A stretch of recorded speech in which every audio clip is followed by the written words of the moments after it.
What's up? What's up? Good people. We are back in the building, back in the building. I don't want to overplay it, even though I talked about it in the community tab. Talked about it in my community tab, how I got a little sick, and that's putting it mildly. It wasn't the the Amarion variant or none of that. Just common normal sickness that I got, and yeah, it was bad. It was bad, but I'm back. I'm back. Happy to be back. Thought I was going to be. It was bad. It was bad, but I'm definitely feeling good now. I see people filing in there. Shout out to Melody. Shout out to Deacon Dave. Appreciate each and every one of y'all in the building. Make sure y'all hit the like button as you come on in. I am glad to be back in the saddle. Glad to be back in the saddle because your boy was not feeling well. Your boy was not feeling well. I was a little nervous. I was a little nervous, and that's crazy.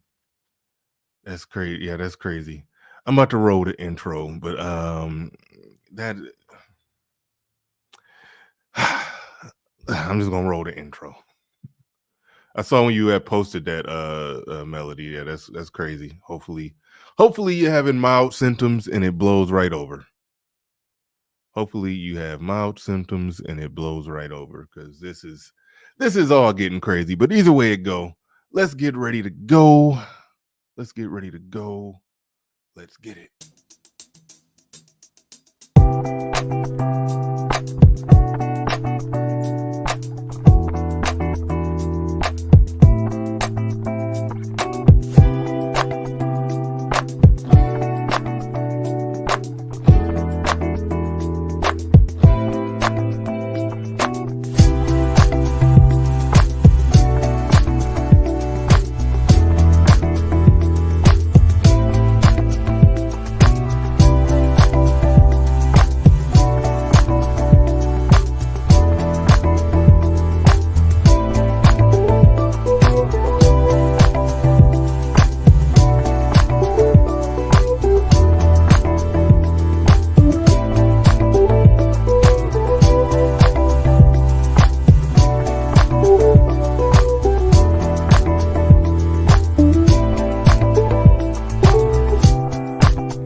Peace, folks. This is X from TPOT Media. Open your mind and wake your black ass up. You know what time it is. Hit that damn like button as you make your way in the door. Grab a seat, settle in, get ready. It's the Grown Man Hour with your host, my man, Bernard Riley.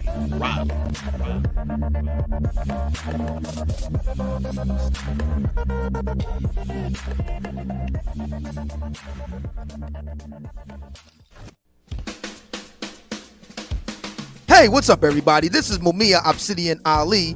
You know who I am. I need no introduction, right? And you're listening to the Grown Man Hour with my man Bernard Riley, heard weekdays right here on YouTube. What do you think about that? How about that? Now let's get back on with the show. Thank you.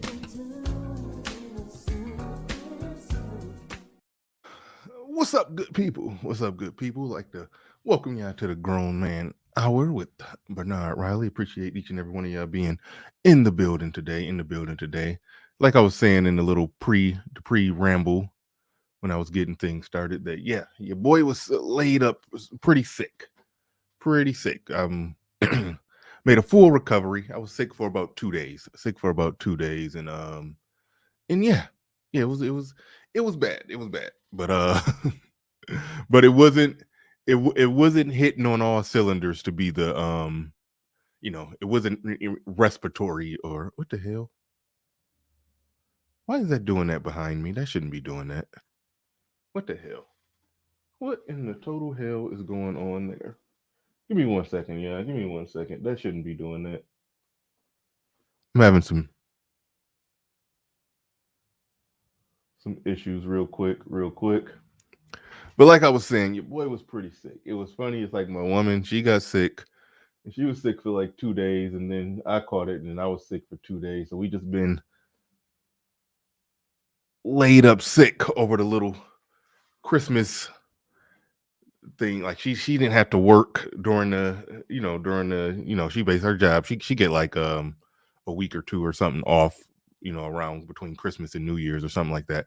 But so yeah, we just been laid up sick as some dogs, but we're just fine. We're just fine. We're just fine, and we back. We back. I'll just say that. But sadly enough, Melody is saying that Melody says she has COVID, and I shouldn't even say it. I'm trying not to say it, but yeah, that's bad. And like I said, hopefully your symptoms are mild. I'm pretty damn confident that I didn't have it.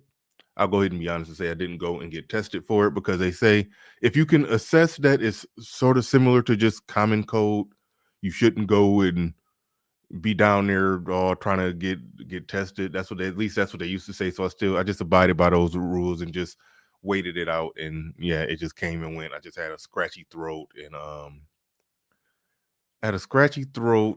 well, okay, if I name off some of the symptoms, it's going to sound like it, but it's it was I didn't have the runny nose, and I didn't have any respiratory thing. It was a cough, but it was coming from like right here. It wasn't coming from down here. It was a cough, sore throat, a little stuffiness, headache, and loss of appetite. Not loss of taste and smell, just loss of appetite. It was just like it was sickness that I felt before. It was sickness that I felt before. So that's why, I was pretty confident that it wasn't that deal. It wasn't the Rona. So but yeah, that's that. But I am back. But it was definitely rough. It was definitely rough. And I don't know if it was rough or it was just more so that when you get normal sick nowadays, it scares the hell out of you. I think that was more so what it was. You get normal sick nowadays, it scares the hell out of you. And that's more or less what happened with me. I was scared, thinking that it was something more. I was scared thinking that it was something more. But anyway, shout out to the early bird squad, those that make it in bright and early before I even get things started here. Shout out to Melody, as we already mentioned. Our thoughts and prayers are with Melody. Hopefully she's doing just fine. Deacon Dave in the building. Shout out to Deacon Dave. Shout out to KD in the building. Uneducated Lane channel member. Let's go. Javon H in the building. KD said he had it last week. Everybody had it. They passing it out like Oprah giving away cars, huh? Deacon Dave Pablo says, I'm here for this. Right on. Right on. I got open topic in there because I'm going to talk about that topic because Kevin Samuels had women in studio, and one of them basically said, yeah, she don't really want to be with the dude, don't want to live with the dude, don't, she just want to see. Like she said that. Like that's where we at. That's literally where we're at. With some of them just full blown saying that, And y'all know where I'm at with that. I'm big on pointing out, ideas, attacking ideas, and not people, pointing out things that's wrong ideologically, what a lot of people say. And yeah, that's one of those things where women that think like her, they fall into the category when you just look at the raw data. It's just there's no father in the home. The father he abandoned his family. Like that, like that's what it looks like on paper and statistically. A father abandoned the post. Going back to what the chick on my last stream, the one that was on there with Poor Man's Podcast. The chick that was on there with Poor Man's Podcast, so she was basically making that argument, but now we're seeing, the flip side. If we look at that conversation Kevin Samuels had with those women, where they were confirming more or less what I've been saying. So I'm all about us, putting together the big picture that is just not, you just can't sum it up and just, make it all just be that simple as just, men are trash. Like, no, you can't do that. That indeed does not work. That indeed does not work. But shout out to everybody in the building. Shout out to Gail. Shout out to Paul Game. Shout out to who else we got in here. Shout out to E. Capone. Shout out to Jaquan. Deacon Dave. Yeah, shout out to all of y'all. I appreciate each and every one of y'all being in the building today. Appreciate each and every one of y'all being in the building today. He says, mine was like the common code too. The same as your symptoms, exactly the same. Shaking my head. And then she's vaccinated. Wow. So, I mean, there's a possibility I had it and didn't know, or have it and don't know. I'll still hold out that possibility. I know I'm still staying. I mean, the whole situation scared me to the point to where I'm practically in a de facto pseudo quarantine. Pseudo quarantine. I did, I don't know, man. To touch on something, and I know Obsidian did speak on this. I think in the next Black Manosphere meetup that it will be a focus on Black men's health. We got to get that together. I have not been perfect in that regard, but definitely doing better as of late. One thing about getting sick when you lose that appetite, like not sick no more, but I'm maintaining some similar eating habits. That getting sick will force you to eat healthy. And so, yeah, I'm changing the way I'm eating, changing a lot of things. I don't got nothing real deep to say about it all right now, but because again, it was just probably normal sickness. So I don't want to get all deep or esoteric about it or nothing like that. But yeah, we do gotta be safe and pay attention to what's going on, what we're doing, how we, what we're putting in our body, what we consuming. It's like we gotta do better in terms of that. We gotta do better in terms of that. So yeah, no doubt about that. One second. Still dotting the I's and crossing T's.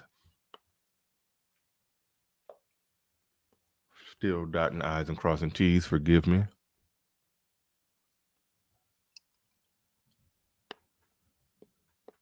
Okay, y'all been trying to get me on some vegan diet. No. But see, yesterday I was feeling better. And all I really ate yesterday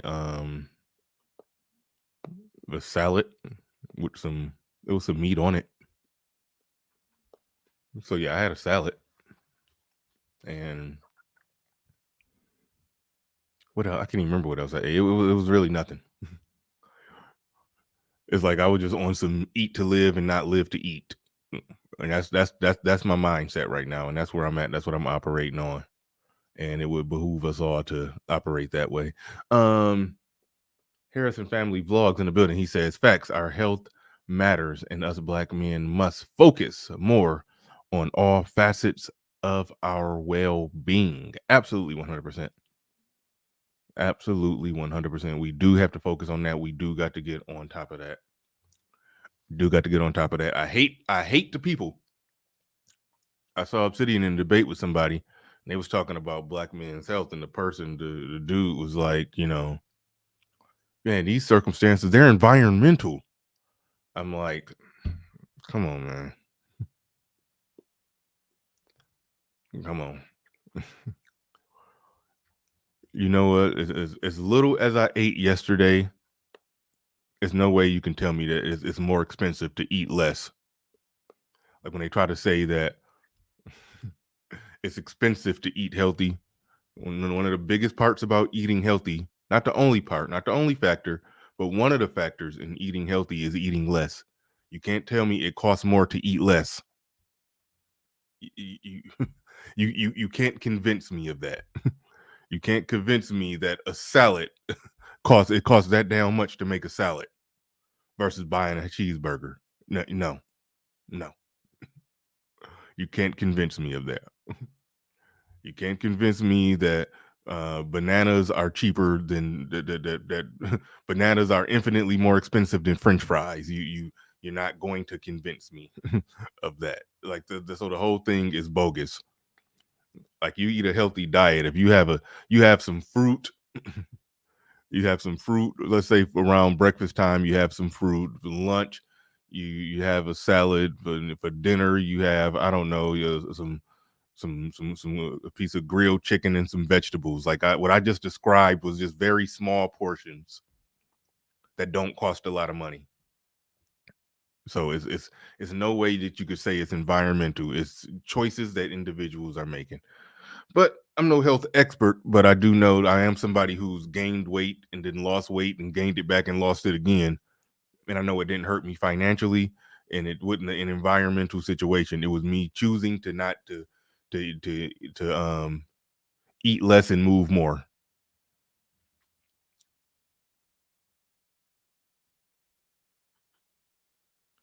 Bananas aren't the healthiest fruit. Okay, I understand, but damn, I mean, you get my point though.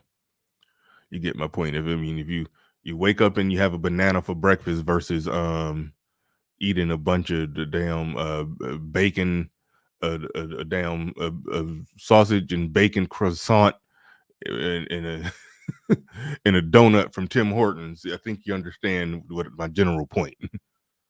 You can wake up out the house and you can wake up and just have a banana on you for breakfast, or you can go and and go and eat some nonsense. Go have a donut and eat in some pork. Like, come on. I think you know what I mean.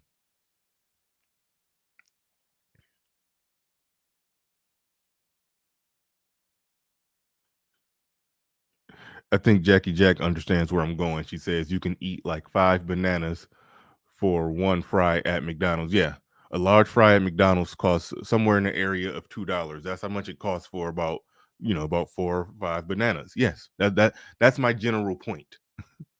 That's my general point. A bag of apples costs about $5. A combo meal at McDonald's costs, the cheapest one you could possibly find is $5, but we're talking close to 10. Talking close to $10. You can't tell me that, so you buy a bag of apples and you can just gradually, y'all get it. Y'all get it. I don't need to belabor that point. I didn't even come fully prepared to even talk about that. I'm just rambling. But yeah. But shout out to everybody in the building. Shout out to everybody in the building. I appreciate each and every one of y'all coming on in. Make sure you hit the like button. Make sure you hit the like button. And let me pull up the stream so I can keep an eye on the chat. As we get things going here. But getting on topic. Getting on topic here. What do you think about? I don't know if I think Kevin Samuels on the road. He's on, because I look like that he may have been in a hotel or something. I'm not 100% sure, but he's like subtly doing the women in studio thing. He's like gradually doing that. And that was one of the things people said, that it would be a different ball game when he did what he did, when he did his thing, but did it with women in studio. It would be a different thing. But you can see the difference in the conversation. Like, people were saying he was being all, nice with Brittany Renner. And I do think that you invite somebody in your house, you got to be respectful. And he's having very respectful conversations with the women that he had in studio. It's not the none of that stuff. He's having good, decent, solid, respectful conversations. And it's going well. And I like the look. I like the look, the feel, and the vibe of it. I think the chicks that call into his show, those are like the lambs coming in for the slaughter. Because a lot of them come in hot. But those women that he have in there, those were I don't want to say certified because some of them just had some views that were crazy, but those are women that they got a certain look, you know. They not the over 30 or over 40 overweight with a couple kids by a couple different men type of women. They weren't those. They weren't those ones. So with the ones that they got going that he got bringing in there, those are the ones that do got the certain look, that do got certain options. So only thing that he's being really picking apart there is just the ideology, and the ideologies are just is out there with so many of them think. Now, some of y'all didn't see it. I am going to play one part of it, even though I don't got exact permission from Kevin Samuels, because that's the YouTube etiquette that you're supposed to get direct permission,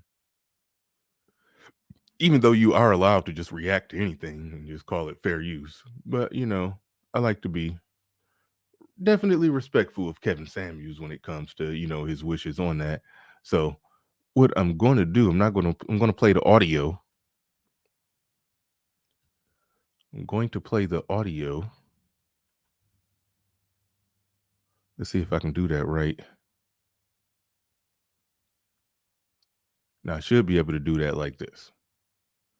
I'm going to play the audio because there's a part of it that I want y'all to hear, and then before we even get into the topic, and then we could bounce around, because again, this show was thrown together. Like I said, I was sick and not feeling well and didn't have a whole lot to prepare, because I was just taking care of myself, but self-care or whatever they like to say.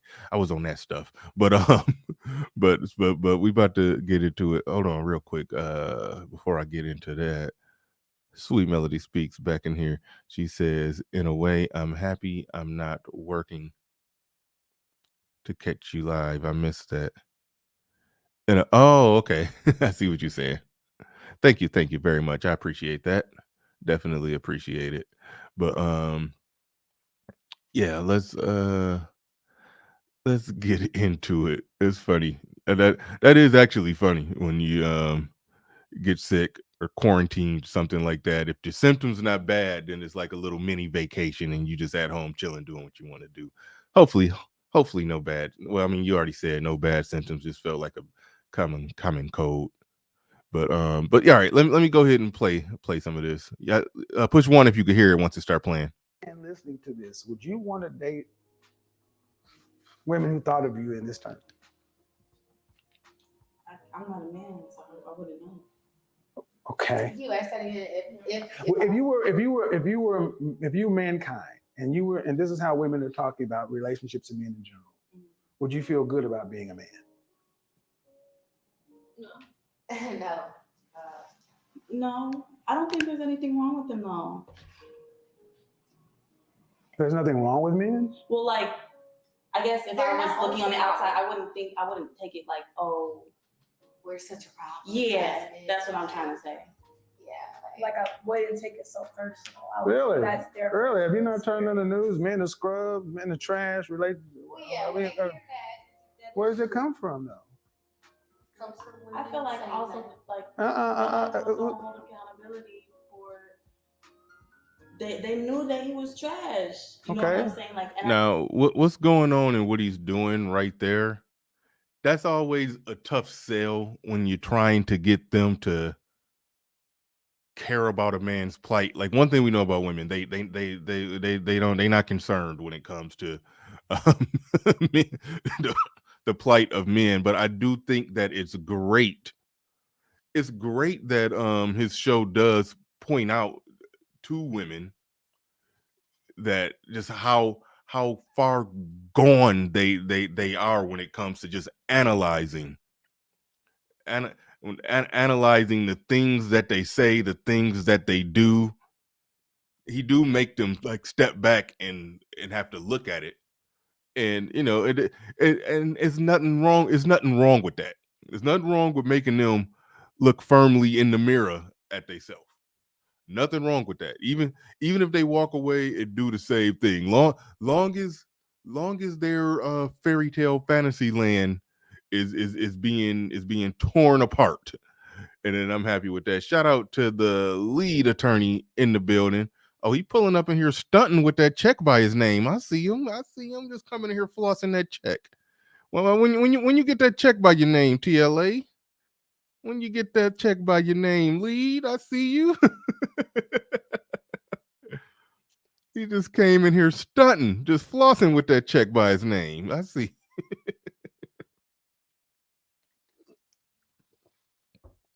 Shout out to the lead attorney. Yeah, you're a baller now. You got that check. He got that Nike sign by his name. He in the league. He in the league now. But shout out to TLA. If you're in the listen, I said it once, I said it again. If you're in the early stages of trying to, get your YouTube off the ground, trying to start your YouTube channel, I highly recommend the lead attorney's Patreon. He ain't paying me to say this. This is completely free of charge because I became a Patreon of lead attorney, and it's a lot of good gems on there, man. He know this YouTube game. He know this YouTube game pretty well because I highly recommend it. Highly recommend it if you're a young up and coming YouTuber or just planning on getting started or just now getting started. You definitely want to become a Patreon of the lead attorney. It's a lot of good game and information on there to help your channel get going, get growing, and get off the ground. But yeah, shout out to TLA. But yeah, he flossing with that check. He ain't even coming here to just chop it up. He just came here to show off. That's all he did. He got the check by his name, so he just came in here just so everybody can see his check. I mean, we see what you're doing, man. We see that. But shout out to TLA. But let me get back to the tape.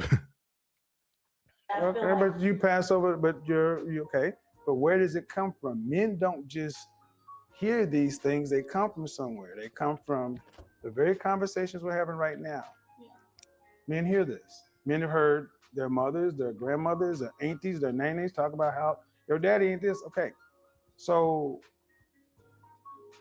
what is ultimately being communicated to men? I don't want to need you. Mm-hmm. You really don't impact my life. When I'm with you, if it's not necessarily as big, it's not good, I'm not as big. So what are modern women ultimately telling men that you want from them? You don't even want to live with him. No. You want to have you want to have children with, you want the kids, but you don't want him. Yeah. That's crazy as hell. It is. But I think All right, we're gonna play that again just in case y'all ain't hear that.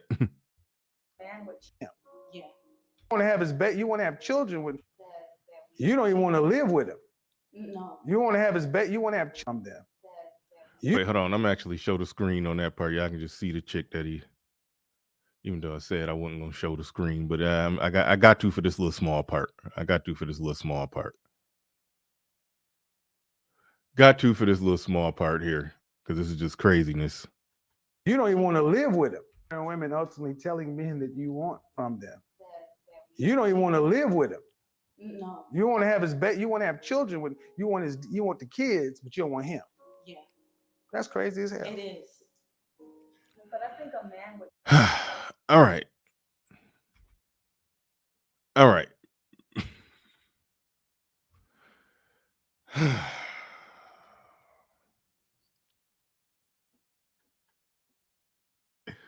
When we see stuff like that,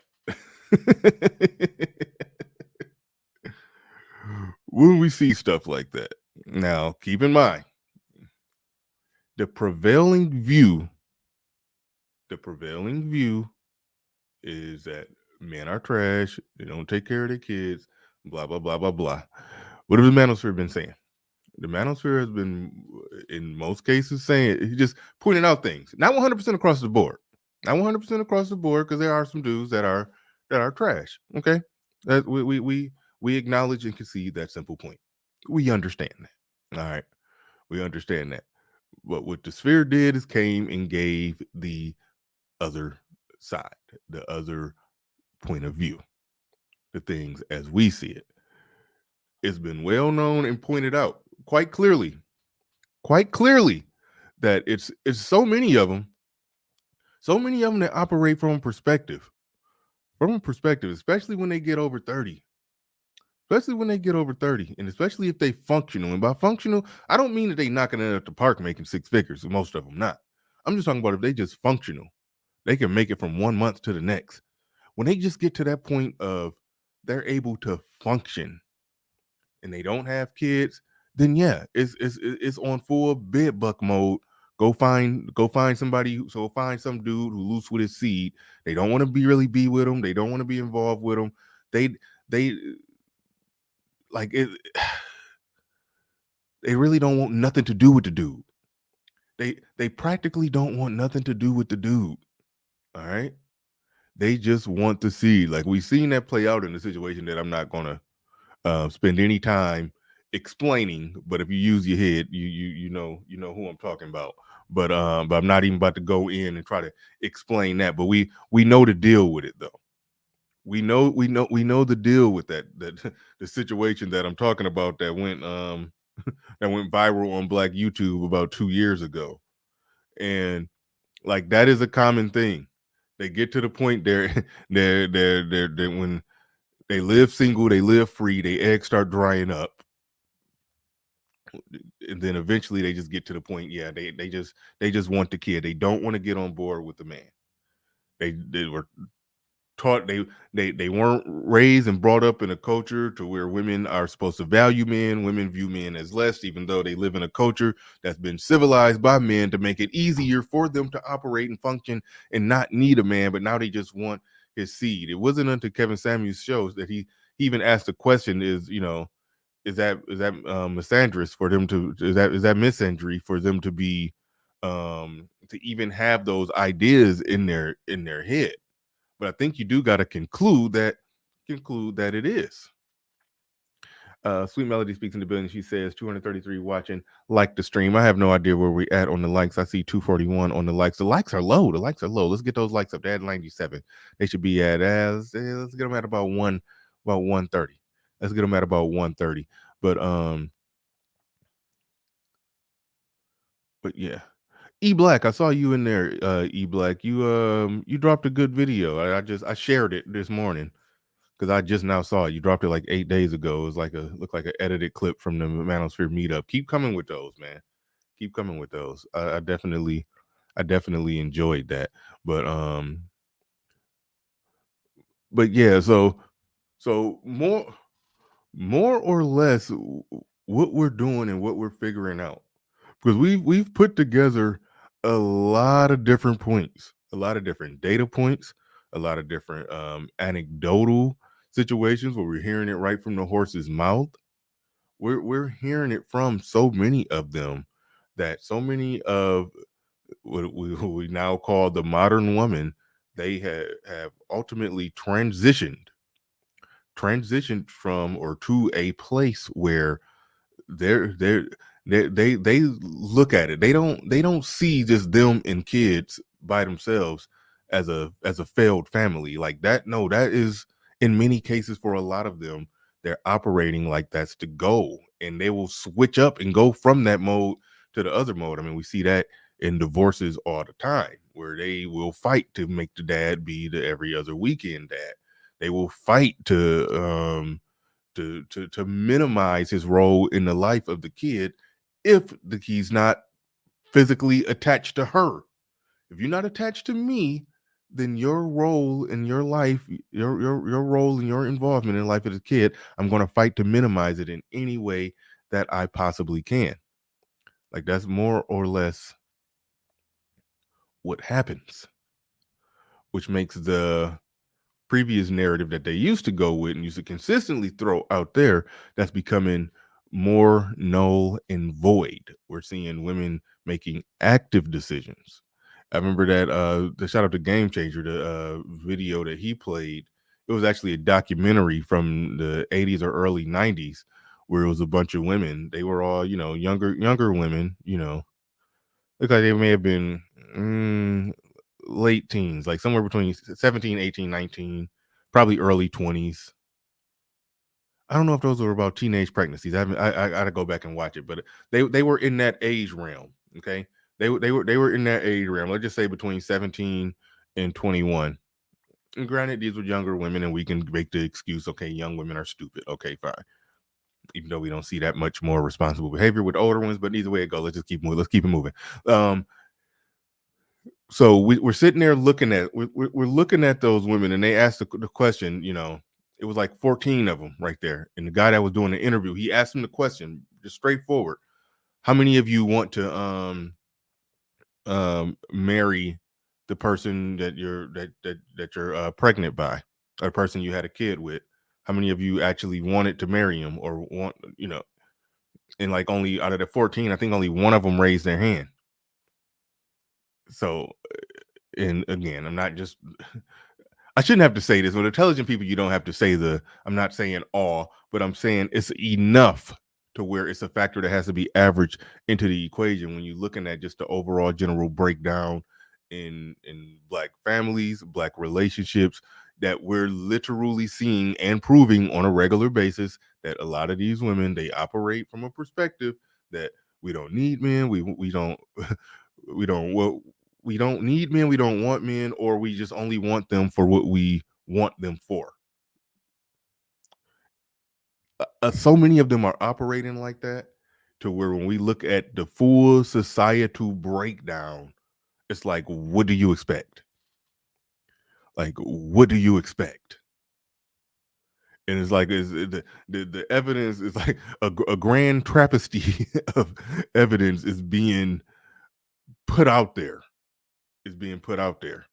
And that's one thing that I always do. I always speak up to the other side. I always speak up for Black men. I always will fight against Black men being scapegoated in these situations when we can amass lots of evidence that the chicks literally don't care and is not operating in the normal way, the normal way that women normally should be operating.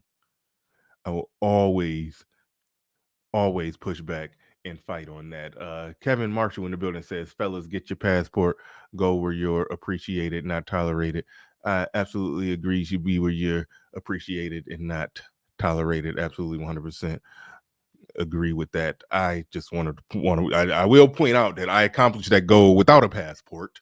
However, the sentiment of being where you're appreciated and not tolerated is very, very important and very valuable. And men need to value your time.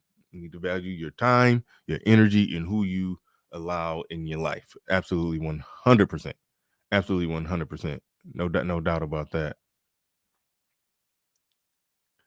Absolutely no doubt about that. Because we've been seeing this just an ongoing thing. That's one of the things that Kevin Samuels show has unearthed. It's one of the things that Kevin Samuels show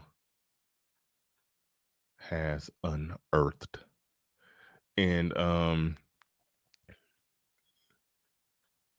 he says, till you find out that foreign Keisha exists. Yeah, I mean, I wasn't trying to go there.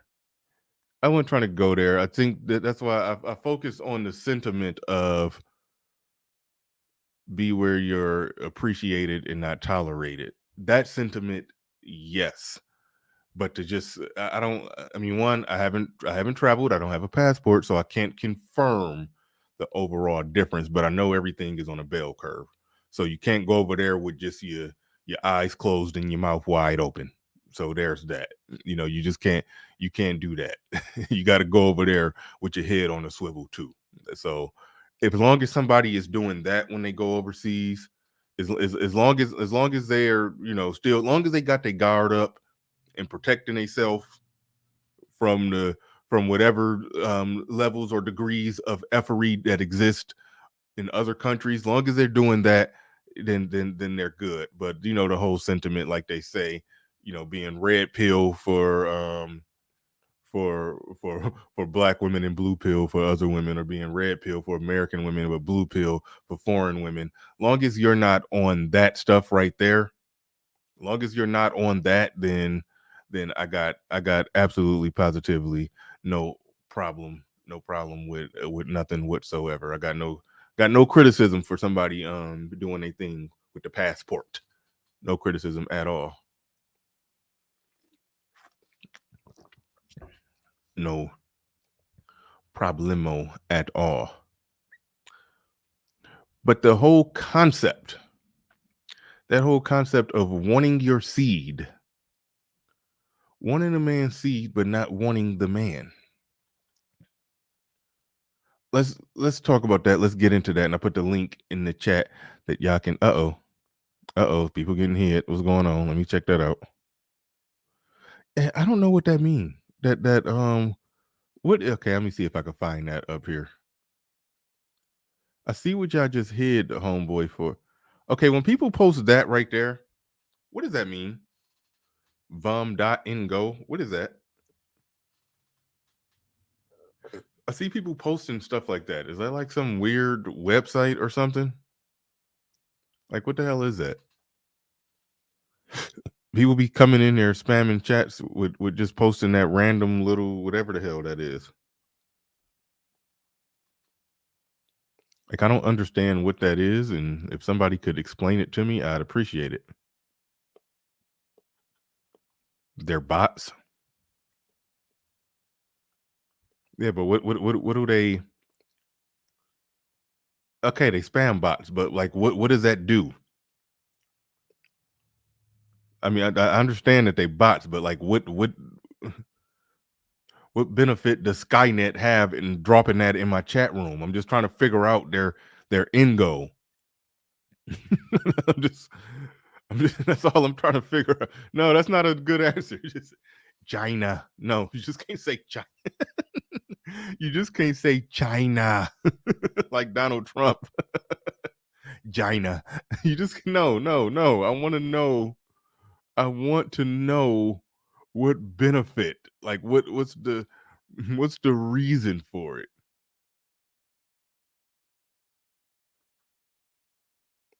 Okay. LAR movement giving me some info on it. Normally it's okay. All right, that's fine. All right, cool. Okay, good. So anyway, hide them on site. Absolutely. Hide them on site. I mean, I was hide them anyway. You don't need me to tell you to hide them, but but I just never understood what they were or why they were. But be that as it may, either way, we have Game Changer in the building. What's going on, man? Okay. I'm here. What's going on, Bernard? Hey, what's up, man? What's up? Nothing much. Yes. Go ahead. Oh no. I was gonna say on the topic. I think and I only seen like a little bit of the show, but I think the reason why that's done here in the state, or was at one point done, was because a lot of younger women really wanted to get on welfare. There was a time where single motherhood had a certain prestige to it, and also there was money involved in it. But that has since changed, and you no longer see that as much, but it does exist. Yeah, but okay, I understand like that's the history of it, and I mentioned that documentary that you had played the clips from. Were those teenage mothers when they had asked them something about marrying their kid's father? I'm sorry, say that again. Yeah, they were 16. Okay, and so and I think it was funny, like only one of them raised their hand, like all of them was like, no, that's not what we here for. That's not what we got pregnant for. But so yeah, it was a thing back then when welfare first really, became structured similar to how it is now. Well, maybe it's changed since then, but it was structured in a way to where, yeah, there was benefit to getting knocked up. Like we understood that. But I think it's changed to the point where it was an 18-year meal ticket, and the more kids, the bigger the meal. To where I think Clinton changed it to where it's 5 years and a maximum of 2 kids. Is it still supposedly like that now? Yeah. Wait a minute. So you're telling me the way it is right now, a woman can only be on welfare for 5 years? Yeah, if I understand it right. Keep in mind, this is stuff I get from reading. There may be loopholes and things like that. Maybe they filed for extension after 5 years. Who knows? But As I understand it now, like since 2000, it's been, you know, 2 kids cap and 5 years. Yeah, I mean, it was my understanding, and again, granted, I guess I got to go back to the drawing board, do some research on that, but it was my understanding that I believe that after 5 years, you got to start applying for certain you got to start going through certain programs, certain job training. I do know I know some women personally who like they had to go and do like some little job training thing. They had to go sit through some little classes. They had to basically do some little, they had to do something. And then after they completed that, and they probably did have to work. And then when they would work, they would get that, you know, that part-time job at Walmart, they would still qualify for benefits. But at that point, the benefits is supplementing that job. But then once they work that job for so long and they lose the job, quit, get fired, or whatever the hell, then they like sort of like reset into the system and could be on the system for a long time, for I don't know however many years after that without having to work. So there's loopholes and ways to get around it. It's like they tried to correct the system, but they left enough wiggle room in there to where, you know. And then also this is another funny thing. One thing that in that same process that I just described, also they could stay on if they went to school or if they were enrolled. Yeah, exactly. Like that. I was going to say that too. Yep, and that's the reason that the whole most educated group in America came about, but really it's most enrolled because, you know, we understood that. But yeah, so but what we talking about right here is a different thing, because the chick that Kevin Samuels was just talking to, she didn't appear to be chasing some welfare bag. Okay, that wasn't the read that I got on it. I think it has transferred to the same concept of wanting the seed but not wanting the man. I think that still exists, but it's just turned into just a social norm to where it's not even a cost benefit analysis that I can get welfare, I can get this, I can get that. No, they just don't value men, and they also have a biological imperative to want to have a kid, but they just have somehow thwarted or completely suppressed their biological imperative to want to actually be with the man. It's like a whole different ball game going on now. That one is hard to explain. Well, yeah, it's I kind of understand it when and I guess the best example to give is Theo's mom, who yeah, she's a piece of work from I remember. Yeah. And basically, for those of you who didn't see that episode, Theo's mom didn't allow him to join a science club because she wanted the credit for his success. She wanted all of the accolades that came, you know, with whatever he does in life.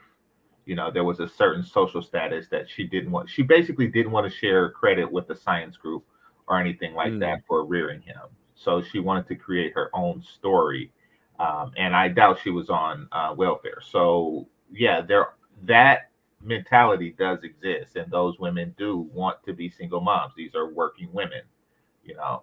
And you know, now I'm not talking about Theo's mom because I don't know about the particulars of his life, but those women tend to be just kind of stupid. Damn. Stupid in the sense that they don't know they don't know how difficult it would be. It's extremely selfish. I mean, you got to think that, you know, you can die in your sleep, and because you're single, days later the baby will die as well, and it will be a tortured death of neglect. So, and smelling your corpse. I mean, like, just risking that is extraordinarily selfish. Yeah. Gail at Night in the building. Thank you for that super chat. She says it's spam that will put a virus on your device. Always block instead of timing out. Thank y'all. Well, thank you. Because I saw you hiding those immediately. I didn't know what they were, but I saw you doing it. And so yeah, thank you for that. Thank you for that, because I didn't know what those were. I was, but thank you. I appreciate it. Yeah, those people are everywhere. I've seen that. I've seen it on Melodies. I've seen it on mine. I've seen it on MOT. Yeah. Yeah. Well, you said those people are everywhere. You mean those? Yeah, the .tar files. Yeah, those are no good. Yeah, but they're saying they're actual bots. They're robots. Well, the people So that send the robots is what I mean. Yeah. Oh, okay. People send them. Okay, got it. Okay, so the machines aren't acting on their own yet. Well, I mean, they're being activated by somebody, like Mhm. whomever's doing that. Yeah. Okay. I'm just being wary of Skynet or the Matrix and all of that. But anyway, yeah. So, but no, yeah, it's a crazy thing, and it counters the narrative of men, or in this case particularly black men, just not being fathers, not wanting to be fathers, when you can find so many cases where you're hearing the women saying that they literally don't want the father.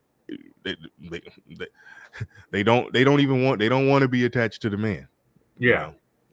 And that's why, and people think. Hey, hold on, ramble for a second. I had to step away for 30 seconds, so go ahead and be long-winded. Yeah, okay. But people thought I was crazy, and they still do when I tell them about my routine. Like, I take the condom off, I pour water in it, I tie it up, and then I flush it down the toilet. I said that on my show. I said that on numerous shows, and people think that I'm doing too much, but it's not. Like, these chicks they'll go the extra mile too. They will dig your crap out of the bathroom garbage can and squirt it up themselves. Like, people do not understand. They'll spit it into themselves. They will go the extra mile to steal your seed. You got to protect it.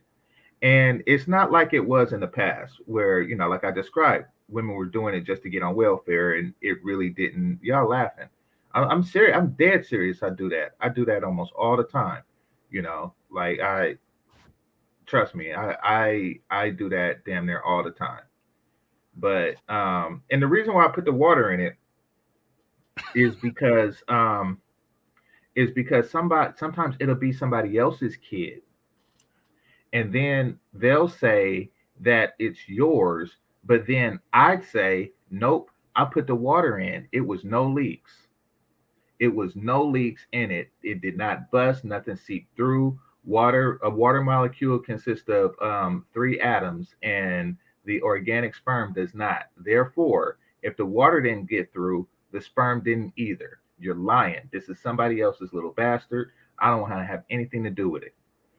So yeah, you got to be thorough when it comes to that. And I know you're tired.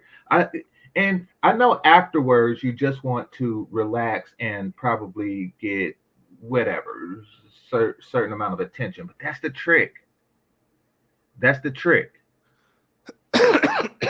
So yeah, you got to protect that. And you see, back in the day, of the welfare days, when chicks were doing it to get on welfare, at least the dude can, smash and run and not have to worry about things. Now she has to find you.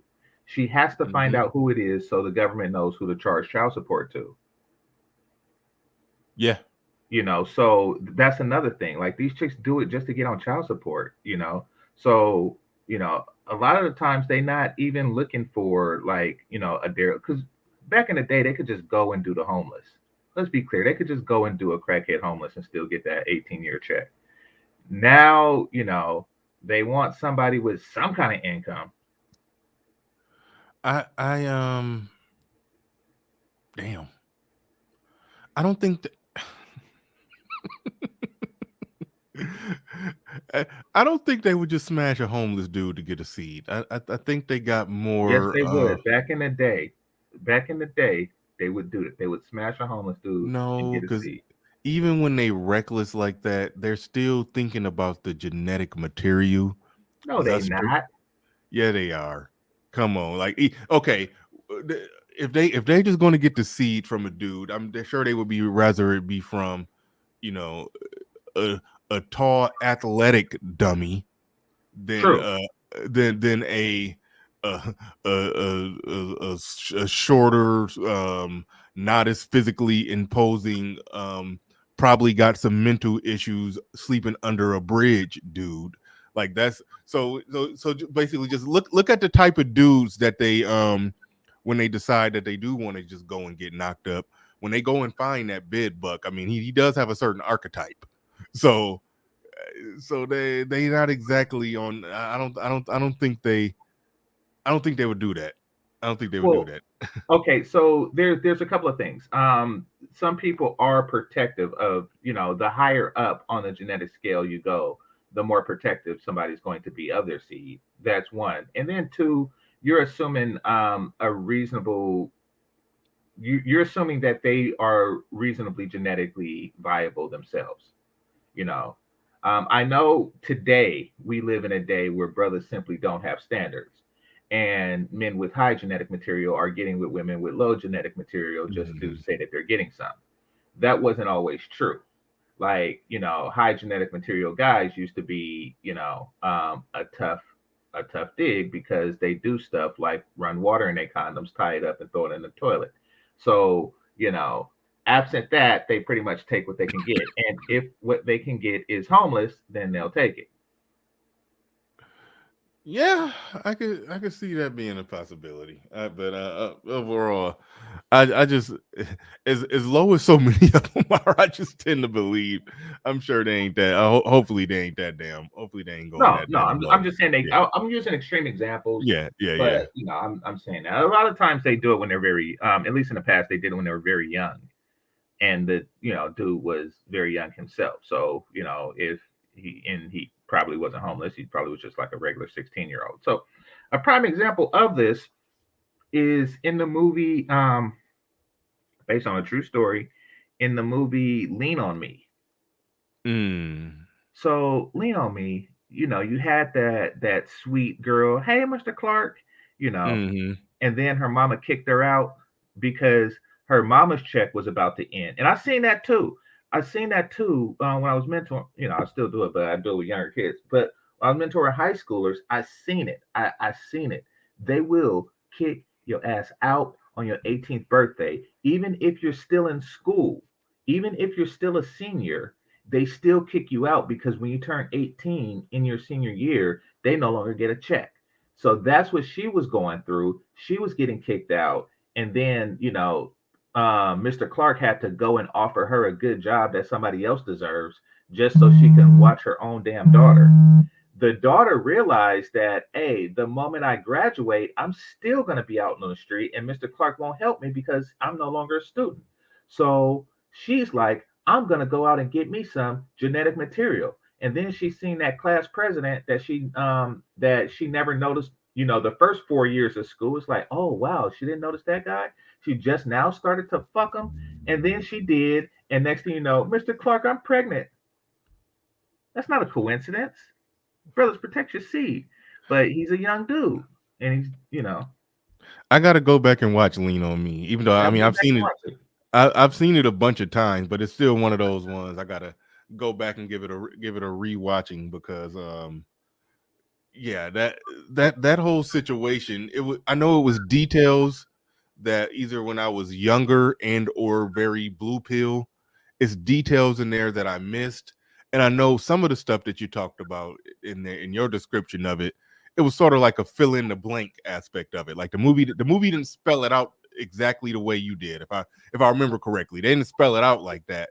You filled in the blank on some of that, but still that's sort of the read between the lines. Like I didn't get that she got pregnant because she realized that was going to be her way to to basically be functional. I didn't gather from it.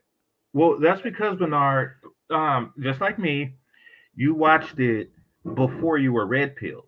And like everybody, it came out before the red pill came out. It came out before the movie The Matrix came out. So it had that. It had that with it. However, you watch it after the red pill, just like you watch a lot of movies after the red pill, and you're like, oh, You know, because before the red pill, you're like, oh, he's a deadbeat dad. He don't want to take care of his seed. You know, Right. I was just about to bring up that part when this, I think it was when they was trying to get Joe Clark out of jail, and then he had said something, and then she fronted him off in front of everybody, and like, you don't even want to handle your responsibilities, yeah, or something exactly. like that. But But now yeah, with the red pill, we like that might not even be his responsibility, bitch. exactly. That could be a homeless man's responsibility. He don't know that. At least let him wait, and you're gonna trap him with it, you know. So it's a whole. When you look at it through a red pill lens, you look at it like, wait a minute, she just trapped this poor young man. She took his future. He was class president. He seemed like the only dude with decent grades in a fucked up school of crackheads and halfwits. Like, he seemed like he was the only one that was decent, and she just took that from him. And then she also took the respect that he had from his peers just because she's an awful human Mm, being. That's what the red pill does. It makes you see the truth in bitches. yeah. Yeah, all day, all day. I'm sitting here looking up something, but no, I definitely got to go back and rewatch that. Roddy God podcast in the building says, I think it's wanting. Let me make that bigger so I can see it. I think it's wanting the family instead of the man. Okay, but quotation marks on family because yes, they do view a woman and child as family. Yeah, they do. It said, I think it's wanting the family instead of the man, not the seed instead of the man.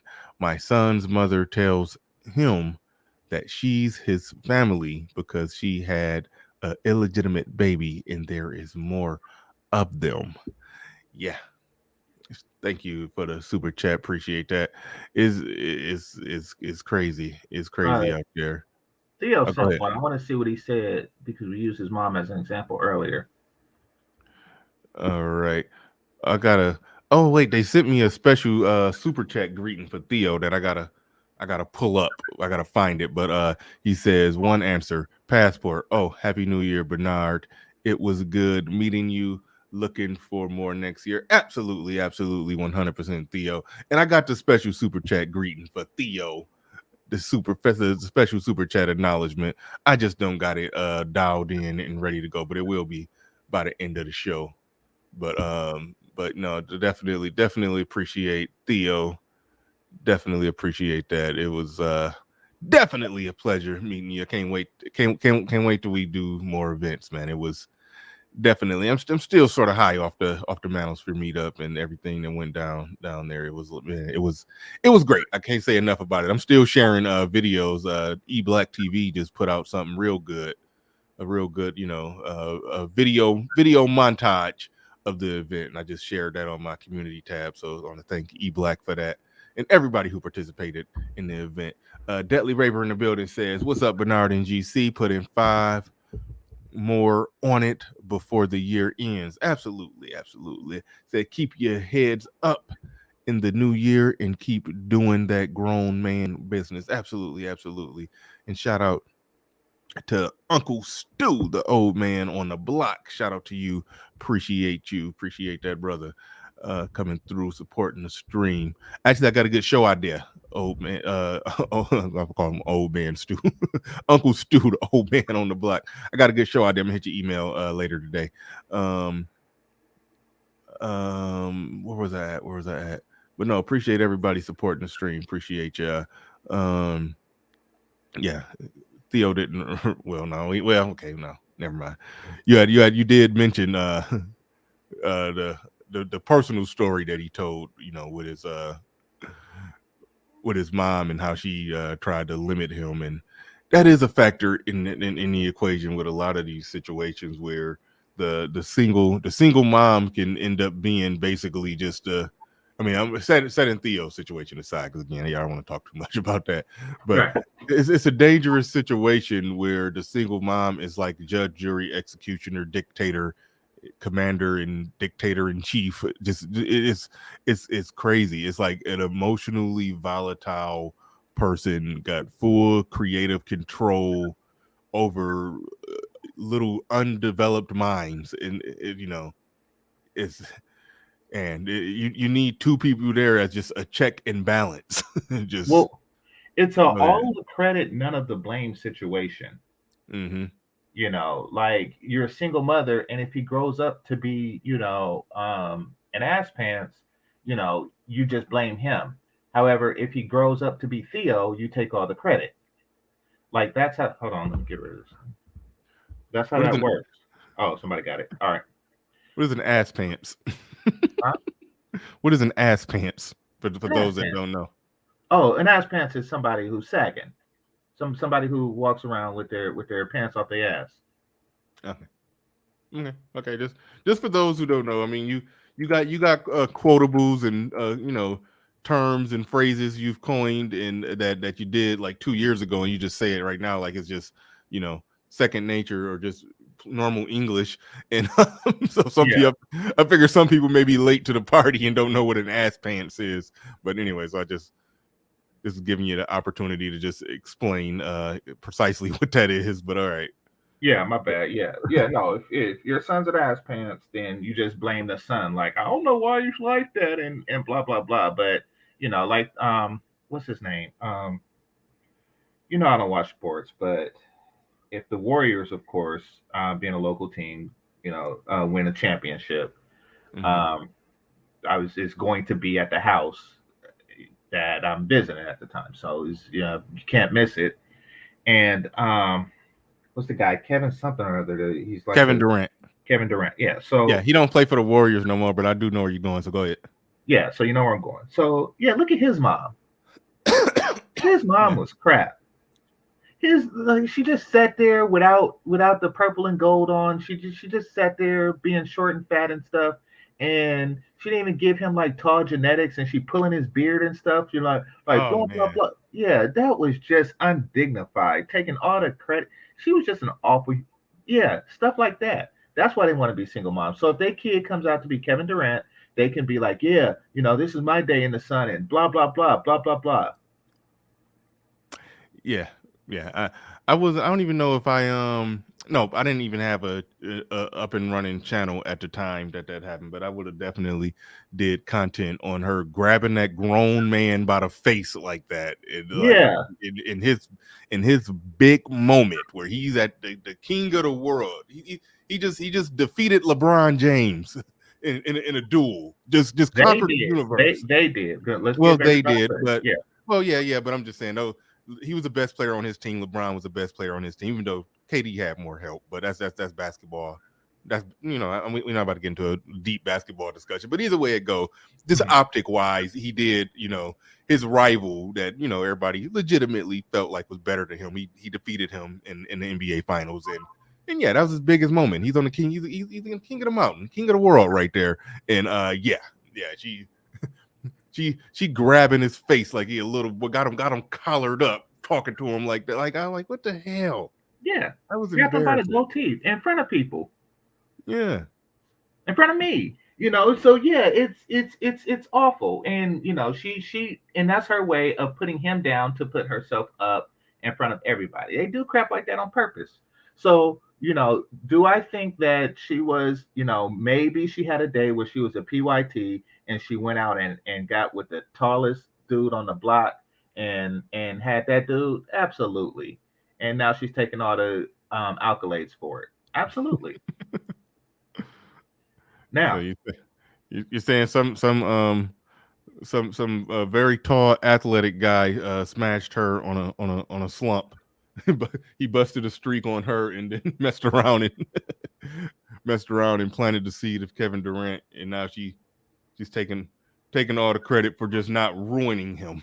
That's basically yeah, for because keeping him alive and Mhm. letting him stay outside until the street light came on to play basketball. She's taking all the credit.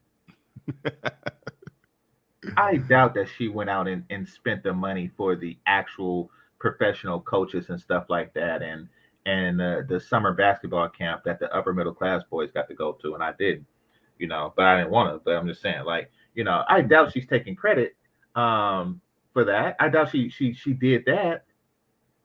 I truly doubt it. Mm-hmm.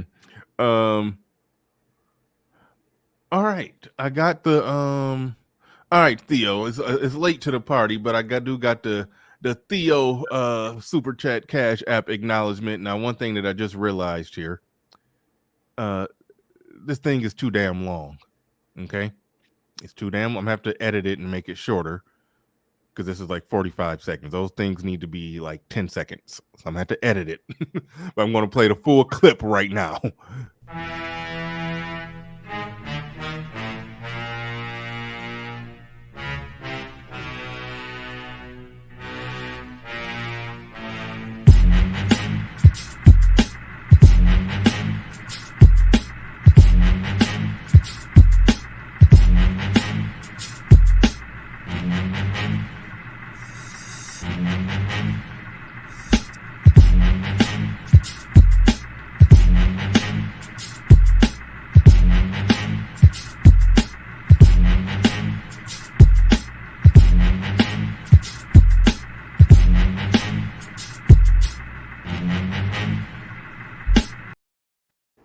Shout out to Theo Wop, and I think shout out to SKC because that dude looked like some of SKC's work right there. You do, yeah.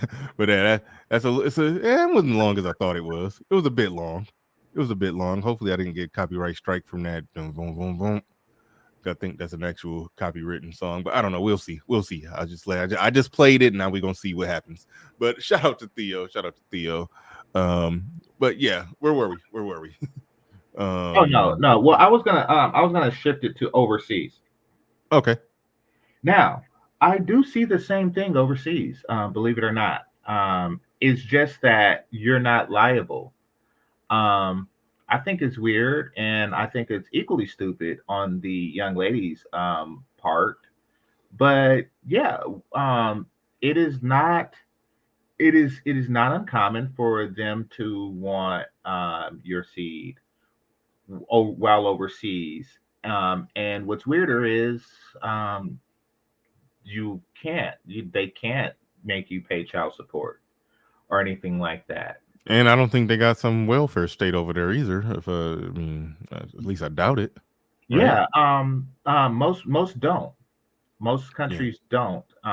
And I think that there are some like Brazil where I've heard that, they will track your ass down or, make it that you can't come back or something like that. I heard like lingering tales of something like that, but I don't see how it's really enforceable because they can't even prove it's yours. So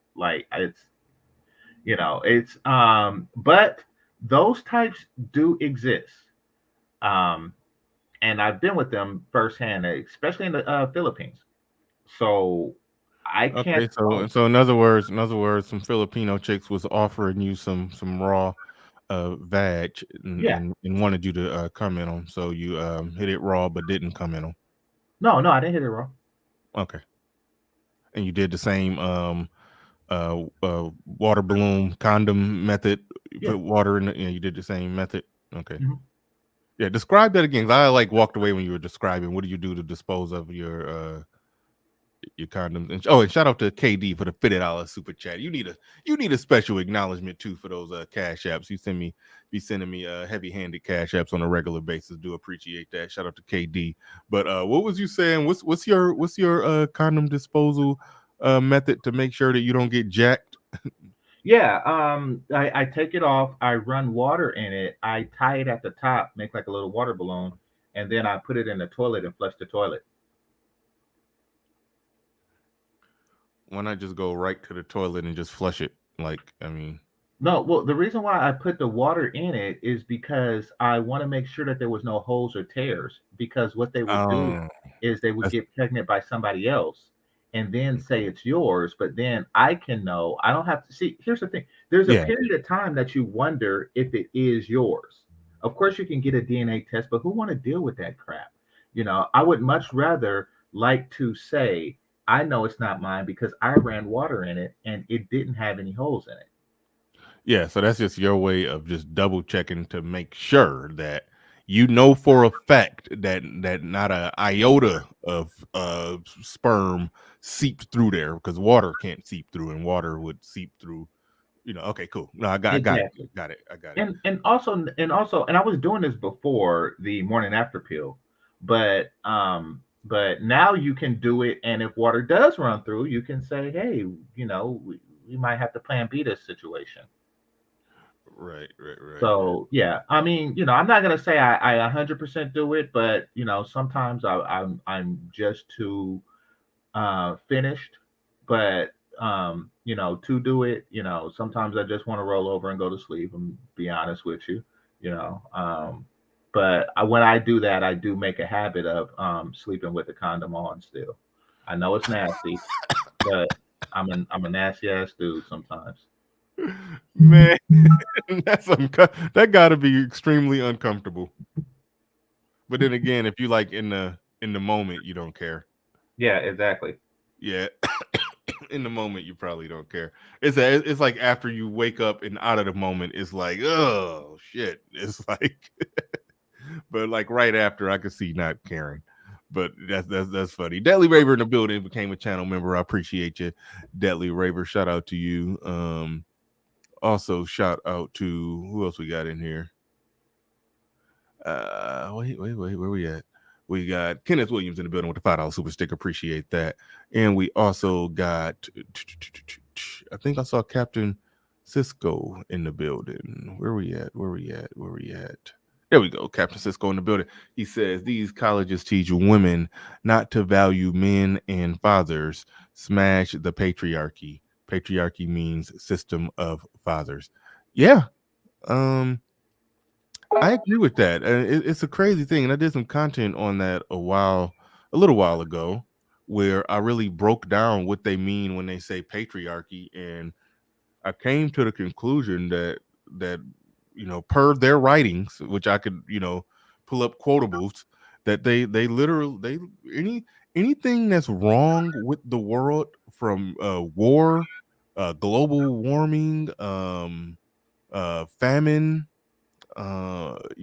you name it, they put all of that under patriarchy. Racism, anything, whether racism, sexism, homophobia, you name the thing, they put it, like they literally put it under the umbrella of patriarchy.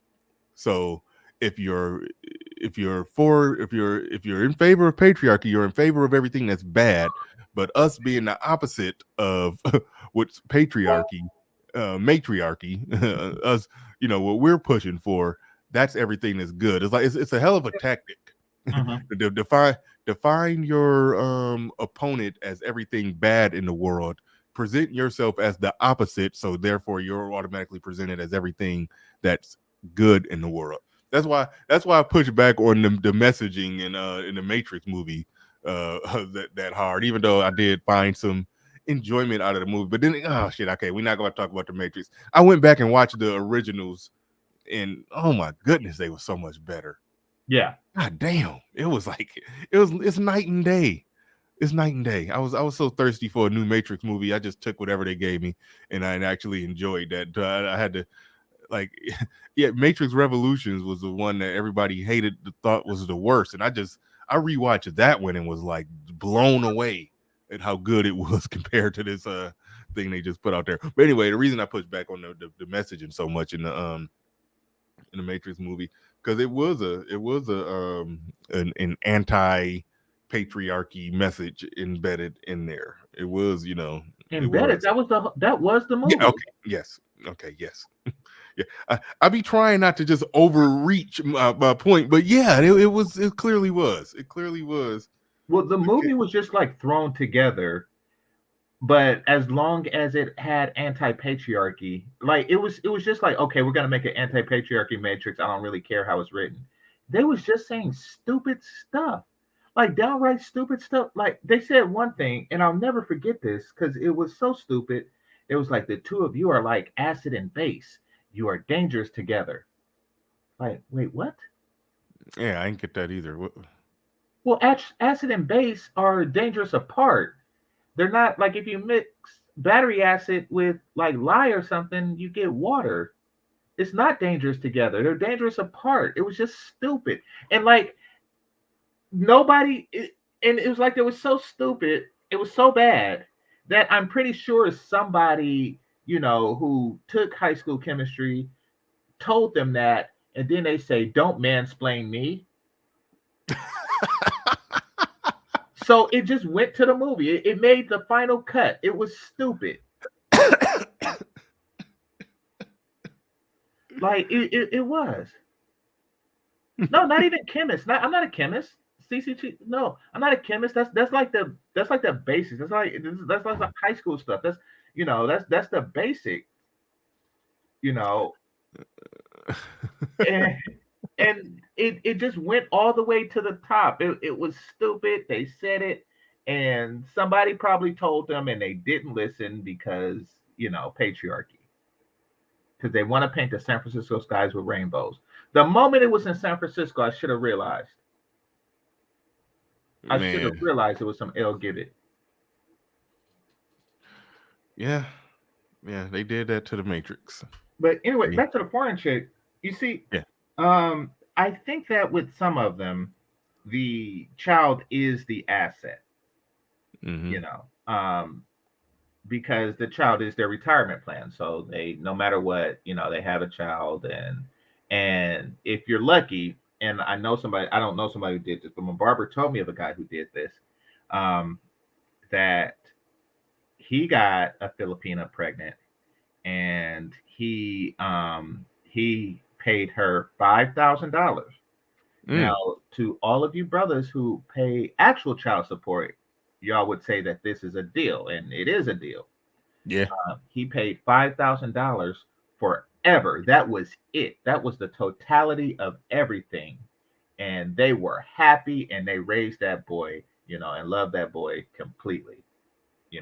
Do you think that they want to get pregnant by I guess an American or a Western man, and then like just cross their fingers and hope that he feels some emotional attachment to the kid, or just financial obligation, and like that? So it's almost like if they have a kid, okay, they fulfilled their biological imperative to want to be a mother, but also they can cross their fingers and hope that this guy, hey, he might fork over $1,000 or $2,000, $3,000, $4,000 or $5,000. You know what I mean?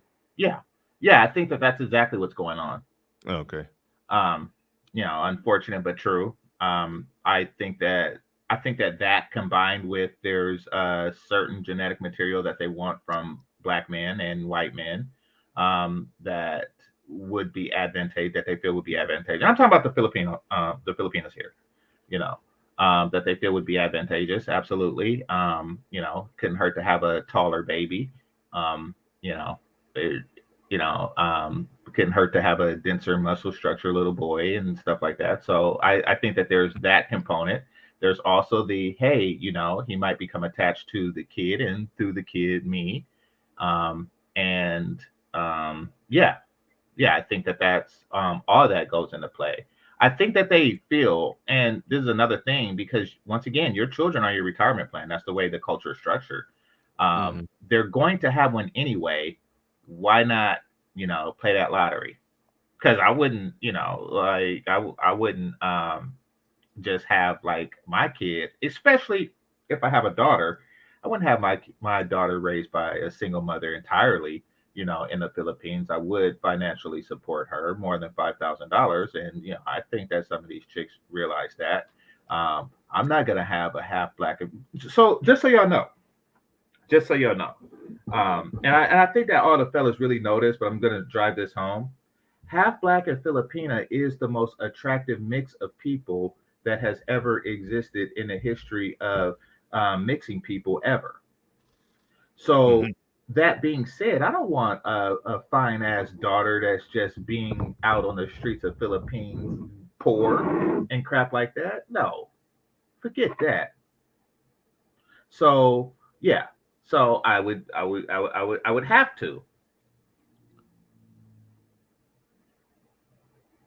What in the total? What happened? Fuck. Am I seeing this? This nigga is okay. It's somebody in my back chat. Okay. All right. Yeah, panels are closed. Homeboy, hold on, let me make sure I can. This nigga don't have a shirt on. Let me ban him. Oh. Somebody, dude was in the back chat, took the link, and just sitting there without a shirt on, technically showing his face too.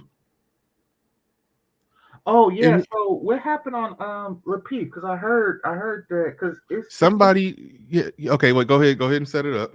no. I'm just saying it's some little dick nigga on Melodies that used to flash. So did they flash him or what? Okay, my understanding of what happened is somebody, he came cammed up and everything, showed his face, and he was on the panel and everything was cool and chilled, and he just started playing some porn or something like that. Our room, the panel is not necessarily closed, but it's open for people that I know. The recent events have made it to where newcomers can't just randomly hop up on the panel, so you don't got to put panel is closed. But I'm not giving anybody new a chance right now. So so no, but no, the panel is open for people that I know. But yeah, that's my understanding of what happened in that situation. They literally, yeah, they start playing some porn, and Lapeef, I don't think they handled it swiftly enough, because I think they just tried to edit it out, and then sometimes when you edit it out, it take a while for the edit to go through, which means they let it sit on their channel for a while, Yeah, because that's when you what try happened to to edit, Melody. yeah, when you let it sit on your channel, yeah, you jeopardizing your channel. Like when something like that happened, you don't even make it private. You have to just delete the video and cut with it's gone forever.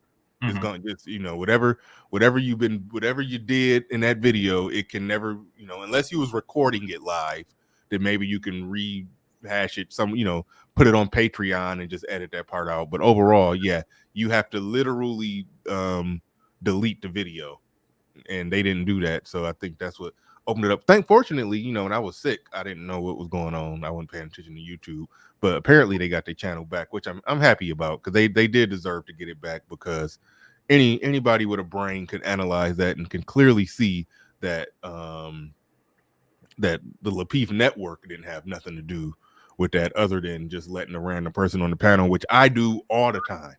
I'm notorious for just letting random people hop up on the panel. Hell, that's how I met Lil Big Nate. Just letting some random person hop up on the panel, and he just so happened to be, Lil Big Nate. Well, But no, I mean, it could have easily been a flasher. You never know. well, you shouldn't live your life thinking that somebody's gonna flash. Like you remember when you're young and you had house parties, you're like, something, I'm pretty confident that nobody's gonna come and take their dick out. However, Okay. We don't live in those times, and Yeah, but a dude pulled up with his shirt off, and I mean, he just was.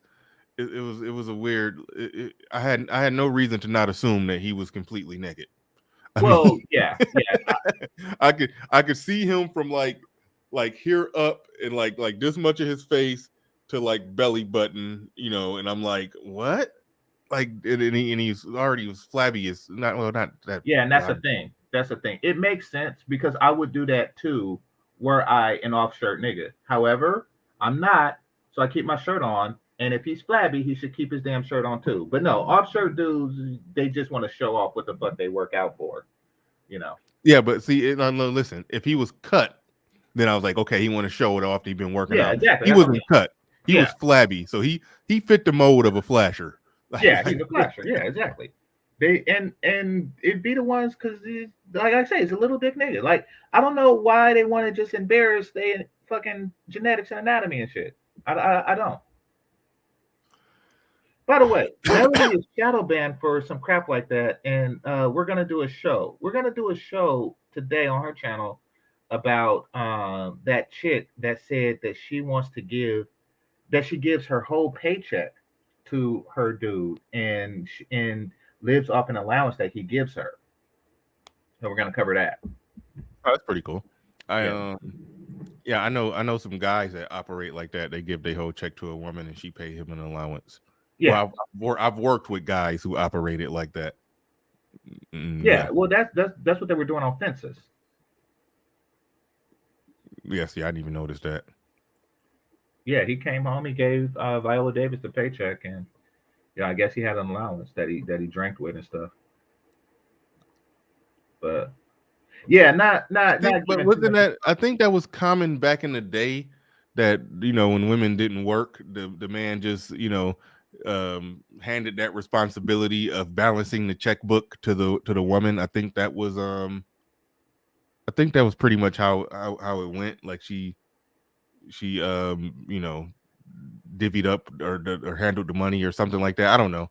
No, I think it made perfect sense.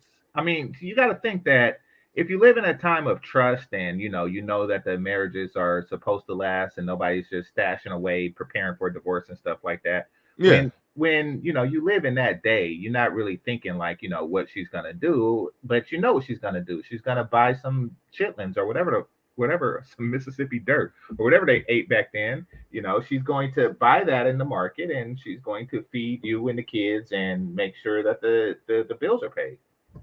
Yeah.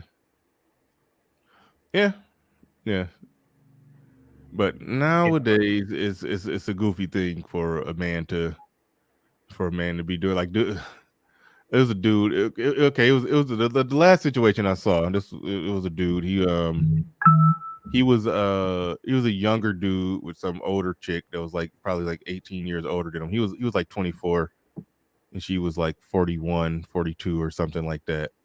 And she had kids that was damn near his age. Like, I think he was like 22, and I know she had like 17 and 19-year-old, sons. So like you the age of her sons damn near.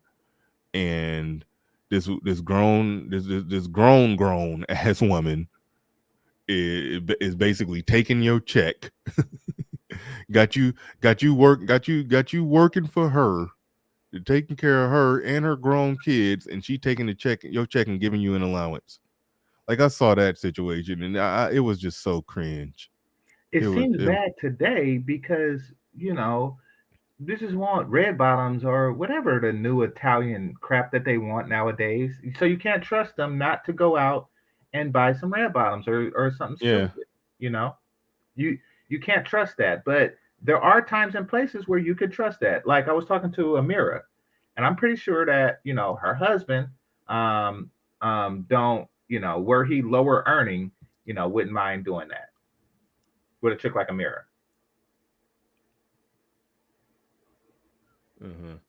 All right, now I'm quadruple checking. Melody, say something. Confirm that this is you. Melody. There's something wrong. Hold on a minute. Okay, that's Melody's. It's me, but there's something wrong. Hold on. Okay, cool. All right. I had to make sure.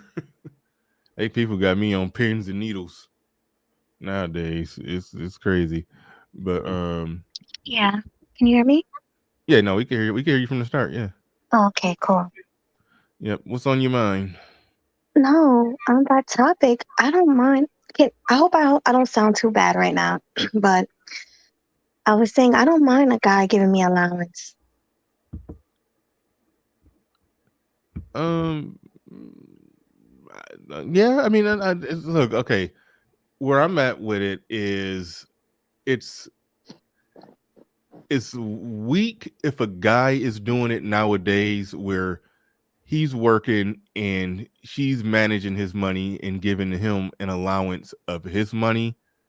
And it's only a few situations where that actually works out and makes sense nowadays. Like, we talked about how in Fences it made sense, in a lot of shows back in, not shows, but a lot of situations in marriages back in the day. Yeah, it actually worked. Like Game Changer said, they weren't going to be getting divorced in 5 years. So, It wasn't a situation where she's managing all the money and just pinching off some and putting it off to the side, planning her getaway. They was going to be married until they was old and gray. So yeah, her managing the money was, her, making sure everything was okay. He's out working, you at home, you can manage the bills. Like, that's the situation. But no, in today's world, no, a guy, I mean, look, men are to be leading relationships. So a man giving a woman allowances or limitations in some way, shape, or form, yeah, I think that is that's perfectly fine. That's cool. Yeah, But that's what I mean. Like, I don't mind. I don't mind giving my whole check over, like me working, giving him my check, and he managed the money and the bills, and just give me some money to spend for the week, maybe to buy groceries or to get my hair done, something like that. I don't mind that at all. But the way the women were acting, they were like, wow, that's crazy. Like, it's something that they never seen before, you know? Mm-hmm. But I Well, think it's fine. it's really well, and I want to give up. I want to save some for the show, but I think there's a power exchange going on with that they don't entirely agree with. There's also a trust factor, because a woman who's giving up her paycheck and living off an allowance, she's not saving up for divorce, which is what a lot of women do. They save up for divorce. Right. I agree with that. Snuggles 668 in the building. Snuggles, you know the rule. If you ask me to play it, I ain't playing it. She says, "Can you play my song for my favorite online couple?" Who's your favorite online couple? And what's her song? Yeah, right. No, she thinks Melanie and I are a couple. But what's her her song is when I play the Snuggles greeting. It's not really a song, it's just a clip from a commercial with a little music in the background. Yeah, that's what I'm saying. That's not really a song. It doesn't really qualify as a song, and if she asks me to play it, I don't play it. So and she's committed to she's is this like an ongoing thing? She's been charging y'all up with being a couple? Yeah. No, she a couple of times on she does it all the time? Because I know she said it a couple of times on your show. You know what, GC? You can be my online bae. It's fine. Nah, that's gonna cause me problems with like. I know. I'm only joking. Yeah. But people are gonna think what they want to think anyway. So. Yeah. But thank you for the super chat, Snuggles. I do appreciate it. I do appreciate it. And quit starting shit. Thanks, Snuggles. Quit starting shit, Snuggles. But I want to go ahead. So also when I was in the Philippines, there was a brother there that said that he comes like every 6 he comes. He goes to the Philippines. He comes in when he's in the Philippines. I wonder why. Okay. Nah, but he visits the Philippines to visit his son that he has out there. He had a 5-year-old little boy out there that he visits. So he really has like a whole family in the Philippines. And he has one back in the States. I forget what state he was from, but yeah. So I'm not saying it's commonplace, but I'm saying that they want to have the babies for a completely different reason. No welfare, no child support, but they do want that baby. Yeah, I mean, and I'm sure whatever little pocket change, or not maybe more than pocket change. But put it like this: in the Western world, I mean, we feel an obligation. I'm sure he feels an obligation. Like you said, he visits his kid. They live in different countries, but he visits. I'm sure he leaves. I'm sure he leaves an amount of money that's probably small to him, but huge to her. So yeah. So that's what I'm getting at.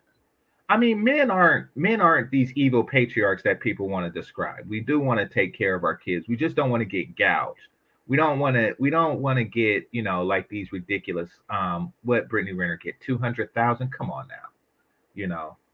But however, I'm pretty sure that that if he was left to his own sense of honor and decency, that he would give her an amount that would be sufficient to raise the kid and not be $200,000. And I think that that's what the people who have children in the Philippines are doing. They're supporting the family, just not ridiculously, ridiculously out there like that.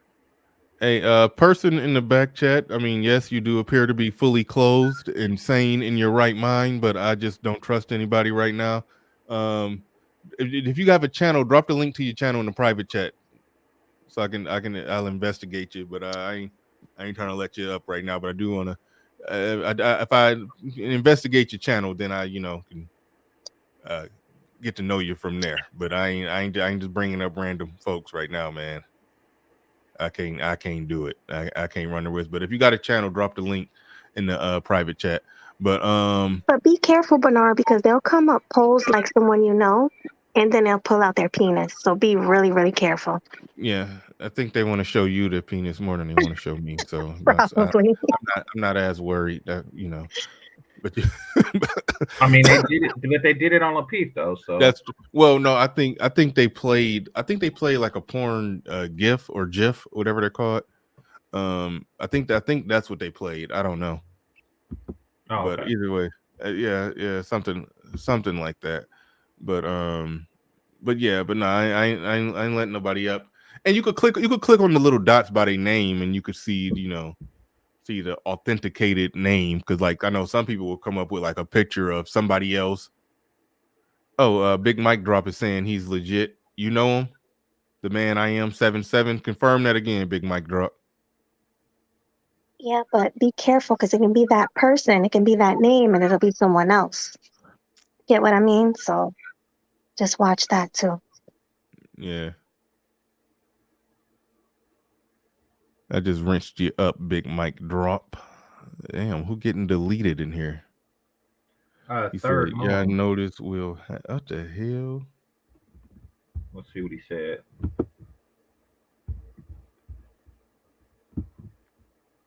All right, yeah, people be out here tripping. Big Mike Drop says, I know Third Moon Chop, he's my cut. Wait, no, Well, I said Third Moon. This was kind of weird though. What he said. So, well, you be the judge. It says, y'all notice we'll have an orgy with each other because y'all can't get no females. Y'all just a bunch of ugly men. So, what? But I don't get the orgy with each other thing. What? Oh, Like- he's trying to. Okay. Yeah. So I think that's what got him deleted. There's probably some context to that, but I mean, I trust the judgment of the person who did it. All day. So yeah, that was wild.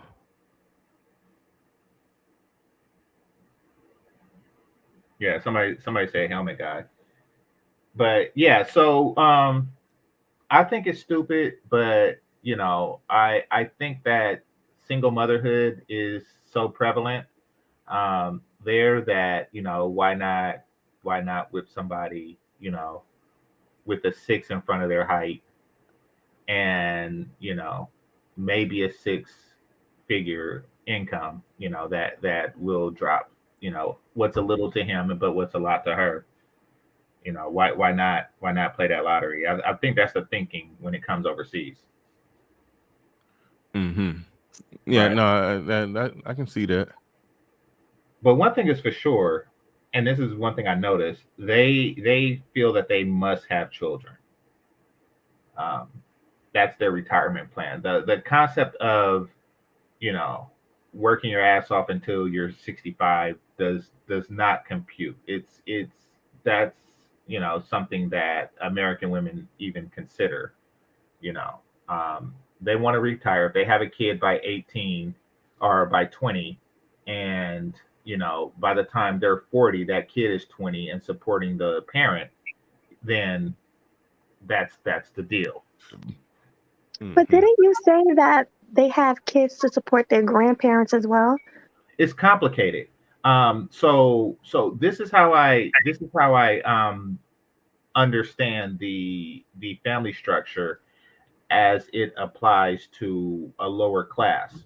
And by lower class, I mean people who work, however, they work for a very low wage there, just enough to buy like a small place to live and things like that. So the way it works is that and this is also amongst the single mothers, the way it works is that okay, so you're a 20-year-old woman, right? You have a kid, son or daughter. By the time you're 40, your son or daughter will be 20, and then they have a kid.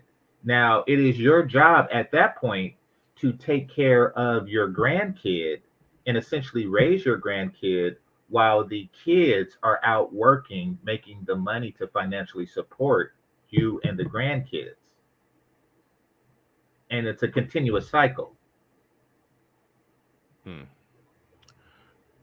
It's right. complicated, but it works. All right. I'm about to give me 1 second because I'm gonna do this like this. All right. You said you had a question. You are on the air on the mic. Go ahead and ask your question. Man, peace to you, man. Peace to everybody on the panel, man. I know everybody kind of nervous of bringing Oh people yeah. on and whatnot. So I'm not on nothing weirdo, man. I ain't got time for the kind of game. But All right. No, go ahead. You said you had a question. You got it. Damn, did your audio just go out? Look in the back. Is his penis out? I can see in the back, and there is no penis. Be careful. What happened to your audio? Like I'm talking to you. Like we can hear you. I mean, well, if you spoke, we can hear you. You're not saying anything.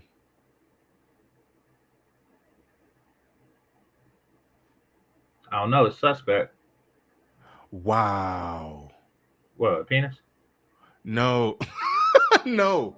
It's the wow is that when I figured out the workaround, it's like he disappeared. So so yeah, it's a penis. All right, you got one chance. Go ahead and ask your question.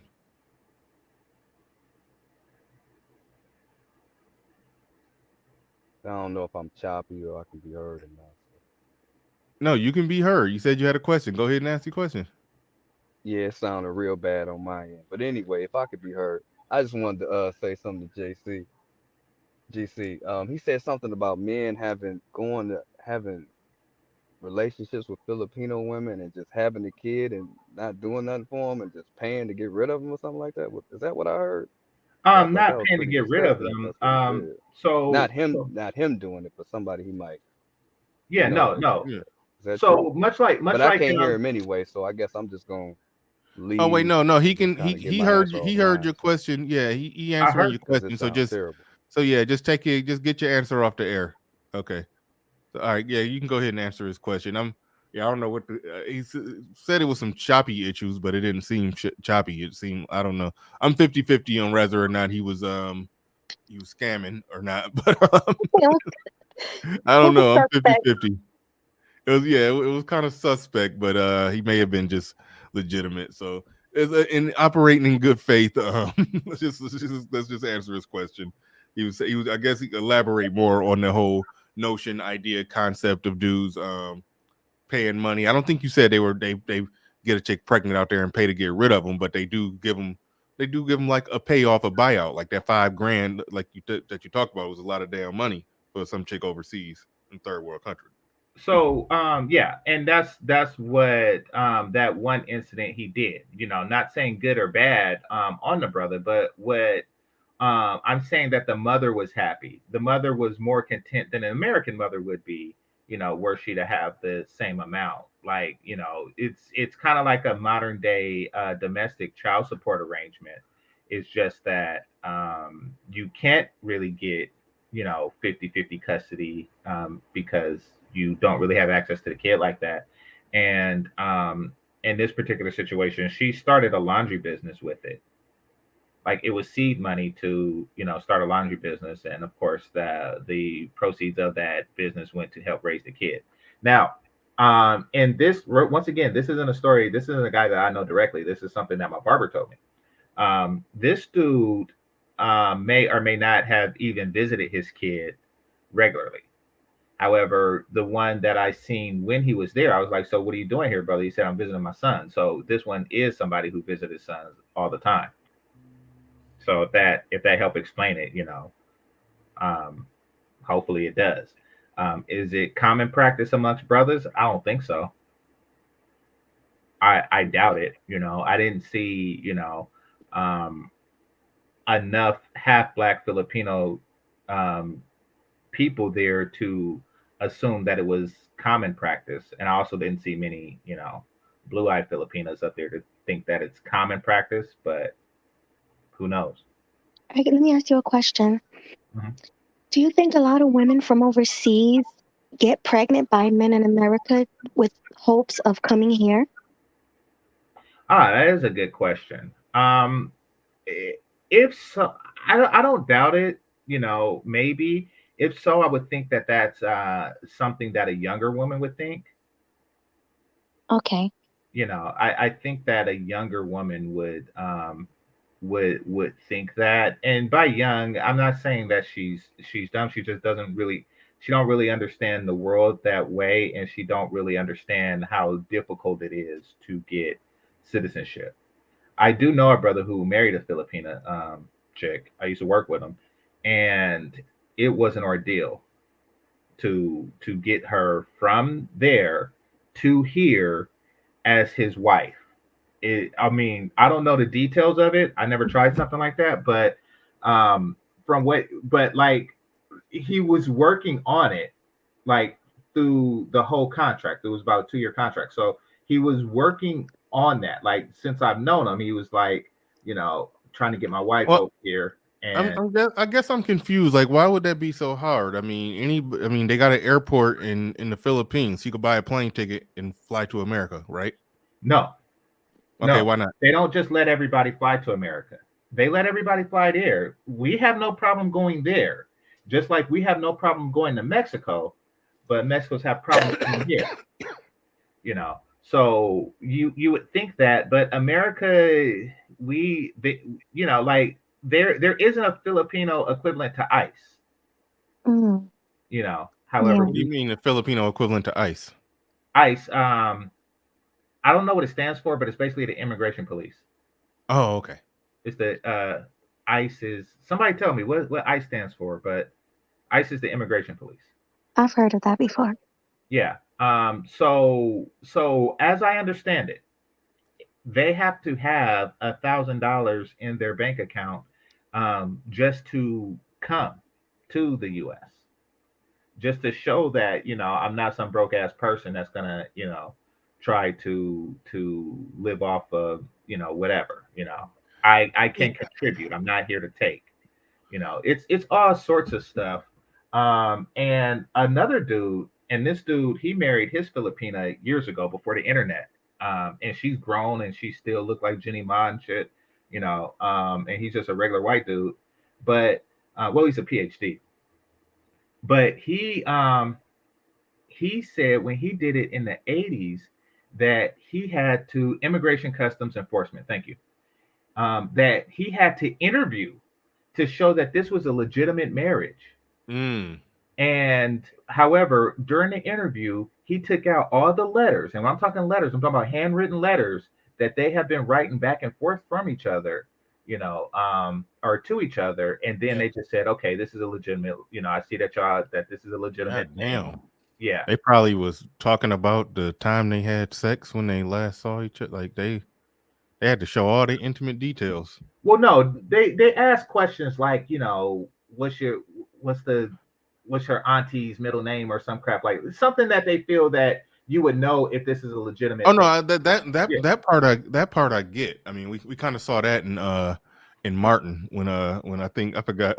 Oh think yeah, Pound married some guy to help him become legal, but no, I'm talking about if they submitted all their handwritten letters that they sent to each other. I'm sure it was pretty private. Oh no, he didn't have to submit it. What they did was they asked him questions, and he went to the letters because he didn't know the answer. So, but when the people seen that it was all these letters, they like, nah, it's no need to go through all that. Y'all been writing each other for years. There's no need. Now, one thing that's interesting, I do want to pass it to Pablo because he is somewhat of the resident expert when it comes to these topics. So okay. I do want to swing it to Pablo, but I do know that.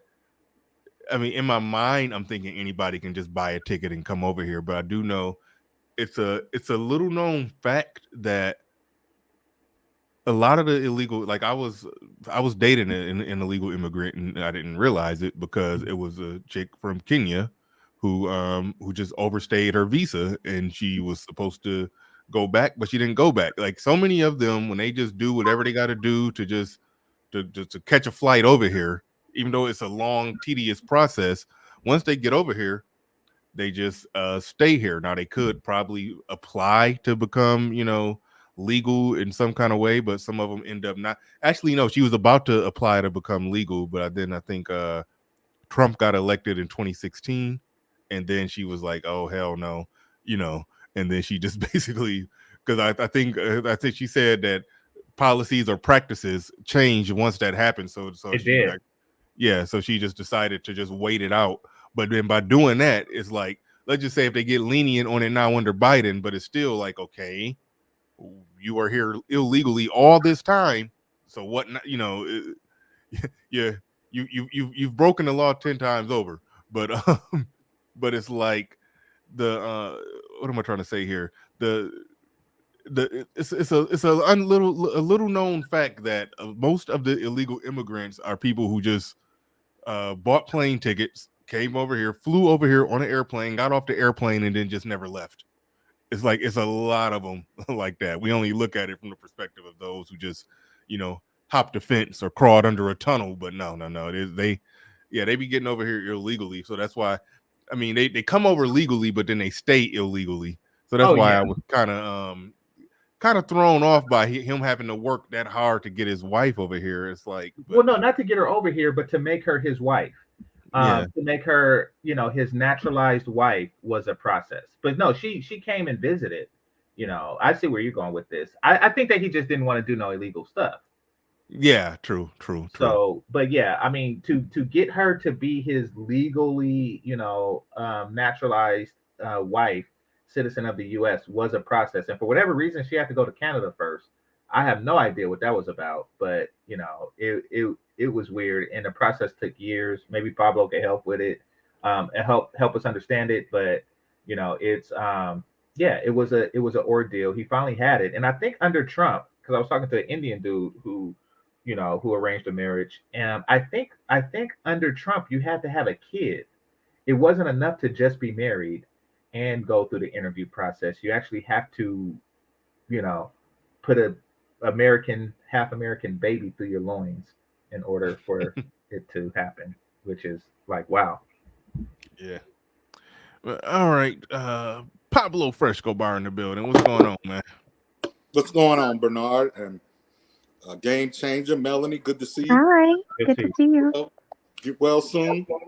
Thank you. So, the immigration piece and the dudes having foreign babies in foreign countries. The U.S. Embassy in every country can and does collect child support from American men who father children overseas. That is a federal law. So do not think that you can go globe trotting, planting seed, and just walk away. All they got to do is have your basically your full name, and they will research it and find you and put you on them papers. So this idea that you can just plant a bunch of seed and roll out, not true. Okay, so when our old friend Platinum Elite said when he was doing his final tour, and I don't know if he was over in Korea or somewhere, and he said he only had one more week to be there. So it was like, I'm going in raw, locked and loaded. That's a bad idea, because they still can come back and get him. Yeah, they can. I mean, as long as they know who he is.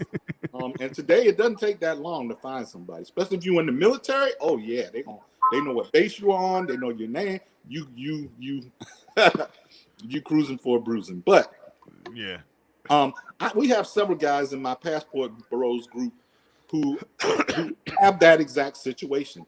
They have whole families in other countries. One guy that comes to mind, we'll just say his name is Wilson.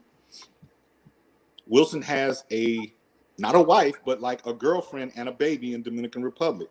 And he takes care of them. He works remotely, so he's there a lot of times, working remotely, and spends a lot of time with his with his family, and and takes care of them. So it's not a problem until it becomes a problem. Until now, if he were to ever like fall out with her and didn't want to pay his share of support to her and for the child, which he would never do,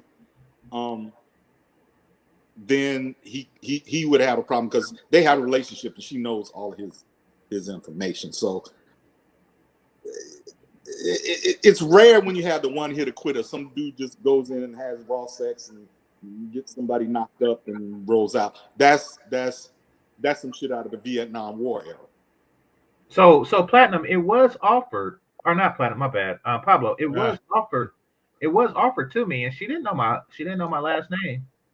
That's for damn sure. Well, yeah. I mean, I'm not saying it doesn't happen. I'm just saying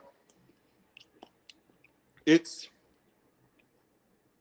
not a frequent occurrence where some American just goes and knocks some, foreign girl up. Well, what I'm saying is no, I didn't say it was a frequent occurrence, but what I'm saying is I could have done that and she not have gotten child support unless I chose to give it, because I'm not in the military and she don't know my last name. So what's with that? Yeah. Then she's on her own, but that's not unusual in the sense that Pablo, what the hell are you eating? my lunch, salmon. So all right. Yeah, what you're saying is not unusual because particularly in DR and Colombia, there are a lot of single mothers, well, unwed mothers. Let me restate that. They have unwed mothers. We have single mothers. Let me explain the difference. In their living situations, tends to be a lot more family oriented, meaning you might have 3 generations of people living in the house. Grandma, uncles, grandfathers, fathers, whatever. And then you might have a younger woman who's an unwed mother, and then they all live in the house together. In the US, you have a situation where you have single women who live alone with children. Mm-hmm. People keep trying to tell me, "Oh, all single mothers are the same." It's the same in DR and Colombia. No, it's not. No, it's not, because the families are larger and they're generational under one roof. So, trying to just apples and oranges, no. No, okay, I agree with that. I understand that, but yeah, I didn't know that they can enforce international child support. Oh, because most countries don't have their own domestic child support situation. Yeah, so. the U.S. will do it. You understand? Yeah, that's what I'm saying. That's very weird. It's very weird that the U.S. Has policy that takes the dollar out of U.S. circulation. Like the thing is that they want to keep it in U.S. circulation. So they're like, okay. Well, what they don't want is, okay, let's say it's not just some bar girl that gets knocked up. Let's say it's the daughter of a diplomat. Mm-hmm. And you knock her up and you roll out and go back to the US. They want to keep good relations. So what they do is they say, okay, if you know who this person is, we will collect from them and give it to you. But you got to be able to show us that you know who this person is. And if they can do that, then they will collect child support internationally. Is this every nation or just NATO nations?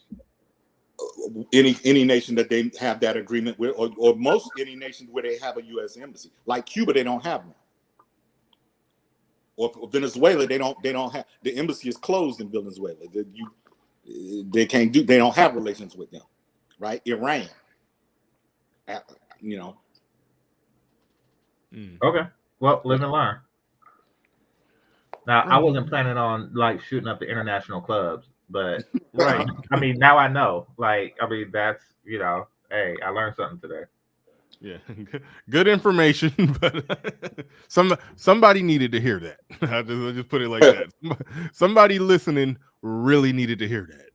I already mentioned somebody who needed to hear that. But anyway, we got Big Mike Drop in the building. What's going on? Blessings. What's happening, fam? What's happening? How you doing? Hey, man, happy Doing holidays to y'all fellas, man. Get ready to go into a new year. So it's Right good, on, good right to see on. everybody here. Yeah. Hey, a couple things on this subject. Hey, just a couple of points, and I'll drop off. But one thing, I'm glad my brother Pablo said what he said about still being able to, be put on child support if you're shooting up the club internationally. So one thing for military brothers, I'm a disabled vet, so I have a special place in my heart for military guys. When you're over in a place like the Philippines, and it's not really any bases over there anymore, so you don't really have to, really be concerned with that. But places, different countries on bases, if you impregnate a chick on base, that's considered U.S. soil. So you are subject to U.S. laws. If you impregnate a chick on a U.S. ship, that's U.S. soil, according to Admiralty laws. So keep that in mind for brothers in the military on the child support tip. Another thing, when you're in these other countries, a lot of times you're going to find one or two extremes.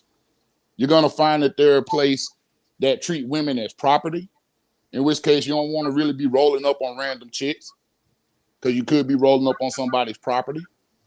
And men are territorial. You can get in a lot of trouble doing that. Also, if they're free sexually, then a lot of times they're hotbeds for diseases. So you don't want to be raw dogging nothing over there either.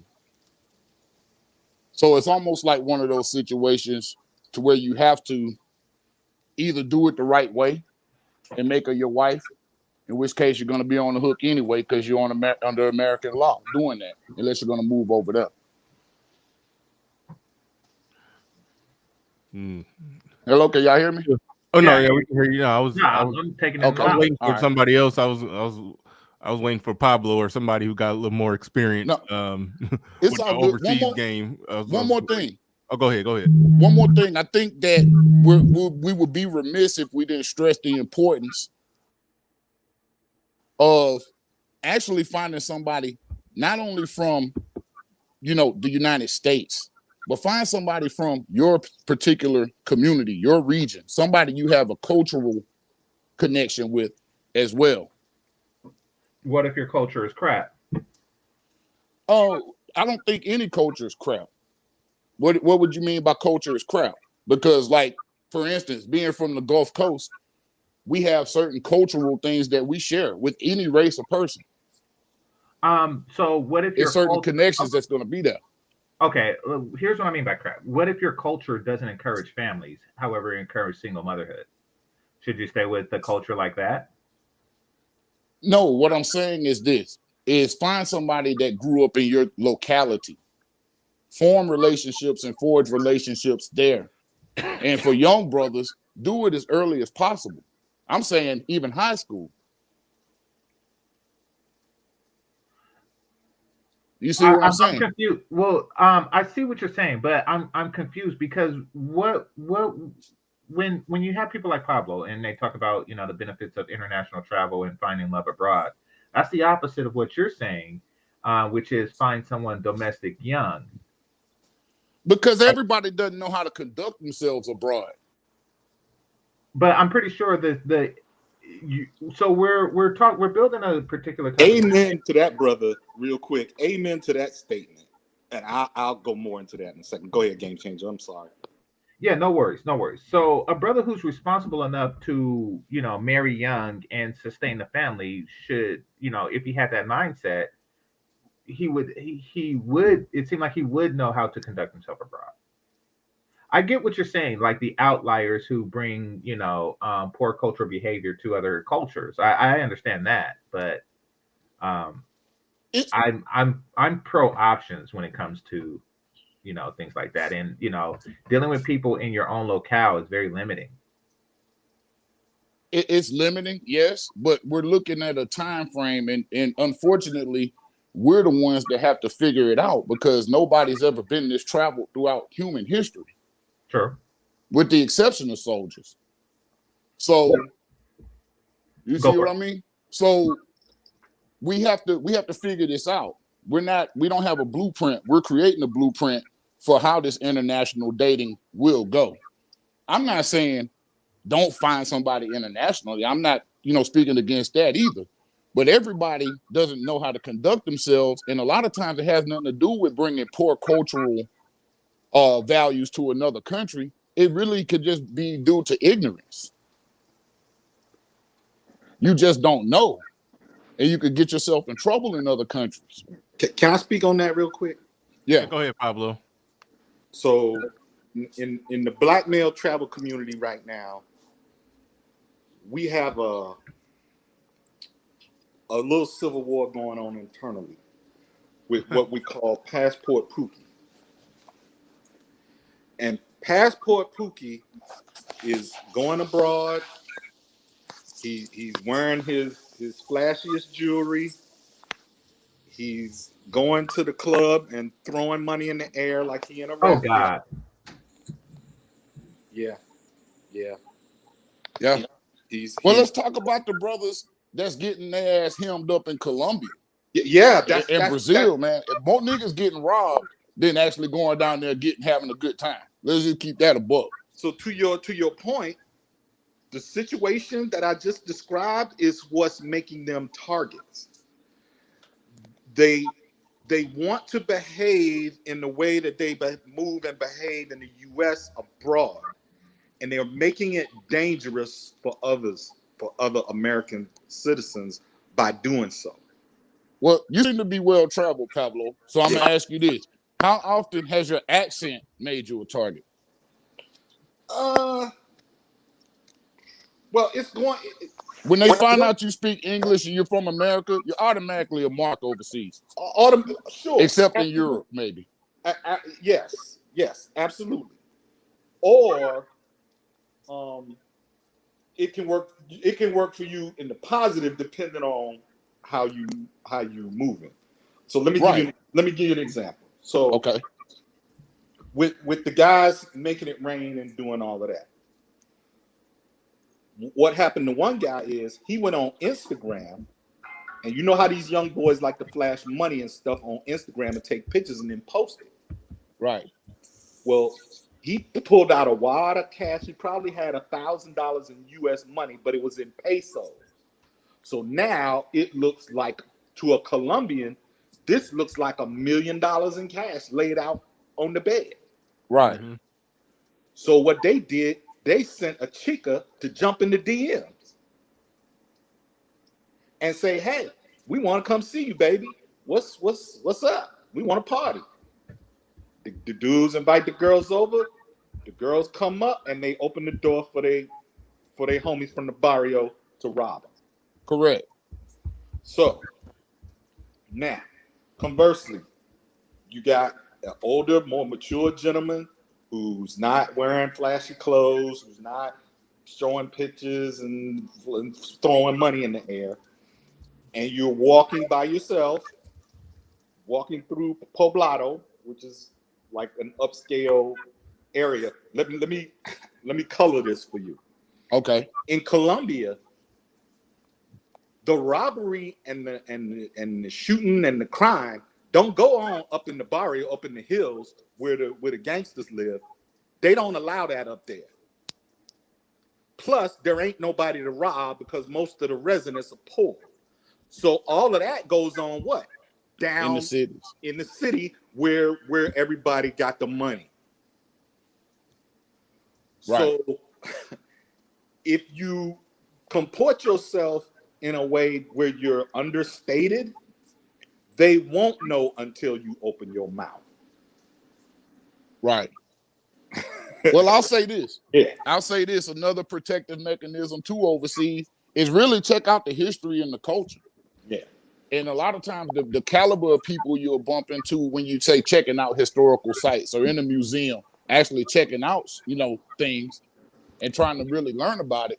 the caliber of people you'll meet, you'll probably meet a caliber of woman that may happen. You know what I'm saying? Yeah. But if you're going down there and your whole thing is the club and to be in the slums in these cities, yeah, you're right. You're gonna get that work. Yeah. A lot of brothers can't master Atlanta, much less somewhere else. Exactly. So yeah, it's a group of guys that are making I don't want to say particularly American black men, but because the white guys stand out more. They stand out a lot more.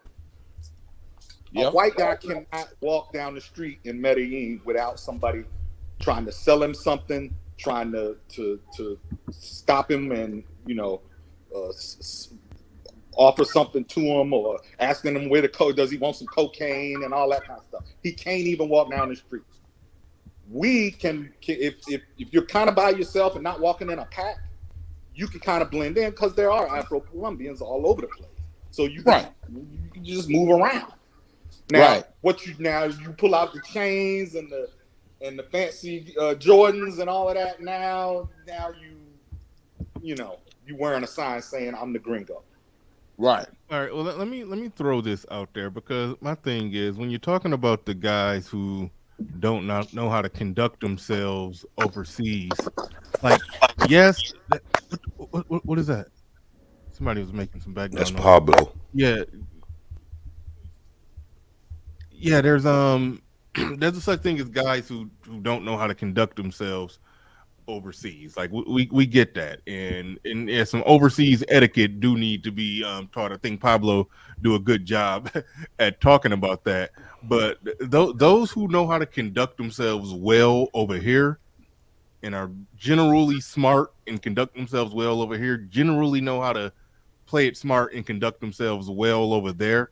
So I don't want to get in the business of saying things to discourage brothers with a good head on their shoulders from traveling abroad and doing and living that lifestyle out there. I want to say nothing to discourage them, because the things that some ignorant Negroes are doing. I mean, if you're going over there you don't even, to be flashy and throwing money and all that, you don't even do that in the States, in a city or neighborhood you're not familiar with, let alone a country. So like we're talking about some ignorant dudes. Like, so I definitely don't want to get in the business of trying to discourage brothers with their head on straight from traveling, because it's ignorant dudes out there getting robbed because they asking for it. I mean, that's where I don't like to see it go.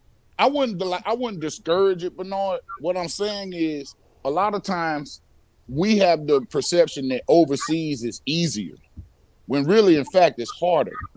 What's harder? Life. Oh, yeah. A lot of these places that people are going, it seems easier to us, but in actuality, it's harder. Well, it's a third world country, so exactly. Of course it's harder. It's harder for those that live there. But if you're traveling and visiting on a nice, fancy resort there, I don't think that's hard. If you're just on vacation there. Nah, trust me, I don't do nothing but fancy or resort when I go overseas. So yeah, trust me, I'm not a man of the people when it comes to being overseas. Not at all. Chances are I'll probably meet more Americans overseas. I'm a man of the people. What do you mean by hard? Life is just harder over there for them. No, but I'm with Bernard. Like, if you bring your income, then it's not as hard. But yeah, granted, if I was living there with no stove, things would be very hard, because I'm used to having a stove. But no, but if you were living there with no stove and ran into someone like me who had a stove, what lengths would you go to get what I got, is what I'm saying. I'd work for you. But I get where you're going with that, But no, I do like to be with the people when I travel, as opposed to other Americans. I like to walk the beach. Everybody knows this. I'll be with you. If I can't speak your language, I'm not hanging with you. See, that's what we did. No, that's I'm just saying. If I don't know what y'all saying, I'm not fucking with you like that. Well, that's where we differ. I like to walk the beach, and if I see somebody playing chess or dominoes, I'll join the game, whether they speak English or not. That's game changer. Did you buy a stove one time? Yeah, I bought a stove one time. That's why I used that. That's why I wanted to get that in there. Yeah. Yeah. But no, I like to be with the people. I go to meet different cultures and different type of people. That's admirable. That's admirable. Like I say, I go to see shit. But that I I've don't already go, I don't looked go to up. bring ignorant aspects of my culture to them. Now, I will say this: in my travels, and I'm not as traveled as Pablo, definitely, but in my travels, I don't really come across passport Pookie. Now, I came across a couple of passport Debos, but and I even talked to one of them, but I haven't come across any passport Pookies. I don't think that it's a lot of them, but Pookie kind of stands out, and it just rings in your brain to make it seem like it's a lot.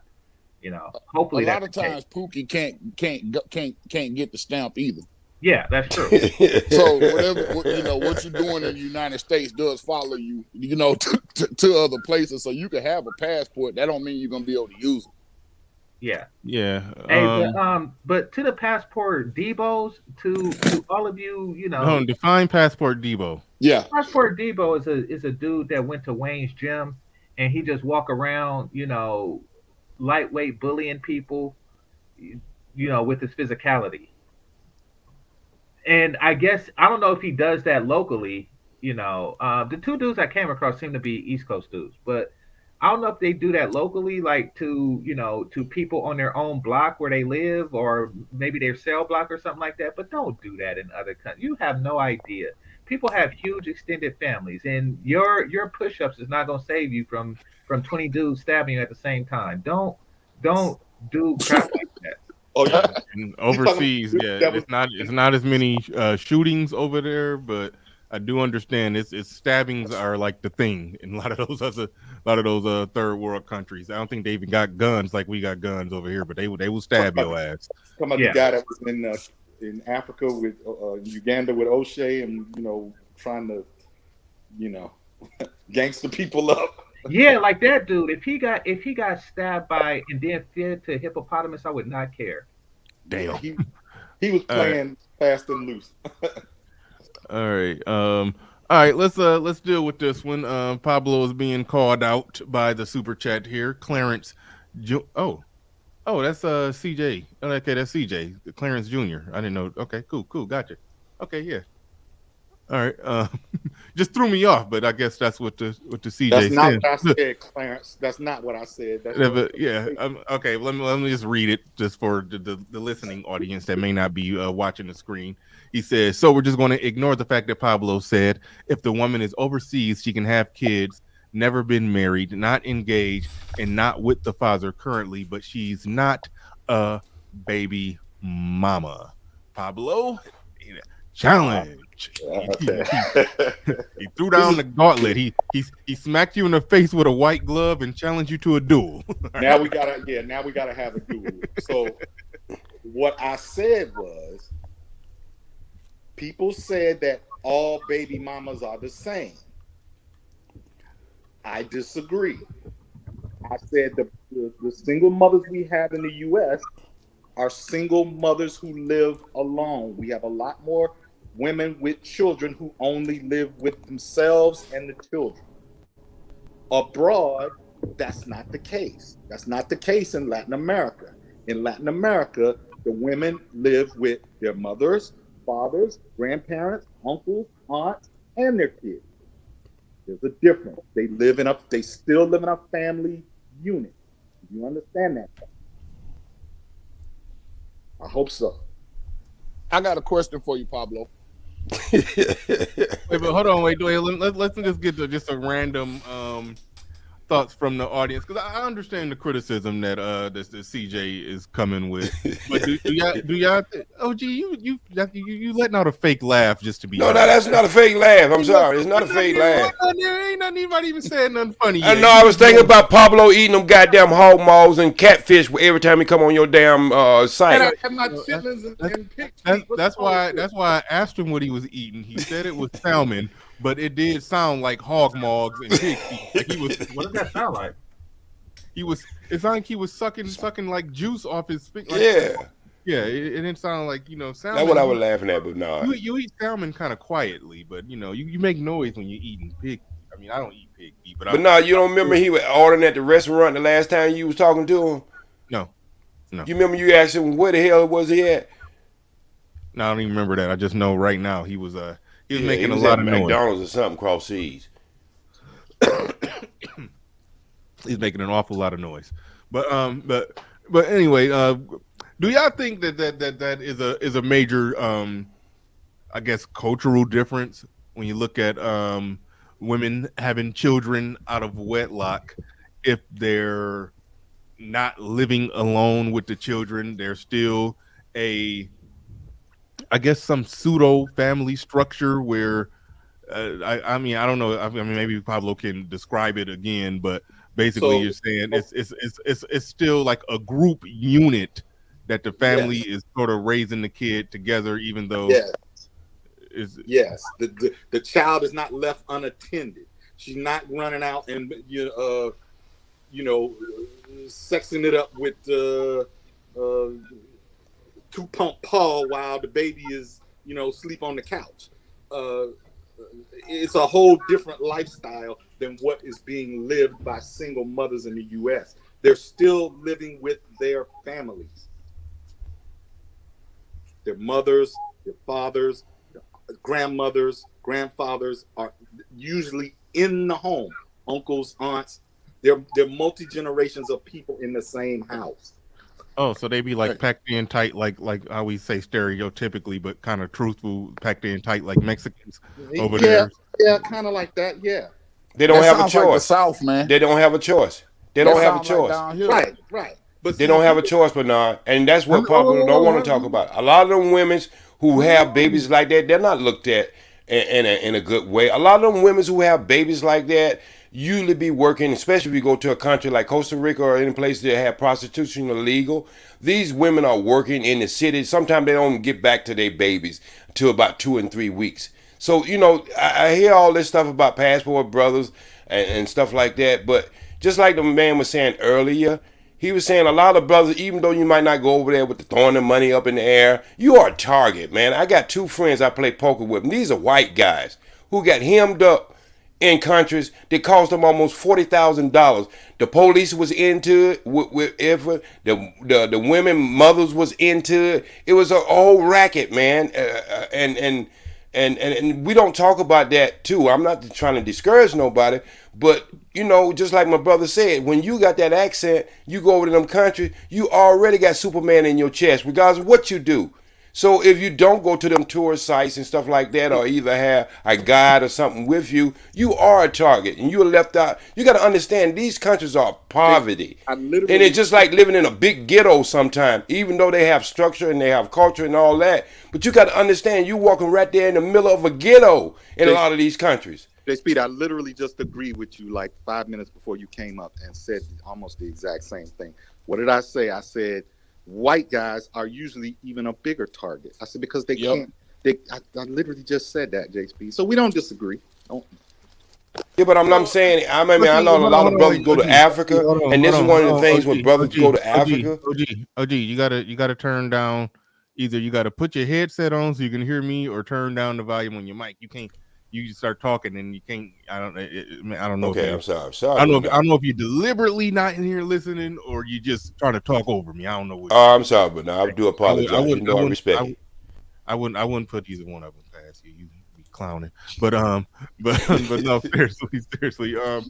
Damn it! Now I forgot my point. You getting old, but you getting old. Yeah, that is apparently the case. Shit. I did have a good point, but I forgot it. So I'm gonna read some super chats until I remember my point. But shout out to who is this? Alpha Male Honesty said, I spent nearly 10 years abroad and have never had any problems in any of the 42 countries I've been to. From what I hear, most brothers get robbed in South America and the Caribbean. All right. Where we at? Also, we got I think I read this one. Oh wait, no, this is another one. This is another one from Clarence Jr. says, if they live in a family environment, the fact that she has kids outside of marriage is actually worse. she saw successful family structure up close. Pablo, your response? Okay, if that's what he thinks, but I'm telling you, the living situation. All I'm saying is the living situation is different, and the dynamics are different. That's all I'm saying. Right. Whether you feel that you think it's the same or whatever, okay, fine. I'm not trying to discredit you for what you want to think. Fine, but I've been there, and I'm telling you, culturally, it's totally different. And so, trying to compare American baby mamas to single mothers in Latin American countries it's a fool's errand. I would disagree, Pablo, because what you're saying sounds a lot like the rural American South. Well, yeah, it was. It's the same thing. So yeah, 20, 30 years ago it was. No, I'm talking about today. I'm from here. Okay, so that's what I'm telling you. So you mean to tell me Atlanta is full of Atlanta ain't the South. Okay. Atlanta's in the South, but the representation of the South is not in Atlanta. Okay, so let's say Macon. Macon. You go to Macon, you're gonna find a chick with her baby, her mama, her godmama, grandmama, cousin. Are any men in that house? It may be an uncle, granddaddy, grandmama, boyfriend. Yeah. Okay, now, So now that's more similar, yeah. But what I mostly see is women who have no husband, no family, no other person around in the house other than their single mother raised children. That's it. They live in an apartment with them and their children, or they rent a house with them and their children and no one else. That's mostly what I see. That's in the city, but that's literally only 20% of the country. Is what I'm saying. The majority of the country is still rural areas, in which case people still live like that. South Carolina, North Carolina, Alabama, Mississippi. Let's go with it. TBE Trucking in the building says, what about the men who got to go across seas to find wife because they can't get one here? There are good men. I think it means they are good men. They are good men, not good enough for American women. Yeah, I think that's and like I mentioned, a brother who got a Filipino wife, he's a good dude with a career and stuff like that, but do he want to, be a high earning, high value man getting with the average at best woman? No. With a kid? No. He got himself a Filipina with no kids and, flew her in. Hey, game changer. What up? As an ex-military dude, I'm gonna tell you, you know what we used to do to the Filipino wives? I hope it's something good. What happened? No, I mean, it's not. Hey, like what I'm saying is bad. Like what I'm saying is do more in-depth research about the culture's attitude towards sex. Because Filipinos don't give a damn about giving up no ass, bro. Hold on, wait. Tell us what y'all used to do to them. I mean, go on. I can't get into detail. I'm a married man of a different life now. But what I'm telling you is the attitude towards sex in a culture is something very important to learn, because a lot of brothers will get themselves hurt. All right, look, like this. You get hurt fooling with these girls from Filipino, bro. From these Filipino chicks. Time out. You get hurt fooling with girls from over here. Like, what is the deal? This is what I never understand. And I'm getting a lot of this from some people in the chat room. Got some of it from CJ's comment. We know we're gonna get that from OG as well. It's like just a concerted effort to try to discourage men from traveling and doing their things, or opening up their options. And keep in mind, I don't even do it. I'm an American black man with an American black woman and very happy. But I'm not about to go out my way and make arguments to say why somebody shouldn't do this or shouldn't do that. No, they should do what they want to do, but they should be very informed. And the people like Pablo who are doing it, I think, lead the charge in talking about the things that need to watch out for. But then there's the people that are just, you don't want to do that.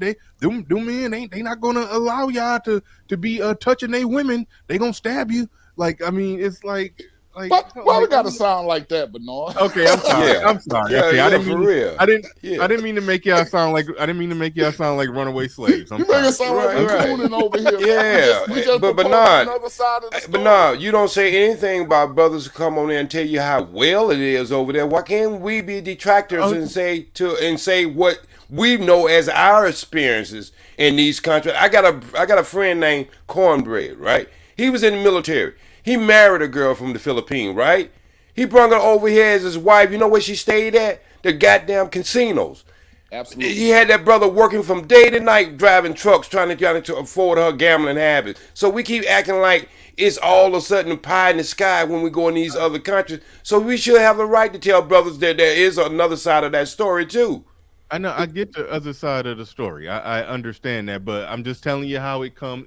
It comes off as if that a cape is just being put on for American black women. Like, don't give up on the sisters. Okay, I don't want to make y'all sound like runaway slaves, but y'all just saying like, don't give up on the sisters. You know, so just it's all bad everywhere. Yeah, these black women are bad, but they bad over there. Just deal with the bad that you know.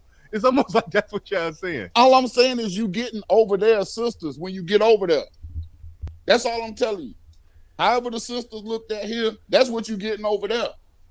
That's why you getting them in most cases. But yeah, that is simply not true. I'm a proponent, but I'm a That is proponent. simply, hold on right quick. Hold on one sec. I don't let him Hold finish, on. GC. Go ahead. You got it. You got it. I'm a proponent of American culture. Mm-hmm. I grew up in the time, and I witnessed the transition, but I'm not at a point in time where I can give up on black culture in the United States. So women are the purveyors of culture. Find one and figure out how to reproduce to preserve our culture in its right form. That's all I'm saying. All right. Okay. And well, real quick, GC.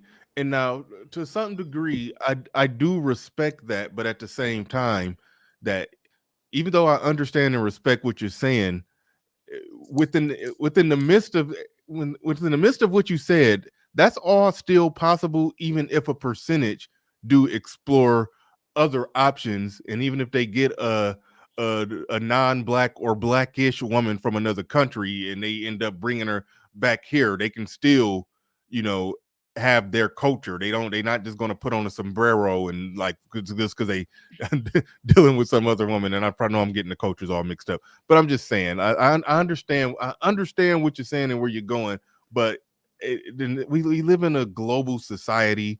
Even in our own country, it's global because there's so many different races in this melting pot here. It's going to be a percentage that's going to date out, and it just is what it is. So I'm not in the business of trying to hold people down at a certain, male or female. I'm not trying to hold nobody down and say that you need to do this, you need to do that. I know what I personally prefer, but it's no way that I could make I can't even mount an argument to try to imply that everybody should do this.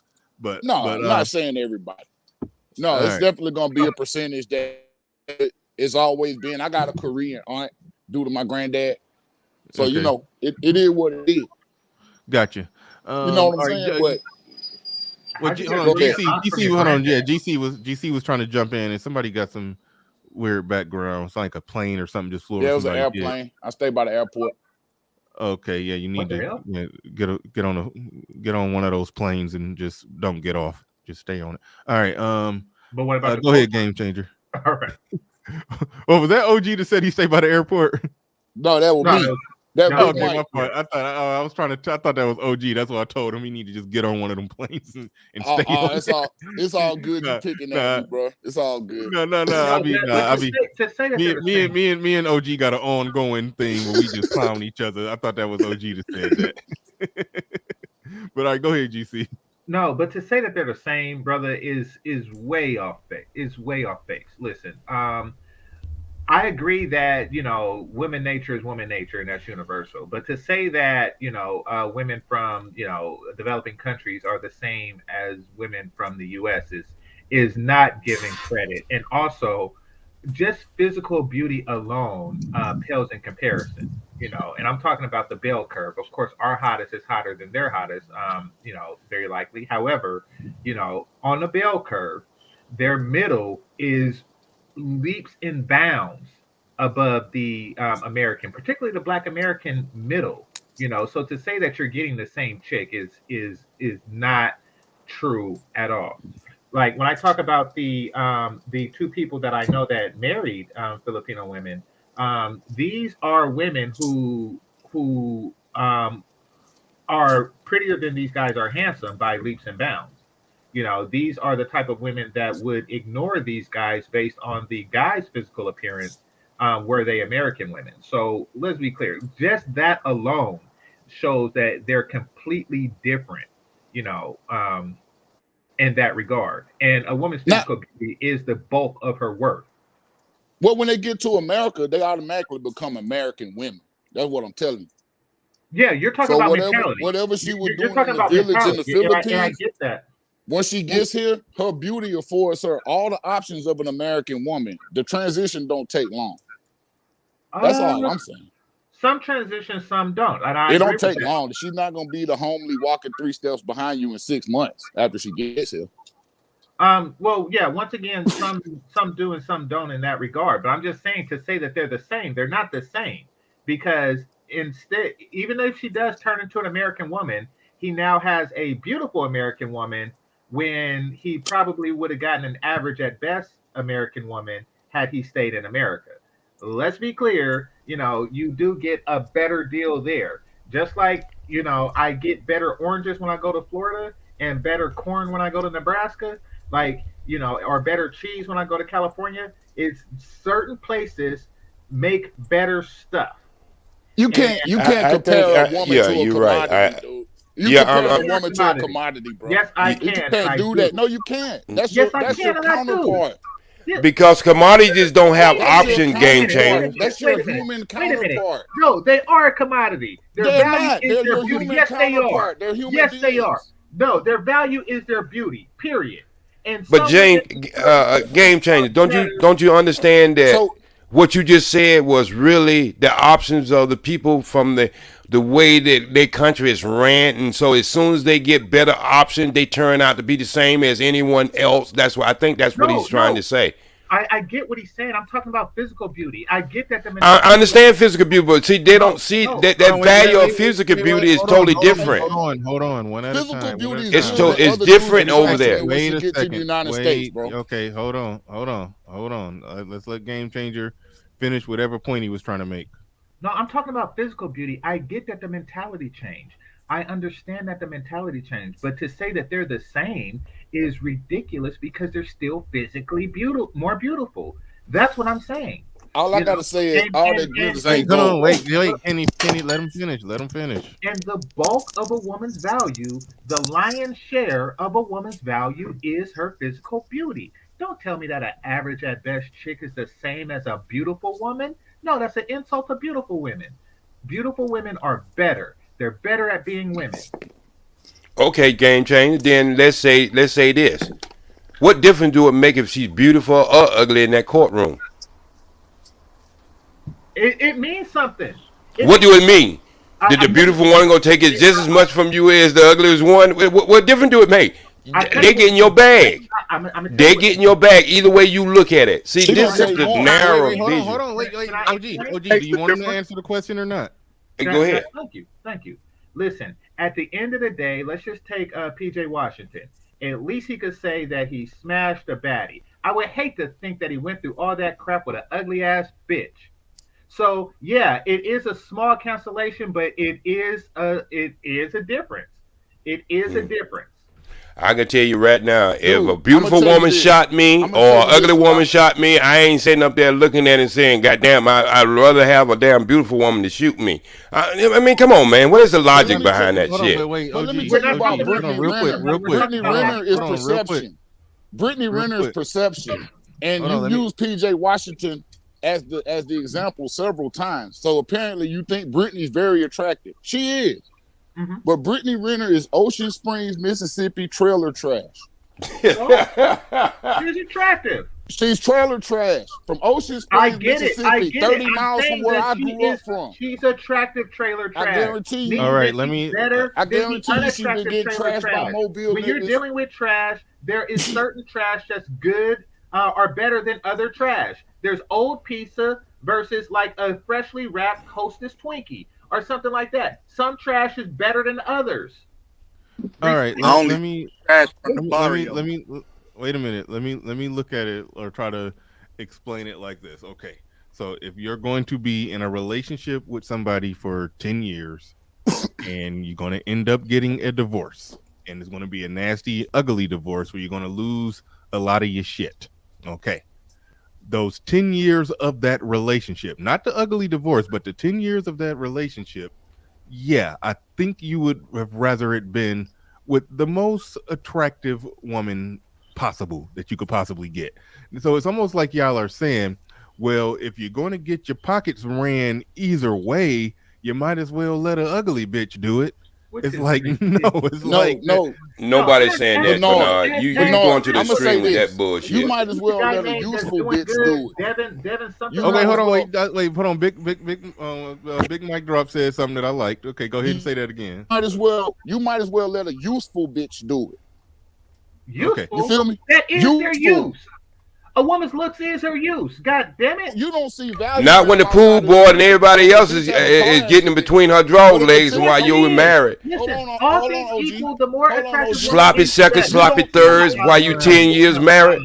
All right. Now, hold on, wait, hold on. I gotta mute everybody. We talking at the same time.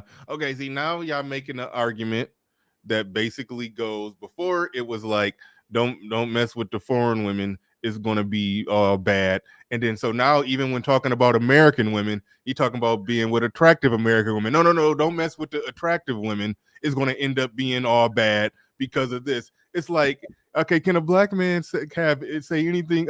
Like almost like a black man has to say, I deal with average at best, ugly, or shout out to Obsidian, Jill Scott with a big chop and a Grace Jones paint job from Earl Shops. It's like we have to. It was almost like we have to say that's what we prefer and that's what we're going to deal with to not get any criticism. But if you even say I want to deal with American black woman, but you do have to be attractive, and then it go back to that. I'm sorry, I don't want to make y'all sound like runaway slaves, but it's like, oh no, they gonna treat you bad and they gonna fuck the pool boy. It's like, come on. It's like, can a black man in America have anything without without facing some type of criticism for it? It's like, I don't understand this. No, but Bernard, what you don't understand. Can I get this here? What you won't say in that statement, Bernard, is the only thing we are saying. There's consequences in anything in any woman that you date. There's good and there's bad. Women, there's good and there's bad. It's not saying that one is better than the other, whatever. What we are saying is, don't look at the grass being greener on the other side without consequences of that grass might be turf. That's what we're saying. It is greener. Like, yeah, because it's turf. What I'm saying is because it's turf. It's not fucking grass, game changer. It's turf. All right, come on. Some grass is better than others, and some ass is better than others. Period. Grass and ass. Now, listen, Brownie said beauty is not use. Yes, it is. You use the hell out of beauty. You use it more than you use ugly. That's for damn sure. What are you talking about? There's a million uses I can use for beauty. What the hell is wrong with you? Game changer. Game changer. Pretend like you don't understand that. No, you know an ugly bitch has harder life. Let me retort. Well, right quick, I'm talking to Brownie. You know that ugly bitches than you have harder Last lives time than you just kept talking and then let me answer. Let him answer this time. Hold on. He had to end of his rant, and then you got next, Big Mike. Go ahead. All right. No, stop saying that all vaginas. See, this is the thing. They're invoking communism on your penis. Stop saying that all vaginas are created equal. They're not. Some are better than others, and hotter vagina is better than colder ones. It's better than uglier ones. You mess with dead people? I ain't never had a cold vagina. Listen to me, OG. That is why Steely got the treatment. Oh, he just go to the toilet on me. And Sid Avery got the full Mr. Albert treatment. Why? Because beauty is better. Beautiful women are better than regular women, and there's a higher concentration of beautiful women abroad than there is domestic. All right. So I understand what you're saying. And yes, you are correct. Physical beauty does reign better abroad. Thank you. Yes, it's a lot. So many beautiful bitches, so much competition for from them. They have to compete. So they always on point, especially in Latin American countries. I'll give you that. But what I'm talking about for young brothers, man, is getting past just the physical aspect. Physicality and your physical look is yes. That's one thing, yes. But as far as when it comes to choosing a mate, not just somebody to smash, you know what I'm saying? You can smash whoever you want to. This ain't no communism on nobody's penis. I would be the last person. I'd be a total hypocrite if I ever tried to do that. But what I'm saying is find value, usefulness. Beauty is useful in one place, and that's in the bedroom, and it's usually in your eye, whatever you feel is beautiful and whatever gets your rocks off. Mm-hmm. But there is value that women can bring. No, and there are valuable women, and they're everywhere. I understand look for the. Hold on. I'll let you go. Let him finish. But look for the value. Everything needs to add value to your life. As a black man, yeah, we've compromised a lot. We've compromised damn near everything. Don't throw it away on an Ocean Springs trailer park trash bitch like Brittany Renner because she looked good. That's the lesson PJ need to learn. I get it, but that's all I'm saying is that's just a car accident away, bro.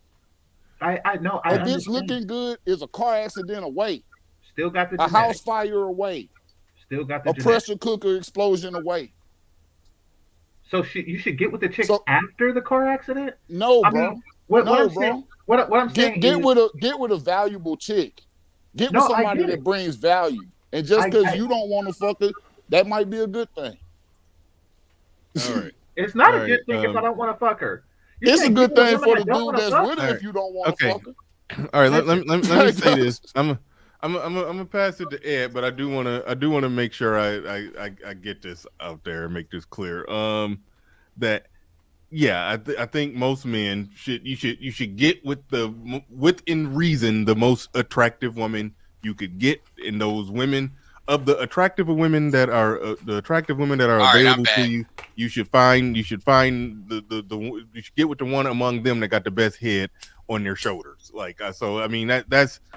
I don't want to just say that's obvious, because some dudes make obviously bad decisions in women, but yeah, I think the type of stuff that Big Mike Drop is saying, I understand where he's coming from. I just don't think it's that type of delineation where it's if you got an attractive woman, okay, she's automatically going to be more problematic to you than a less attractive woman that's just going to who allegedly got being less attractive doesn't automatically give you a heart of gold. I don't necessarily think that's true. That's true in other communities. That's not true in art. That's more true in other communities. What he said is a universal truth, but in our community, that shit ain't true. Yeah, hold on, wait. I want to finish my general point, because I'm attracted to my woman, but she also got a really good head on her shoulders, and that's what ultimately kept her. If she was just some stupid, loud, belligerent airhead, she wouldn't have stayed around. Now I would have had sex with her, but she wouldn't still be around. So I think what Big Mike Drop is saying, I think we generally get that. So I mean, it turns into a situation where what the hell? What is that? Not me. What was that? Wait. I want to know who was that. What was that? It wasn't me. It wasn't me. All right, so I think we generally understand that don't get with some loudmouth, dumb, stupid, belligerent broad just because she hot. Now, if you have a little one night stand weekend fling with her, okay, great. But I think we all understand that you don't pursue a long-term relationship with intentions with that type of shit. I think we all generally understand that. So we can damn near agree to agree. But hold on. Hold on for a second. I'm sorry. Big Mac, the picture in the building, says, I think it's safe to say, okay, wait, hold on, let me blow that up so I can see it. It says, I think it's safe to say that we men now know the difference between quality women and no quality.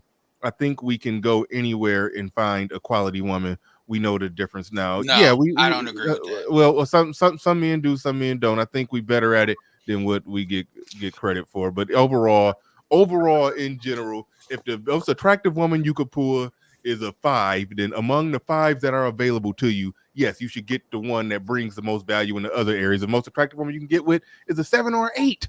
Then you should get with the 7 or 8. You should find one that can bring the most value in the other areas as well. They got the best head on their shoulders. That's not going to fuck up your life. Like, so it's that. But I don't. It's a false dichotomy to make it seem as if you have to choose between getting with an 8 who's going to fuck up your life versus getting with a 4 who's going to be very pleasant and nice. I don't think that's the dichotomy that people are dealing with. But anyway, I don't think we generally get it. Wait. You got one more. You got one more, Bernard. Oh wait, hold on. Yeah, I do. I don't want to miss that one because that one was kind of heavy-handed. Oh no, I got 2 more, and I'm passing this to Ed. But James Jones in the building says women are not more beautiful overseas. You have access to more women because of your income there.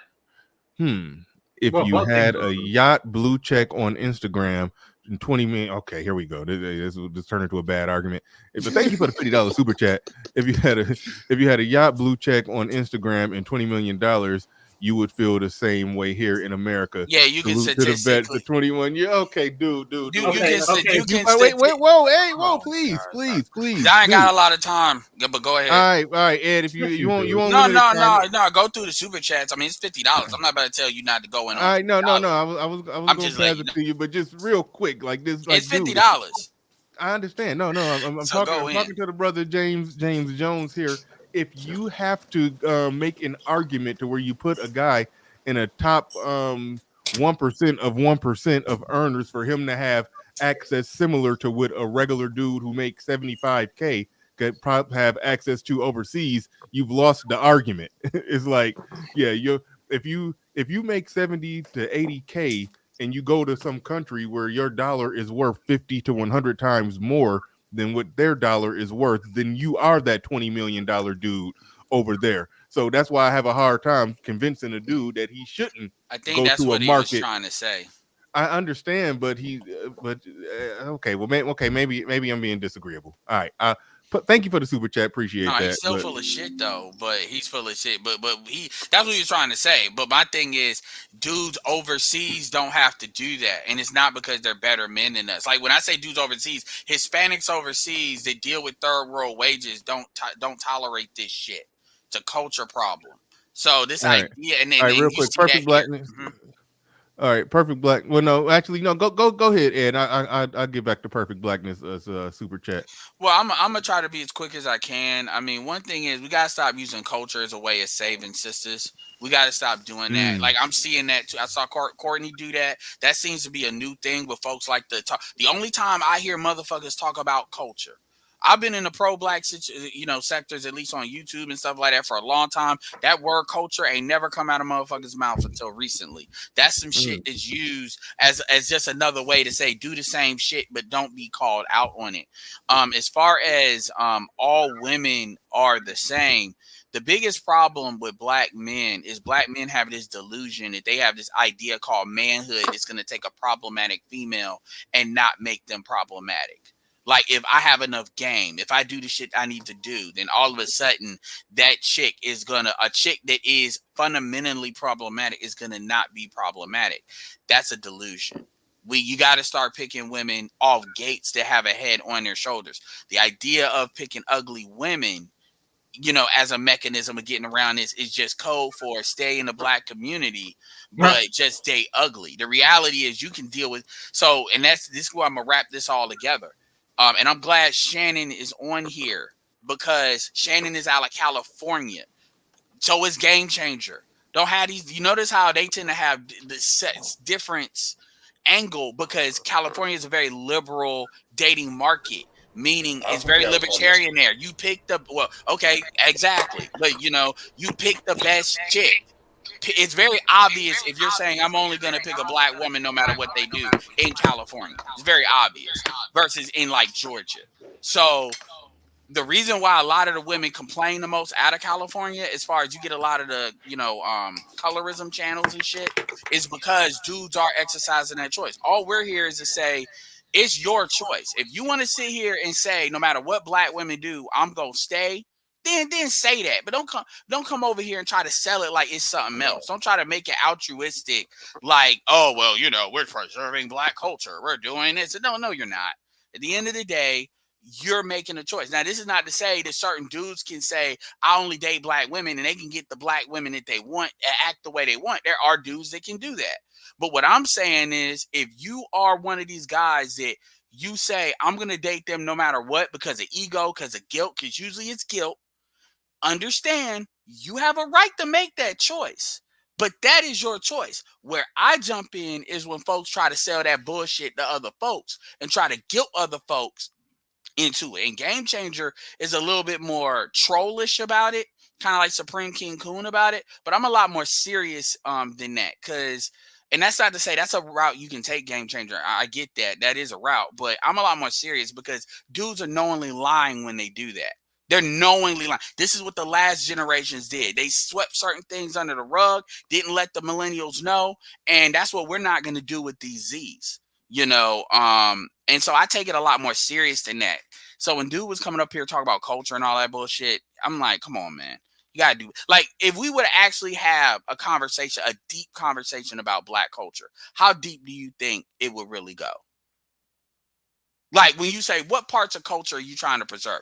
Give me an example of culture aspects that black women display that you would like to preserve. Go. Well, Big Mike dropped still on the panel. That's him in the top right corner. He just swapped out.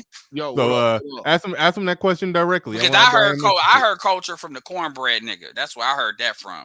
But I had it on mute. No, the dude that literally y'all was calling cornbread. Oh. No, he's talking about OG. Oh, that was his name. Okay, well, put the question. So my question is, what parts of culture? Give me some aspects of culture that black females have displayed that you would like to preserve. I mean, to be honest, man, I think that painting anything with a broad brush is intellectually dishonest. That's why I'm asking for a specific. That's what I'm saying. It's so many different specifics. What I'm hearing a lot just of pick is, a couple. I'll pick a couple. I mean, I'm saying even picking a couple isn't gonna, say what you already know. I'm sure. No, I'm trying to discern if you know the difference. Black women in the United States now. Why that? Number one, that's anybody that listens to my channel knows the answer to that question. I don't listen to your channel. That's why I asked you. What? No. Answer mine and I'll answer yours. Because it sounds like I'm trying to help you answer the question that you. Yes. Edward is a big proponent on. You don't even need to go overseas. So go ahead and answer his question. Exactly. So you already understand what I'm saying. No, I don't answer the question. Don't do that. Hey, God damn it, hey man, don't start that with me. Right. Oh, right, so now you're gonna focus on that. I'm asking don't yell at me. I'm a real man on this thing. I'm asking. Wait, hold on. Everything you can. Wait. I know y'all can hear me. Come on now. All right, go ahead, Big Mike drop. Right. I'm trying to answer the question. Thank you, sir. What I'm saying is there are women in this country that have good qualities. All women aren't these urban chicks that y'all used to, that y'all are talking about. You're taking a very small percentage of the women and you're trying to paint the whole culture with a big brush. Black culture is valuable. And that's what I hear on this. Black culture is not valuable, is what I'm hearing from y'all niggas. No, shut the fuck up. You haven't even answered the question yet. What was your question again? All right. What was your question again? Give me some aspects of black culture that black women display can black women to preserve. I'd like to preserve the actual woman, the feminine black woman who cooks and takes care of her brother. Yeah. What percentage of black women would you say? I don't know no goddamn percentages, man. All I'm saying is there's one out there for you and everybody on this panel. No, it's not. You just got to find her. I'm asking you a simple, like, And I'm like answering you, motherfucker, man. what Are you you waiting said. for a You specific said answer? you don't I'm get just mad. You asking. said you didn't Wait, hold on, know. wait, hold on. No, You it's Ed's started turn now. cursing. You started It's yelling. Ed. Wait a minute. That's Wait a what minute. time we Wait a on, minute. bro. I don't know who you Wait a think you minute. got on Wait here. a minute. Wait a Okay, minute. so Wait, since I gotta, wait. Whoa. I know y'all can hear me. no, Come this on. actually is not me getting loud.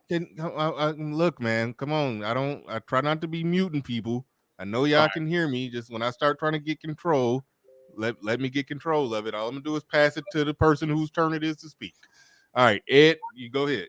For example, so since I got to answer my fucking question, I'll do it. Humility is a perfect example.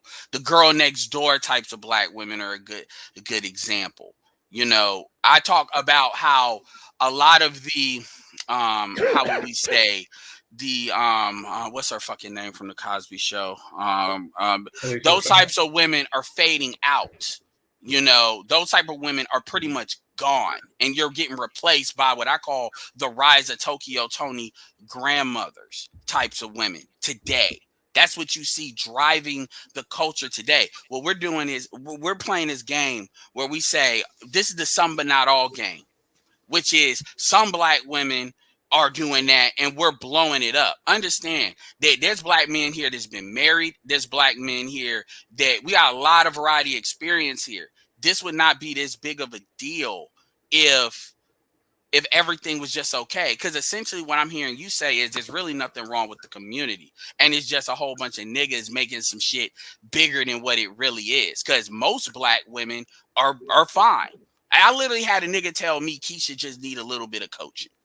Man, This is the reality of the situation is we know what drives the culture. It's 304 culture to the point where you got women that would otherwise be the quote unquote women you're talking about that will literally tell you hoes are winning. And what they're really saying is they want to be a hoe to the point where they're actively leaving marriages in order to do that. And I'm not just talking about celebrities. Now, me personally, I say about 20% of black women operate within acceptable parameters of common sense. 80% of them have varying degrees of bullshit. What does that mean? What that means is, let's say we take black woman 21 to black woman 37, for example, though that percentage. If you put them around the 20%, they'll be kind of generally all right. But if you put them around the other women, they're going to act like the other women. That is essentially what we are dealing with. This is not something new. This has been going on for a very long time. And what I'm hearing is dudes just saying it ain't really as big of a deal as we're making it, why the culture basically gets flushed the fuck down the toilet. In my opinion, we're really already in a point of no return at this point. It's just dudes just don't want to realize it because they want some fucking announcement. No, I mean, man, hold on. Check it out. You're going on. I appreciate what you had to say. But what I'm saying is this, and this is like real man talk. This ain't what you want to go out and, smash foreign bitches and whatnot, because we do that too. All I'm saying is this. The culture is our responsibility to take back as men. Yeah, 304 culture has taken over out here because a man allowed it to be taken over. How? I don't know how, man. If I had the answers to it, then we know how to get out of it. But I was trying to have a dialogue. Hold on, game changer. I was trying to have a dialogue with you. The reason I was asking you questions, but I'm not the one to be interrogated by anybody. I don't even know you. But So, no. Hold on, Ed, stop it. Hold on. I let you get mic drop. Go I ahead. asked you the question. I'm talking to Ed.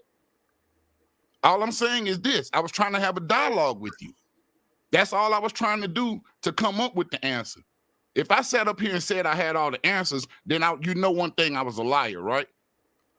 I don't really feel like most of the culture is not worth fighting for. And what I hear when I hear this escapism mentality, going elsewhere, in my opinion, is escapism. Okay, we got to miss. So hold on, gang. No. I'm gonna say the last thing, game changer. Here's why I asked you that question. It is, in my opinion, that you don't even understand the difference between what's good and what's bad in culture. Hold on. How can I have you're right. Hold on, I'm right, but you're right. But I'm discerning what you are saying. And based on what you're saying, it is, to my opinion, and I said this in the chat, we can't even have an intelligent conversation about culture. So that's why. Hold on. That is why I asked you that question. And what you did is you found a way to not answer it and then try to reverse because it. honestly, Hold man, on, to reverse it. And Ed, all right, calm down. the question All was so long and drawn out that I didn't really understand what you were asking. Hold on. I muted both of y'all. I think. Hold on, wait. I think we can just push. We can almost just. Sorry, I've still got a little bit of sickness left in me. Look, Ed, you put a good question out there.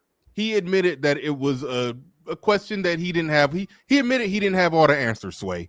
So I mean, y'all can just understand that. Hey, we can move forward from there. He admitted that he didn't have all the answers. Okay, but Bernard, this is important. Bernard, this is important, and this is important because when I look, if we're just gonna sit here and just talk around. This is what the outcome is. Basically, alpha your way through it. Just date black women. And here's another issue that why it matters. Hold on. This is why it matters, because this is the thing nobody ever can answer. The reason why black women are the way they are is because the black men have an enforcement problem. So if we want to cut to the heart of everything, how do you enforce anything you're talking about as far as, let's say we go with, okay, yeah, it's the black man's responsibility to take the culture back. Okay, how do you enforce what you supposed to take it? Because let's be clear, nobody's talking about violence. So we're not talking about that. So that's not on the table. So how do you actually take it back? Because the women have no reason to listen to you. You can't influence them, you can't force them, and you can't buy them off. So those are the only ways you can get somebody really to do something. So there's only one thing that you have that they cannot take away from you and they can't get around, which is your ability to choose. And the reason why I came up here is because anybody that tells black men to not choose, to advocate their right to choose, but for some moral shit or whatever reason they want to say, and Danielle, friend of this channel, Danielle George, she said that black women will never change as long as black men are perceived to be still at the table. And everything black women have done has demonstrated that. So if nobody can really answer that question, it's all a whole bunch of complicated, just date them and deal with it anyway. Fill in the blank to how you want to get there. That's it. I'm a proponent of finding one. All I'm saying is it's not that goddamn difficult, bro. Find you one. Get her on the program. Take lead of her. If you have a daughter, raise your daughter to get under a man. This is real shit. This is a macro problem, not a micro problem. This is a micro problem. Every problem is a micro fucking 80% of black women are overweight. What is a macro problem? What is a macro problem but a collection of micro problems? Let's be intellectually honest. I'm not intellectually honest. That's the problem. You're not intellectually honest. You're more concerned about what you're going to say as opposed to really listening and trying to come up with answers. Okay. You're the talking points, dude. Okay, let's get it there. Okay, fine. I'm going to talk about I'm curious as to what Shannon's got to say. I'm curious what Shannon's got to say. Let's see. Let's send it to a third party. Ed. All right, cool. I'm interested in moving it on to, before I go to Shannon, Game Changer, real quick. It was 2 moments where you was trying to jump in, but you patiently pull it back. So go ahead, Game Changer, real quick, and then we passing it to Shannon. So Ed was asking, or the topic came up of how they got this way, like how did they hijack the culture? And the brother was saying that the men allowed it. And Ed said, how did the men allow it? And the brother was saying, I don't know. I do know how the men allowed it. Basically, once the women realized that black men had a preserve the culture at all costs mentality, the women understood that we can change the culture to whatever we like, and the black men will still continue to preserve it, no matter what it is. That mentality has encouraged them to change the culture to whatever they like, and what they like seems to be a bunch of crap. Dude, you invoked the whole that personifies whole culture several times as far as beauty is concerned. I just have a hard time taking this from you. Excuse me? Wait, Yeah, wait, you wait, wait, wait, wait, wait. you invoke the hoe that is the purveyor of this whole culture. Brittany Now, Renner, I do. you've I invoked her have to point twice out. as far as beauty's concerned. I Yeah. have a hard time believing So, anything you say.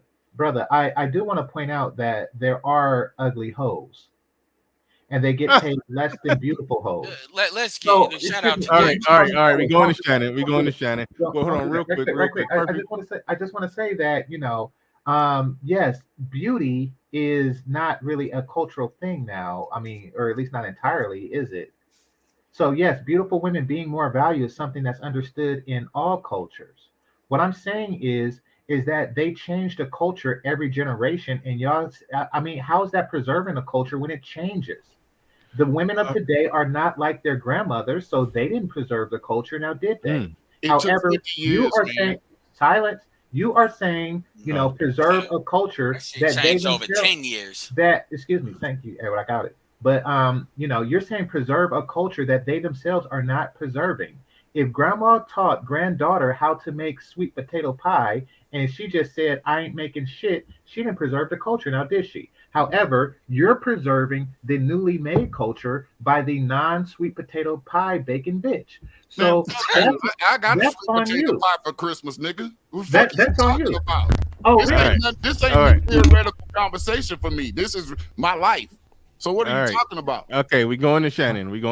Thank you for your patience. You got the mic. He's talking in general, by the way. What up, Bernard? Hey, what'd you say? I We're said he's trying to- talking in Look, Shannon, let's general. come on. Shannon got the mic. Let's go.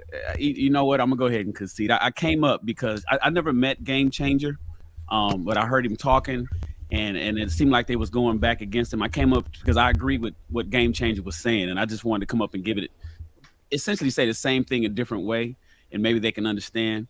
California niggas sticking together. I didn't even know. I'm just saying. I'm just listening to him. I'm like, okay, I like what Game Changer, and I like what Bernard was saying. But I'm gonna go ahead and concede. That was about 10 minutes ago, Bernard.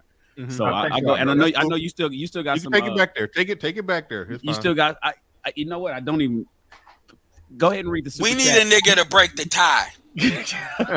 like that's what we need. Well, hold on. Wait. I'll read the super chats while you break it. while you regather your thoughts. But you can feel free to take it back to whatever part prompted you to come up. You can take it back there. But Perfect Blackness in the building. He says, bottom line, folks, just don't want black men to be happy. They expect us to accept fat ass substandard manly women who aren't marriage material. Trying to reason with those folks is a waste of oxygen. Thank you for the super chat. Well, wait a minute. I gotta give Appreciate- some pushback on Perfect Blackness. Perfect Blackness, they're not saying that we should accept some fat ass substandard manly woman. We should accept fat ass substandard manly women that bake sweet potato pies and preserve the culture. Game changer, man. Come Man, on, come if on. you can Get- find that shit. Cut it up. Cut it up. man. Cut it. Hey, y'all niggas got major problems if you can't find a bitch. I can find a bitch before I can find a ham sandwich, man. You can't find a pretty one. That's why you're advocating ugly bitches. So, I'm not advocating ugly bitches. yes, you are, nigga. No, I'm not. All right. No, I'm not. Never All once right. did I All say right. don't fuck a pretty girl. The only All right. thing you telling young niggas Yes, out you here did to do that. is Yes, you only did try to that. fuck pretty girls. Well, No, them young niggas are doing what they want to do. Them young, trust me, you don't want to talk to them young niggas, them Z's, because we the nice ones compared to them motherfuckers. They pumping dumb And that's shit. why the culture is fucked up. That's why the culture fucked up. No. Oh, what? So you blaming the that's a good Z's thing? now? Hey, they the one fucking them. Why should I blame them? They the one fucking them. Why should I blame them? See, y'all want to pass the bucks on other people. Look, man. Let me tell you something. Edward. Let me tell you something, man. Can I get something in? Can I get something in, Bernard? I've been sitting back and listening to this. Nope. Not right now. I think I already read this. Big Man Picture said, I think it's shoot, I can't see worth shit. Okay, I think it's safe to say that we men now know the difference. Okay, I already read that one. Yeah. My bad. Let me get to the Shout super out to chat. Big Mac, man. Let me shout out to Big Mac. Shout out to Big Mac. Let me get to this. Sonny's Hot Raw. He says, okay, now he asking the question. He says, question for the two old ninjas. Oh boy. Are they married? He was right on time with that. Okay. Hey, I will say this. When it come to wives, a real nigga who understands shit, know not to invoke nobody that's not on here. So if you really want that question answered honestly, I just think that, like I said, that's not really something that's important. what I'm saying is, listen to what I'm saying. not saying nothing. Value doesn't just lie in beauty, is what I'm telling people.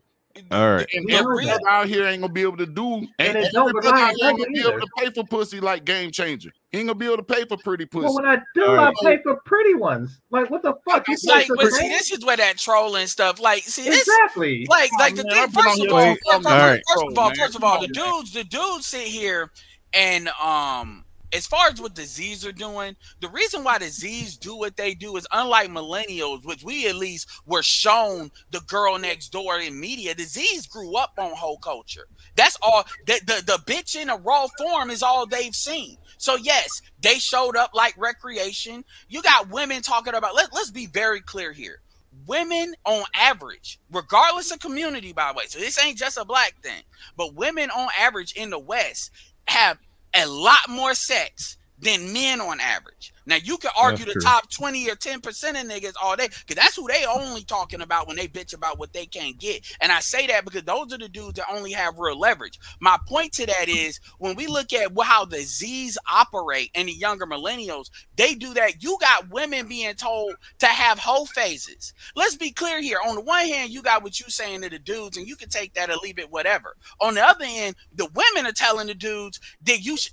And I'm gonna give you a perfect example, because we ain't gonna go to the younger chicks. Shannon, you on here? You remember Dana? What's that video you did with her? Should you wait to get?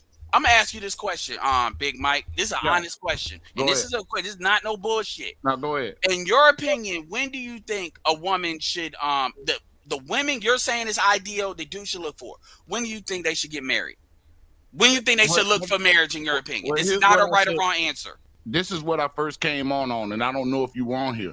I was. My thing when I first came on was saying that we need to start teaching our sons, those of us who have sons, we need to start teaching our sons to try to seek these women out in high school before they get body counts. You have to seek the good girls out while they're still good girls. It's not for old niggas to go back and get young chicks. It's for the young men to wife the young chicks and continue the culture. That's okay. Hold on. I will accept that answer. That was my first one. My question that I asked, and I'm gonna reiterate it though, but that goes into what you answered. What are the women that are your age? I don't know how old you are, so I don't know. But I'm saying, okay, so the women that are your age in any kind of range, what are they telling the females? Are they saying the same shit? A lot of the women that are telling the majority of females out here. The majority of females are sick with feminism right now. That's every community. That's the culture. That's every community. That's not just black culture though. And you keep hold on. Ed, he's answering the question. Y'all gonna make me lose my train of thought, man. Damn, just let me finish, please. Let him go. I'm an old nigga, like y'all say in the damn comment. But like it's cross-cultural, bro. This is American culture. American culture is feminism. It don't matter whether you go get a bitch from the backwoods of China. You bring her to America, nigga, she's gonna espouse feminism. So that's all I'm saying. That's a macro. Hold on. This is why it's important. No, I gotta ask the question. You asked a good question, and that's what age what do you think women are telling other women, or particularly younger women, as to when they should think about getting married? Shannon know the answer. Ask Shannon what they saying. I think we all know the answer on that one. They did a whole video on it. They basically telling them to get. I haven't seen Shannon's video, and I don't even know exactly where Ed going, but I just know from my understanding, sometime in their mid-30s, early to mid-30s, if not older, is when they saying that's when they should get married. And you would be right. They basically giving them the same advice that men should be following. A man should build himself up and become successful and worth a damn and got something going for himself before he think about taking care of a family. But they actually telling women who eggs start, drying up in the mid to late 30s, they telling them to wait until then to get married. Exactly. It's so crazy. make sure y'all go. But if you have the men saying wait until they're 30 to get married, then what do you expect the women? But that's to do? The difference. What do you expect them to do but follow suit? No, because the difference is Hold on. Even Even black female matchmakers And the Obsidian has documented this way before the Kevin Samuels shit with the black female matchmakers on Ebony Magazine. I've heard other ones say this too. They will tell you the ideal marriage shit is really around 5 to 10 years. So the man is supposed to be older than the woman. A 5 to 10 year, you mean a 5 to 10 year age gap. So that's I mean, why it's what it is with 30s, and also a man's income in order to be able to deal with a family is there. So when you deal with both people getting married young, that doesn't work because a man doesn't have the ability to do what he needs to do on average at that age. If a woman, like if you have a daughter, you would be a fool to tell your daughter to marry another 18 or 21-year-old. I don't know no father that would say that shit. Now, they ain't telling no nigga to marry no nigga. I got a white partner, man. Oh, Him and his wife celebrate 20 years. They ain't even 40. That's exception, what I'm telling you. but hold on. I'm talking about now, but also exceptions I'm for talking the about today. Hold Is their on. anniversary. Hold on. But my thing though, and this is important because see what you keep doing is it's like you keep dodging the female part. Like no matter what, this is a team effort. It ain't. This shit will never work on some men supposed to say some shit, and then the women can do whatever the fuck they want to do because feminism, and then you actually think you're gonna get a community out of that. You're totally taking and you're purposely twisting what I'm saying. Oh, nigga! You're purposely pump the twisting brakes. what- All right, Ed, let him explain why you're twisting purposely it. twisting what I'm saying. Because you're not even looking at both sides of the argument. You're only looking at your side of the argument and the point you're trying to make. In which case, I'm about to leave it alone. But I will say this. Feminism is a reason. You guys are looking for reasons as to why this is happening. Feminism is the reason it's fucked up. How do you fix feminism? You don't. You can't fix feminism. What we have to do is fix masculinity. But I'm the one looking at it only from one side, though. Bruh, at the end of the day, as a man, I am looking at it from one side. The buck stops here. So you either take your life under control, get your wife under control, or don't. I'm not worried about the rest of the bitches I can't control. Hold on, Game Changer. So what you're Wait, saying no. is I'm going to man's Game fault. Changer. I'm going. Hold on. Wait, Game Changer. You wanted to jump in on that. Taken care of. I would tell my daughter to marry an 18-year-old boy that's working if she was 18. Oh, that's I wouldn't do that. But go ahead, Game Changer. Why did you jump in and say like that? Well, No, because that's what we've been missing, fellas. We've been missing masculinity and having jobs and stuff like that. That is what we have been doing wrong all this time. You see, here's the thing. Let's take Brittany Renner, for example. He didn't have a job and he wasn't masculine enough. That's why that happened. You see, that wouldn't have happened if he wait a minute. He was a fool. Oh no, that's a bad example. Ed, you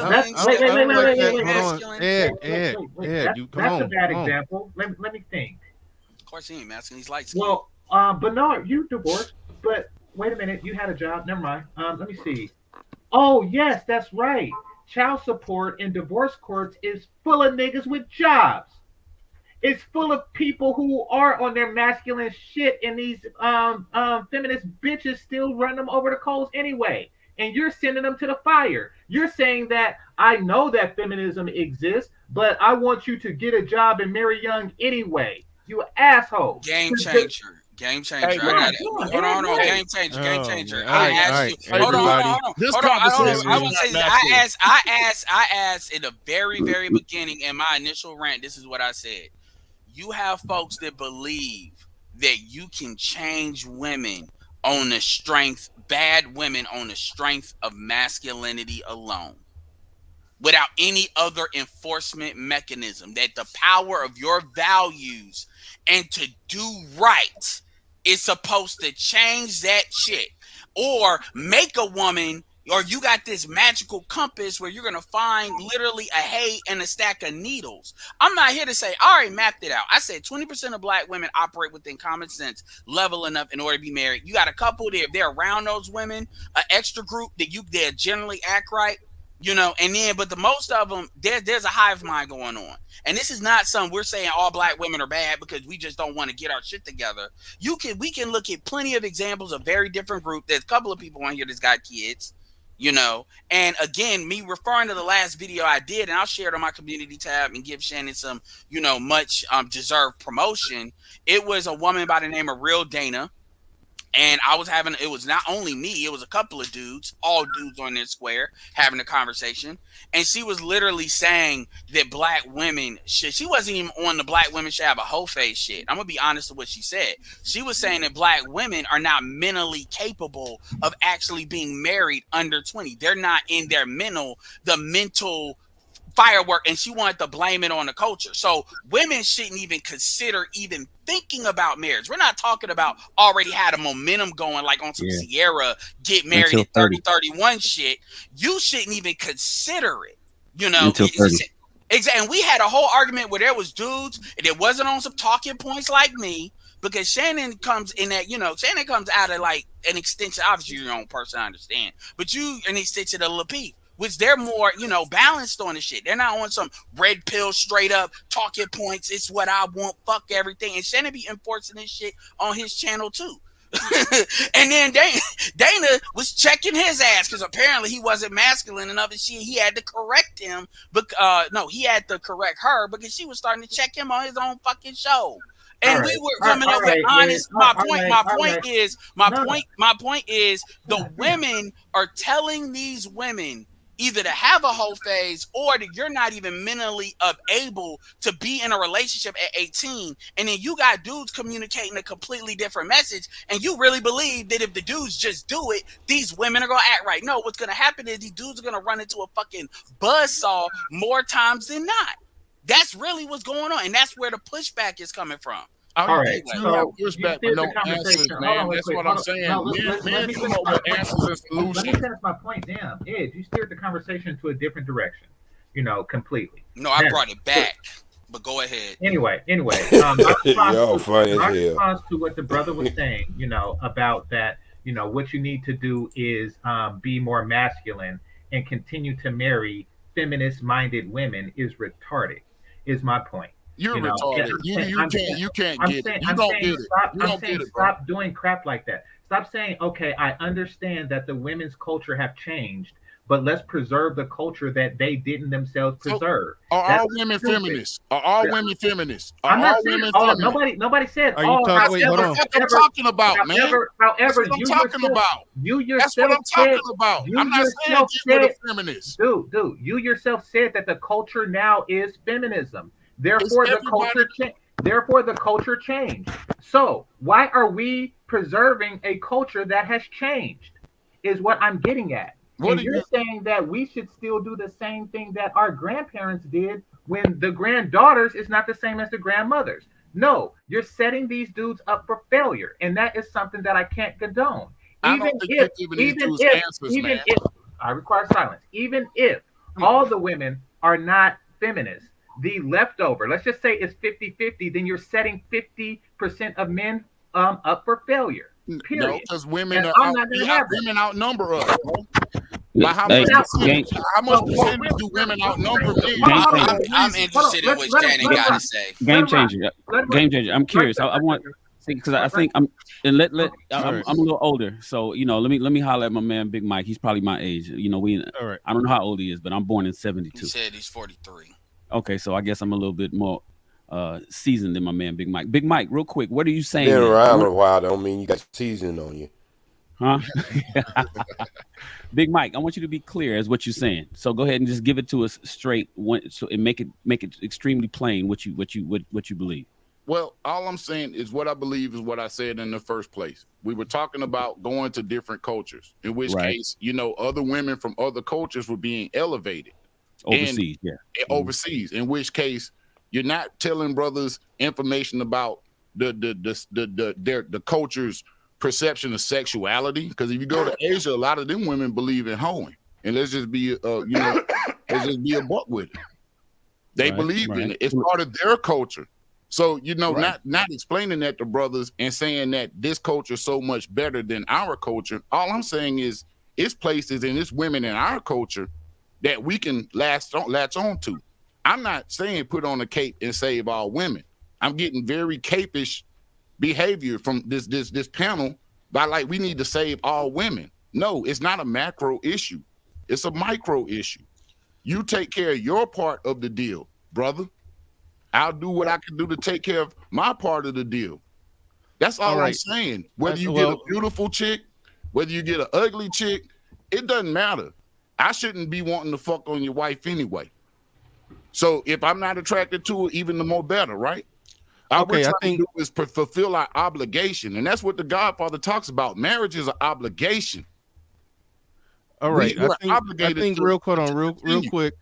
I think what you're talking about, if you're only talking about the micro, then yes, each individual man, regardless of the culture, climate, or as I always say, no matter how bumpy the terrain is, you do got to figure out a way to drive on it. Now, I think increasing your options, and if you find something from another culture and you're happy with that, then that's fine. I got no problem with that. But overall, yes, like we can talk about the macro problem and the problem with culture and feminism and all of that, but I don't think nobody is objecting to whether or not them as an individual should find an individual woman that they could work with. Like, no, I don't think nobody is saying that that's not possible. Right. And to talk Is about is anybody saying that? Ed or let me just write to Ed Game Changer or Shannon for that matter. Is anybody saying that you as an individual, like you can't handle that yourself, finding the micro problem? So are we talking about an ADOS black woman? Is that what you're talking? Let's get specific. Well, that's where Because he's coming from. Because his argument is that's who you're supposed to aim for. That apparently the passport bros are pretty much elevating non-ADO. Now it's non-ADOS women. All right. Well, let me make sure. That's an important Hold on, wait. I understand. Okay, so, dude, if you get a white girl from where you from and you have a family and try to raise your daughter and your kids to do the right thing and put them on the right path, you're doing your part to preserve the culture. All I'm saying is take care of your micro. If we're going to talk about the macro, it requires intellectual honesty. Okay, all right, cool, perfect. Honesty. No, I got you right there, Big Mike. I think everybody on this panel agrees with take care of your micro situation. I think everybody agrees with that. But I think the conflict comes in is when we acknowledge the enormity of the macro problem. If that can get, and sometimes it seems like that can get, people could try to sweep that under the rug, and that's where it comes into a situation. But I think the micro situation, like, I mean, I've done that with an American black woman. I'm with one, and she's 100% solid. We work well together. Right. So I get it. I get where you're going with it, but that doesn't negate the reality of the broader situation and what's wrong with the culture from a broad perspective. That doesn't deny factions that. in the black most factions about the macro situation, if I may, because there's a common misconception, and people run to this whole there are more black women in the community than there are black men. That is an that is an absolute falsehood. It is. Simply put, fat women are not women, and therefore don't deserve our love or respect. Which means that black women are only working at 18%. Only 18% of the females are actually women, meaning that's the deficit that men have to deal with. There are a lot more black men than there are black women. That's not true. It's only 18%. What are you talking about? So what culture? You're counting fat women. Hold on, right quick, Edward. You're counting fat women as women. Fat women are not women. Hey man, my grandmama was fat. Now what? So what? Now what? My grandmama was fat. Now what? I'm just saying. It only takes one nigga. Shut up. You're talking about she was fat when she was young? My grandmother was fat. You just said fat women are not women, nigga. When she was 20 to 35. Your grandma was fat when she was young? Hey, I got a sociology degree, bro. I take this shit seriously. I take this shit seriously. Science, bro. You got talking points. Fuck that. All right, this is just entertainment. All right. Nothing serious about this shit. All right. Can I ask you a question, Bernard? Everybody don't ask the question. Can I ask you a question, Bernard? All right, we're going to OG. This is goofy, yo. You said, wait. I want to ask you a question. I want to ask Game Changer a question. I want to ask Edward a question. That's a question. Okay. The question is, in these countries that y'all keep talking about, that it's culture. Are you asking? Wait a minute. Are you asking me a question? I'm asking the whole panel. Ask the niggas how they been to these countries. Yeah, in these countries, yes. Can I ask the question? These countries y'all keep talking about, Wait, these hold on, cultural. wait. He just real quick. He just asked Game Changers, where your wife, nigga. I do want to point out. See, this is one thing that's happening here. When Game Changer talk about the broader issues, and then people will respond to it from an issue of that's personal problem that you can't get a woman. I mean, Game Changer don't mention it that much, but I mean, he does have a woman that's from, I forgot where your chick from, Game Changer. Cameroon. He's got a woman from Cameroon. Like, so I mean, like, we talking about the Philippines. What the hell? No, we're not. That's what you were talking about. Preserving domestic culture. You were talking about it like you've been there. No. What I was talking about been to the just now. Philippines. Yeah, he bought a stove over there. No, I bought a stove in Dominican Republic. Well, one in place you bought a damn stove. Yeah, I bought a stove in. I want to ask the question before y'all get into the more loud though. All them countries, y'all. OG, you can't come in here with the cape on every day and then still criticize a man who bought a stove for a woman. No, I'm just saying. Wait a minute, I'm just saying is, if I had said I bought a stove for a black woman here, and then everybody be beating me across the head. But let me just get this in, all right? I'm asking the goddamn question. I'm asking the question. All them countries y'all keep talking about, where your choices are better, all right? And it's a cultural driven, okay? Is it cultural driven? Is it by the women, or it's dictated by the men in these countries? It's dictated. Like, go ahead. I'll answer first, if I may, Ed. It's a good question. Basically, when the men were given an option to preserve feminist culture, they chose not to. And as a result, they have a crop of better bitches than we do. My question is again. Hold on, real quick.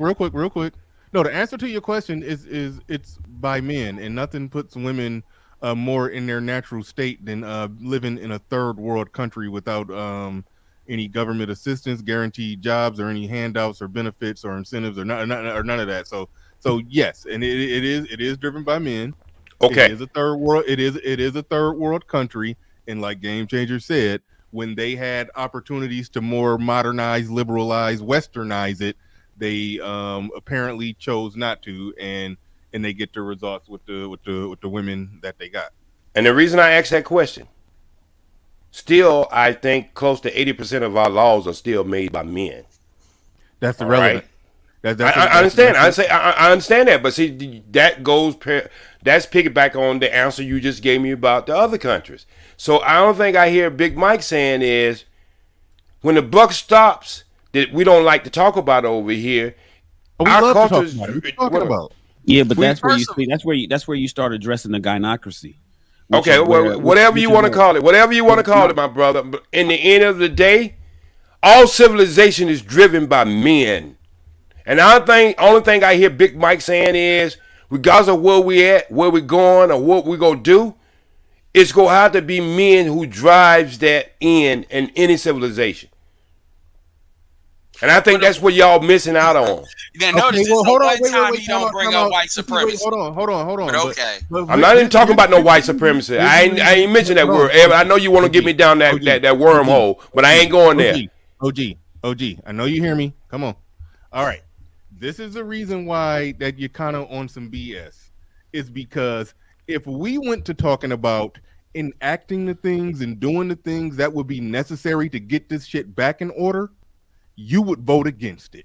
You wouldn't even be on board with it. I did it 22 years in the Nation of Islam, so get your shit together, Bernard. You don't know me like that. You don't know me like that, bro. And that's what I'm telling you.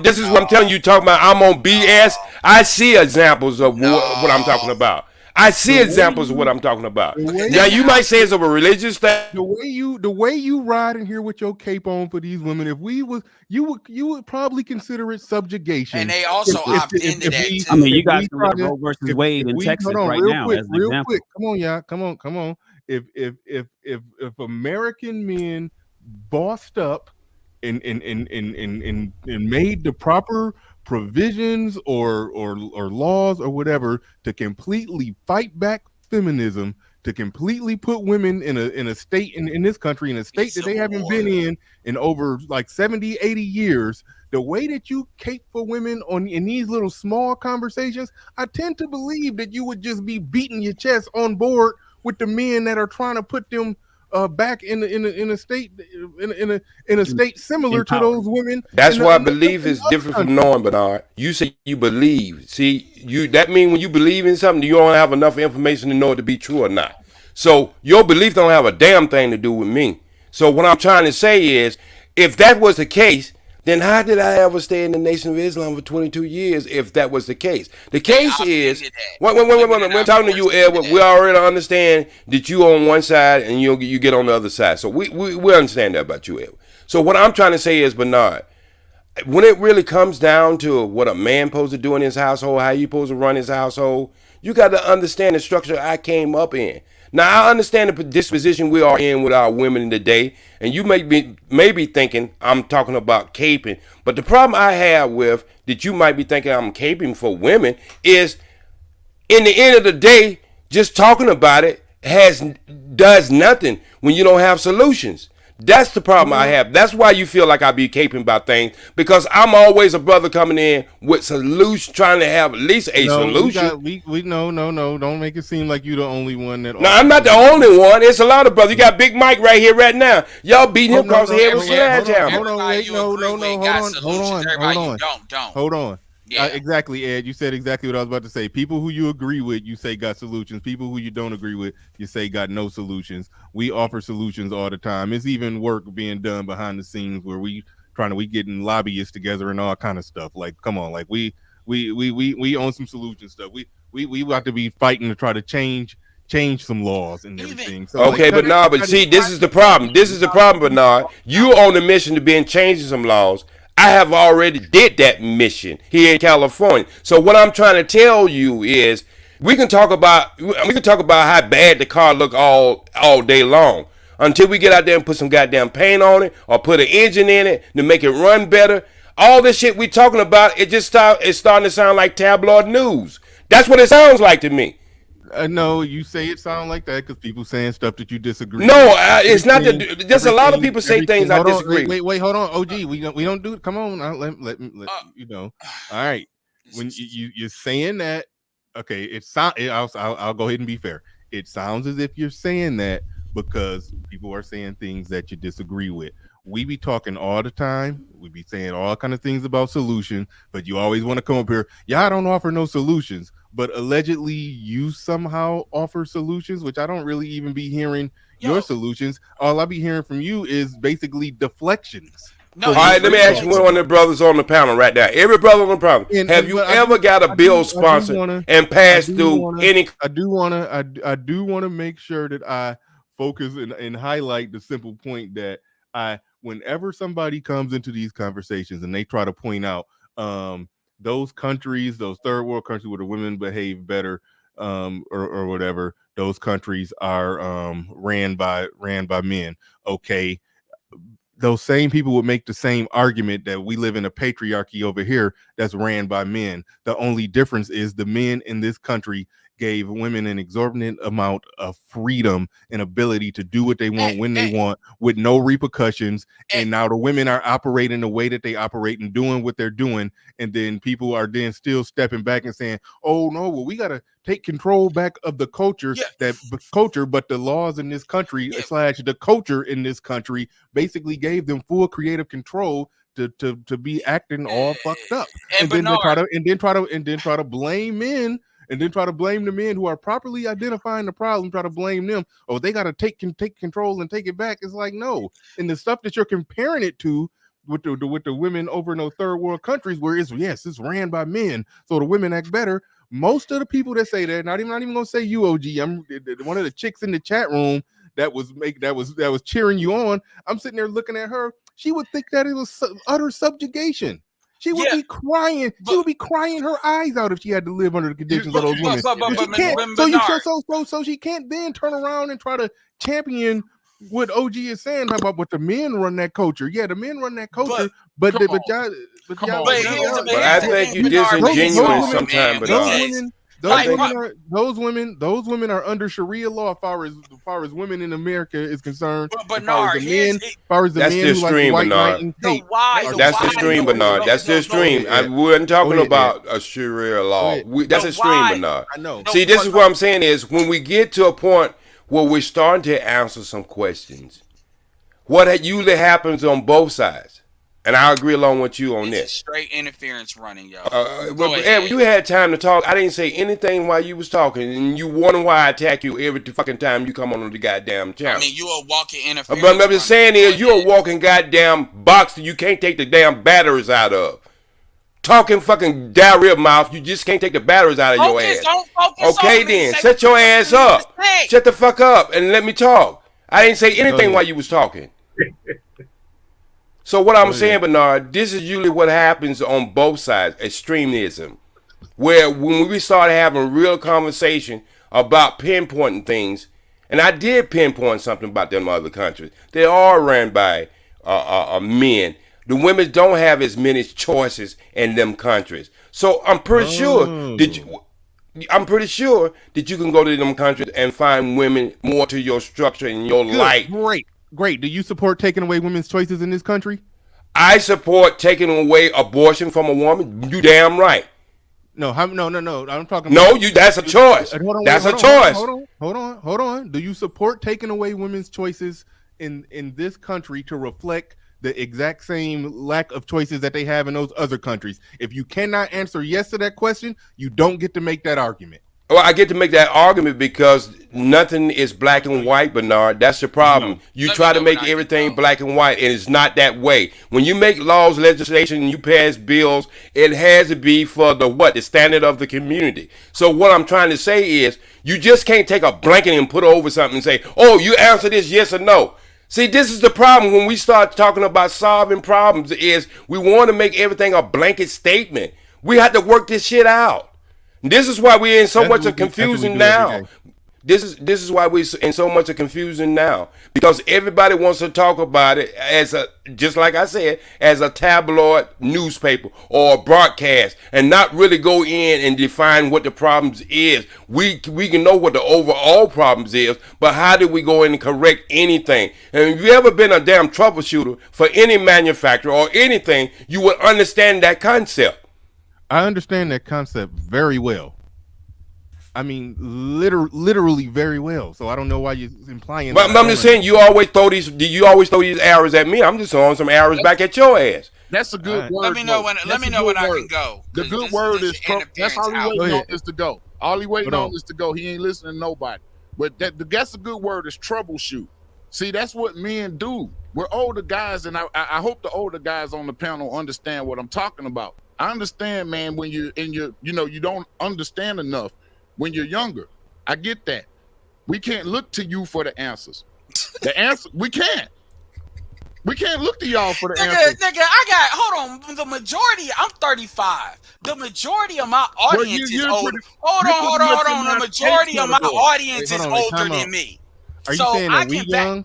I can back up that my audience base is powered by older black men, and trust me, they know I know what the fuck I'm talking about. I know most people listen to you and they got a goddamn hearing aid and you took the batteries out of it. I can pull that shit up even on my analytics. Number one, number two. I don't know you. I'm not talking about you. I ain't talking about you. Well, I was talking and I didn't mean to talk while you were trying to interrupt. Because I was actually supposed to go after J Speed, but go ahead. I didn't mean to talk while you were trying to interrupt.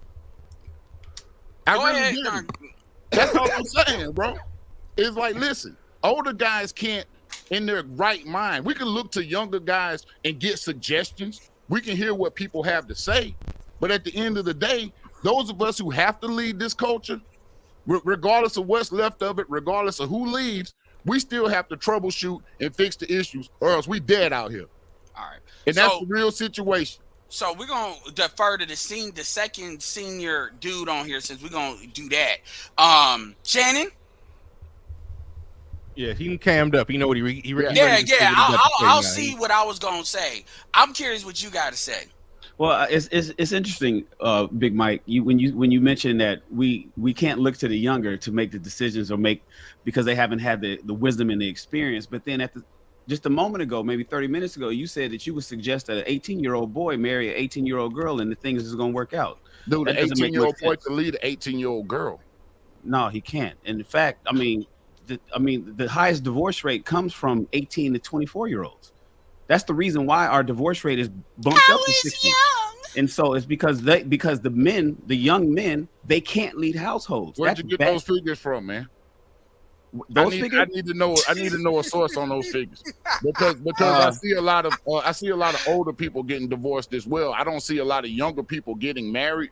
So It comes from therefore, the higher percentage may Okay, be so because listen, it's a lower you number asked of me a people question. getting married. You asked me a question. It comes from the National Center for Family and Marriage Research.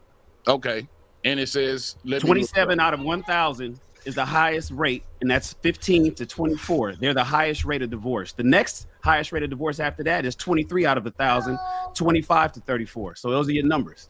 Okay. Wow, you don't need a sociology degree for that. Yeah, of course the bitch is gonna disagree with me. I'm talking in the chat. You know, that's how I know I'm on the right. I'm on the right track. First of all, let's talk about this feminism piece real quick. Number one, as far as outside the black community, because yeah, this was used as racial warfare. But this is where white folks really fucked up. After the Vietnam War, when white people got a little bit too buck, a lot of white men protesting that war to their liking, that's when you started to really see them let the dogs out when it comes to feminism and a lot of these laws in the 70s, which pretty much paved the way for them to use feminism as a class warfare tactic.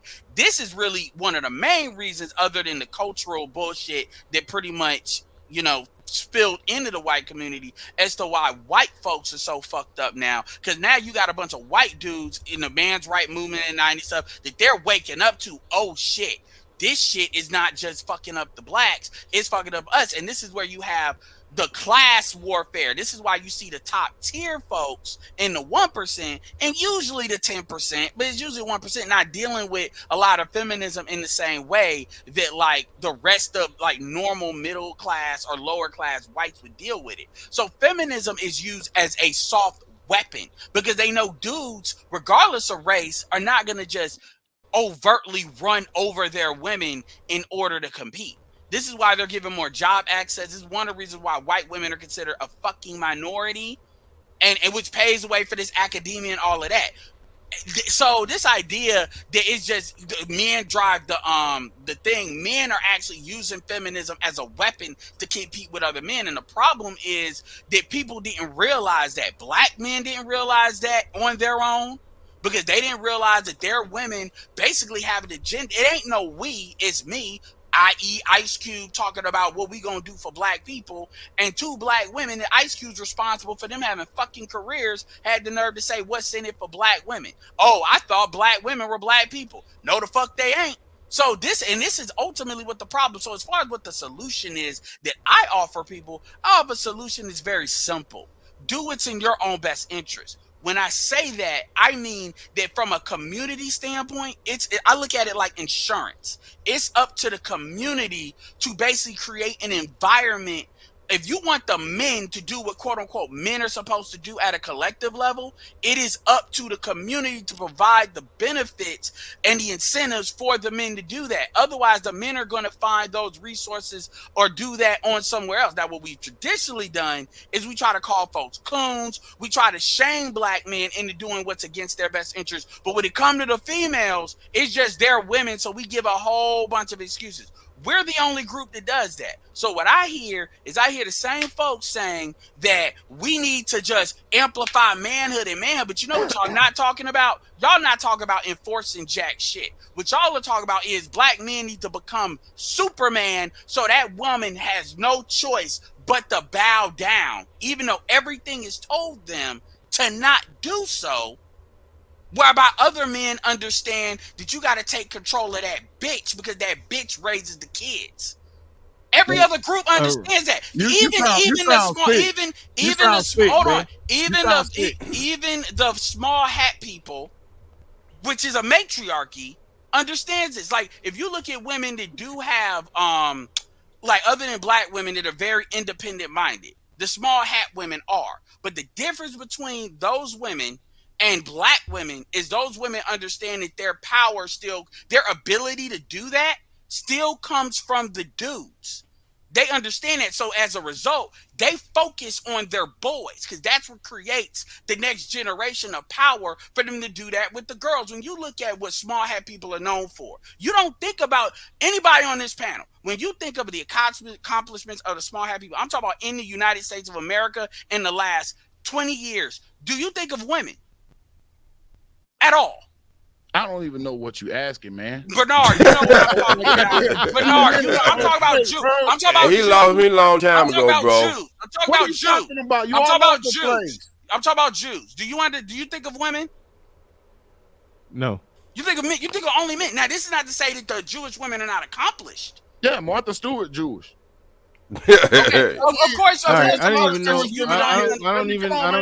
I don't know where this shit going. Everybody doesn't know what I'm talking about. Everybody doesn't know what I stand. I gave you a salute. Oh my! Is your medication working today? Y'all are so okay. So y'all just gone. Hey, just real talk. I mean, no, I was busy in the chat and I kind of got lost. Okay, so what you were saying, but hold on, hold on, Shannon, you were listening to me. Do you understand what the fuck I was saying?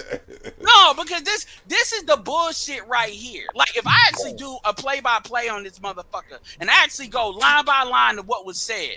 Like I said, I gave you what the problem was, which was class warfare and racial warfare and women being used as pawns and bishops in that. Let me talk to the fucking dumb class now. And then I said the solution, if you want community-minded, they need to provide incentives. I say they, I mean black people, for black men to, they need to make what the community's best interest is, black men's best interest. That's what they need to make. White women were so displeased with their white man, they started feminism. They were so displeased with their white man, they started feminism. And you wouldn't think any other woman in the United States would have not joined. All right. We pushing pause because we fire up field. I want to circle it back to with something that Pablo. Okay, man. I know. Listen, you were trying to take it somewhere, and I was there. I mean, if you weren't listening, I understand that. But what you got is you got a whole bunch of folks that are trying to make shit Can I ask a question? If it's not black men providing this in the community, who is the they that needs to provide the damn incentive? Are you saying that we need to depend on the females to provide the incentive? It's collective. You said they. You said they need to provide incentives. It's black men and black women. It's a social contract. So it's us, correct? Are you black? Yeah, but this idea. Okay, so it's not a they. No. You get what I'm talking about, but you get what I'm talking about. Black men are not. So hold on. Let me map this out for you. Do you know why black women work for white men? Because black men aren't there to hire them, bro. If we were doing our thing, creating, manufacturing, doing what we need to do, like every other man on the face of the earth does, we do need to. Hold on. Let me make this very clear. Manufacturing base. We don't. Hold on. Wait. Time out. Because it's something that I always talk about all the time. We do need to build more black-owned vertical businesses. That is absolutely 100% positively true. I don't think that will have a drastic effect on how individual black women conduct themselves in an interpersonal relationship with a black man that they qualify for. I don't think that will have any effect on that if we're talking about black women being out of pocket and taking advantage of a free country. Rather, they go to work in some cubicle in a building that's owned by a black millionaire, or they go to work in that same cubicle for a company owned by some white millionaire that don't got shit to do with how they're going to conduct themselves in the average black, how they're going to treat the average black man that they qualify for. So, but on a completely separate aside note, yes, we do got to get that together. That is absolutely positively true. But I'm not giving them no excuses on the fucked up behavior that they got. The average black man doesn't read at grade level. But is economics part of culture? Is what I'm saying. Economics is part of building a culture. That's all I'm saying, man. I agree with you. I agree with you. Facets to this. I agree with you on that. And family structure is a part of building a culture too. And one way to make economics work better is some average guy that make some 50K and that woman that make 40K. Yeah, they get together. They 90K. They comfortably middle class. If she get on board and fall in line and follow suit and wouldn't rather have her 40K in her freedom versus bringing that to a man and working with him and building with him and being a good mother to those children. If she would rather have her money, her cubicle, and her freedom. And then you say, well, what incentive do black men offer? Well, the average white woman got the same incentive with the average white man that make 50K. So I mean, I don't see that argument as an argument that would drastically affect women's behavior. I do want to hold on, wait. I do want to go to Pablo. Pablo been waiting in the back. I didn't even realize he was waiting in the back for a while, but he said something real important right there. Go ahead, Pablo. Your super chat is on the screen. He says, this is going back to the troubleshooting thing. Says, how come when my troubleshooting involves an upgrade, you software protest? upgrade. The software upgrade. You protest. Right. Go ahead, Pablo. You can elaborate on that.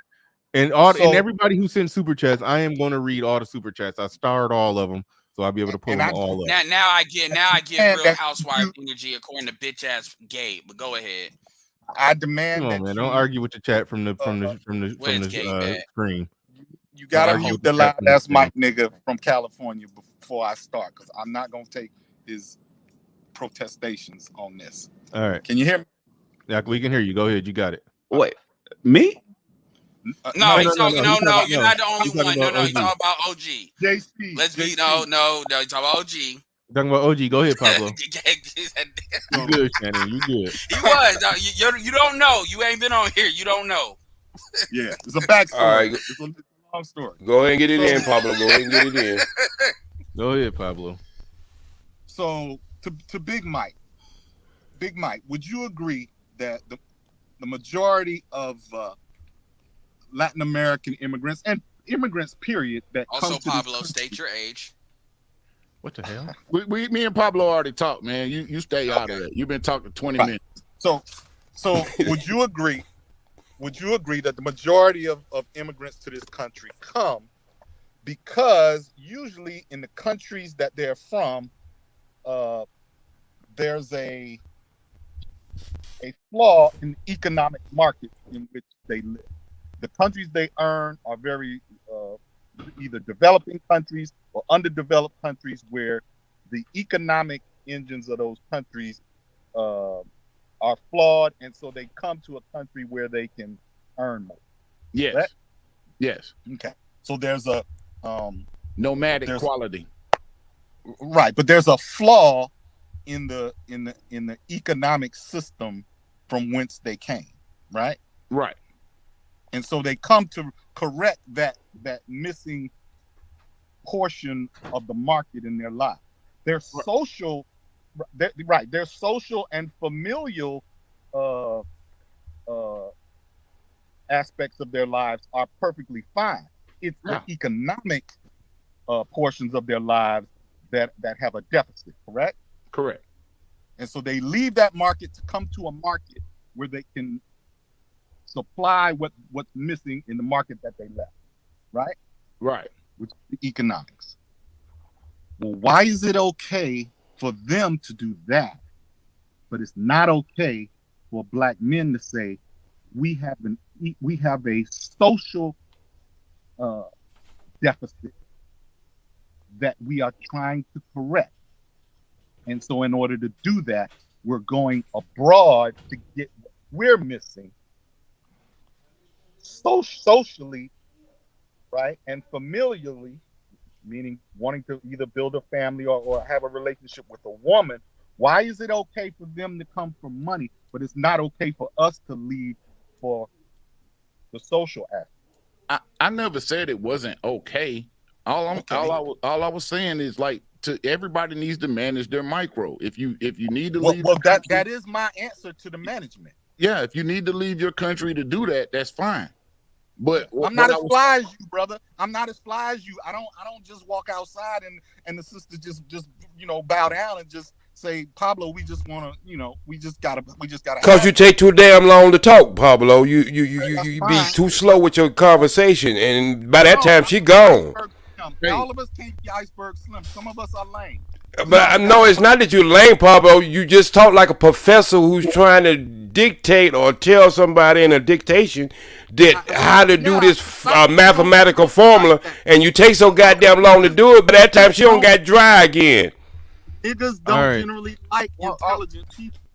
All I'm saying is this, man. I understand we all come in different shapes and sizes, man. and different looks, different attributes, and whatnot. A lot of times it comes from really just aiming towards the wrong thing. And it's almost like Kevin Samuels is telling the women, there's a lot of men out here that are gunning for the wrong thing. They're out of their league. And I don't think we need to foster an environment on the manosphere, the black manosphere, of having brothers pigeonholed into this, oh, you got to get this beautiful bitch. You really you need to get the most valuable chick at the end of the day. Maybe I don't want the most beautiful one. Maybe I just want one that's not 300 pounds. Maybe that's your personal preference. That's Can your we get some personal attributes of what valuable is? There's nothing wrong with that. Or That was that is discussed subjective. already? All right, y'all. Listen, I have a listen. very low bar. Okay. I have a All right, very y'all. low bar. Listen. All right. It's like 25 super chats. I'm going to actually take the time to go through them, and I know a lot of the super chats were like questions and comments on what we said, so we can like answer the questions together and then wrap the show up. So let's we gonna go through them together. Okay, that question. Oh wait, no, I already read that one. I think that was the last one I was at right there. Says dance, seasoned food, and masculine femininity got your back. Okay. Low end theory in the building. He says, let me make sure that I can see this a little better. Okay, he says, anybody talking about the people they know about anything are speaking from a very micro level. Even statistics are even on a micro level. He says what the attempt is to present it as a macro problem. Thank you for the super chat. Appreciate that. E Capone in the building with the $5 super chat. Appreciate that. Ed is spitting creation muse in here. Says melanin is important too. Thank you for the super chat. All right, he says black men aren't looking for bitches, they're looking for wives, and black women aren't wives, they avoid being wives. Some legitimacy in that when you're just talking about just these modern American women in general. Shannon, you wanted to say something about that? Nah, I throw up the one when I hear somebody say something smart. Okay. All right, Pablo. Okay, Pablo said he in the back. I can return. Yeah, I didn't know you was in the back like that. Educated Lame says classic. The RX-O says greetings, gentlemen. One element that's absent are the grandmothers to instill wisdom into the younger generation of all women. There's no longer true matriarchal figure holding them accountable. No, grandmama is 42 years old and twerking still right now. Tokyo All right. Tony. I don't even know who that is. Like Ace China's Fast. mother. Oh, okay. Ace Fast in the building. He says, I got to agree with OG. My question is to the panel would be, if you disagree, why don't you go overseas and make a woman a wife outside America? I did that. People do that. I did that. So the standard is if you're not married, then you're not legit. Okay. No, that's not the standard, man. Stop. Look, man. That's look, what that said. No, man. That's not the standard. Well, no. I mean, everybody hold on. else To what right he now. said. To what he said. He says, I got to agree with OG. My question to the panel would be, if you disagree, why don't you go overseas and make a woman a wife outside of America? So, I mean, he is kind of implying that if you're really about that life, you should have you a wife from overseas. Pablo. And when he has made a- that Pablo, super holy chat, that shit. was being said. Yeah, I would yeah. say So if you then really- Pablo. If you really want a wife, go get a wife wherever you want to get a wife from. If that's what you want. I think my problem All is right, well, telling then other you people can't where have to you get a can't wife have two from. positions at the same time, brother. You can't say, well, then go do it, but then and then tell guys, oh, well, you need to try here. You need to. All I said was consider. Here. I can present both sides of an argument if I want to. That's what I'm telling you. I can consider. I don't have to take a line in the sand and draw a position.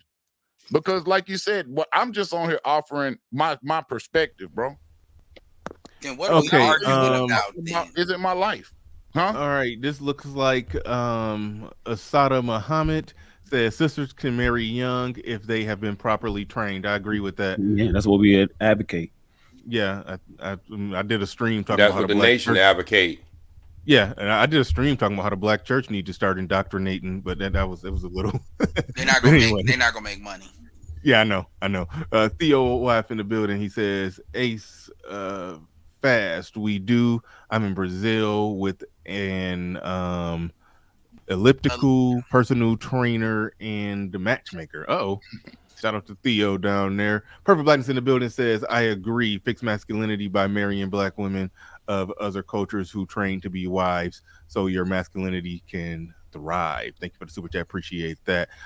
Insane One says, we still haven't listed a single cultural aspect of black women that black women have that we'd want to save.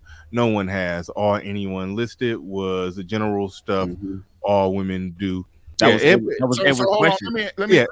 Ed put out a good question. Are you ready to answer? Go ahead if you got it. Go ahead. Like, so if every woman from a woman from another culture does that, then like, why do black women from America have to be held to this magical standard to do more than that? We just need you to play a role, and we need to play a role. Man, you shut up, man. All right, Ed. Like, go on mute or something. Did you finish your point, Big Mike? I'm done. Shit. Big Mike, come on. Like, let me ask him. Let me ask him. Play with nobody children, man. Let me ask him, Bernard. And it was Big Mike. It was a real straightforward question, and I think what the frustration came from it because it just seemed like, brother, that you was dancing around it and you didn't just answer a straightforward question with a straightforward answer. And what Edward was asking you is, please, I know what you're saying. Look, culture is huge. It's so much that it's hard to just pinpoint something. But Edward, just give us a couple examples of this black culture that of women in America that you think that we should preserve. Just name one. Like, what is it? Is it hair? Is it dancing? Is it makeup? Is it what? Just name something. And then you hadn't named anything. And so that's what that last super chat was actually speaking to. He still hadn't heard anything. So when you speak on and you advocate the Black American culture that these women personify, we're just simply saying, name something, just one thing that we should champion that these women is doing. I'll say this, man. I'm not like sitting here to defend everything that's going on in black culture right now. I'm not sitting up saying everything we're doing is right and we're doing things the right way. All I'm saying is I'm not going to abandon it. I'm not going to abandon it. And that's the bottom line. I get you. And so that means something to me because that's intrinsically me. I got you. American, ADOS, black nigga from Alabama, bro. So so when I ask you, is it ghost riding the whip? I mean, just name one thing that we can identify with that is worth preserving. He's from the town. He said ghost riding the whip. So I'm just and so when it's difficult to just I think anything that's been brought into the urban society, with the exception of literature, art, things like that, hip hop. I'm a hip hopper, man. I grew up rapping. You see what I'm saying? Like, that's what I'm saying. That's all of these different cultural things spin off. All I'm hearing is brothers who don't have any value in the culture and you're looking for value somewhere else. They're not going to value you over there. They're not going to value you over there.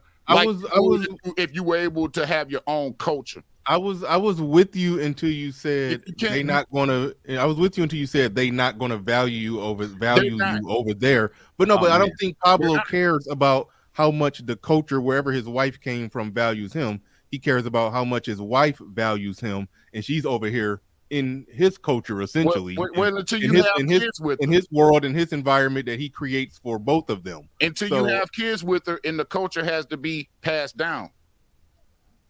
That's when your culture could possibly die. So they have to value your culture. They have to value you. It's not about they. And they're not going to value you more than you value your culture. If you go over there like, oh, my culture fucked up. I need a woman that's going to do this and that. Guess what? Your kids are now transformed into that culture. Your culture disappears throughout time. On a long enough timeline. You create the environment for your kids and your woman. But anyway, I think the create the environment if she doesn't value it. All right. If you if you don't value it, she's not going to. You're making a tough sell saying that Pablo's wife does not value him. No, I said if she doesn't. I don't know. I know, but you have no more reason to think that his wife doesn't value him. I don't know Pablo. I know, but so the point that I'm making is really no reason to think that his wife doesn't value him. But anyway, Ed's question I think is a more complex question than what we give credit for. Fuck my question. I'm doing a stream after this, so we'll go into my fucking question. Go through your super chats because they deserve to be heard. Hold on. No, I ain't trying to tell you what to do. I don't care what you're saying. I'm going to say what I was about to say regardless. Your question is actually a complex question. I'm looking at the definition of culture right now. It says culture can be defined as all the ways of life, including arts, belief, institution of a population that are passed down from generation to generation. Culture has been called in a way of life, the life for an entire society. So, I mean, culture is kind of it's almost like an abstract concept, but it's not. So it's really hard to define it. But when you're talking about things passed down from generations, and then you talk about how our culture has changed rapidly and how the culture in this country has changed rapidly, it's difficult to truly pin down. And it's sort of what Game Changer was getting at. What aspects of this culture are we, We're gonna pin it down in a minute. What's being held on to? So I get why Big Mike Drop was, had some hesitation answering the question. It's a great question, but it's more complex than what it sounds. No, I think it is. I think you being nice, Bernard. It's easy to answer that question. It's okay, easy to hold on. Go ahead. Hold on. Wait. Hold on. Go ahead and answer that. It's easy to answer the question. Go ahead. Who said it's easy to answer the question? Who is that? Shannon said. To name a few things that's in the black culture. Hell, I can name. Let's talk about stuffing versus dressing. Let's talk about, you know what I'm saying? Let's talk about putting fucking raisins in your goddamn macaroni and cheese that white folk do that black folk look at crazy. Using the goddamn wash towel that white people don't do than black people. There's a whole lot of black stuff girl magic. You know what I'm saying? We could talk about Bantu knots. We could talk about appropriating culture. I'm in fashion, so I could talk. We can go jump to the fashion music, side. art, we can everything. talk about goddamn Timberlands in New York versus wearing beanies during in the summertime and here in LA. We can talk. These are just things, man. I'm throwing out that we can say that's black people in America, and that's what black people do. And so when we say, well, what's some of the things that we're going to preserve? Then we can talk about that. But I'm just saying, if we got to just throw some shit out there, it's not hard to do. Shannon, you're welcome. Come on my channel. Shannon, you made real good points, and I was kind of fishing for something bigger than that.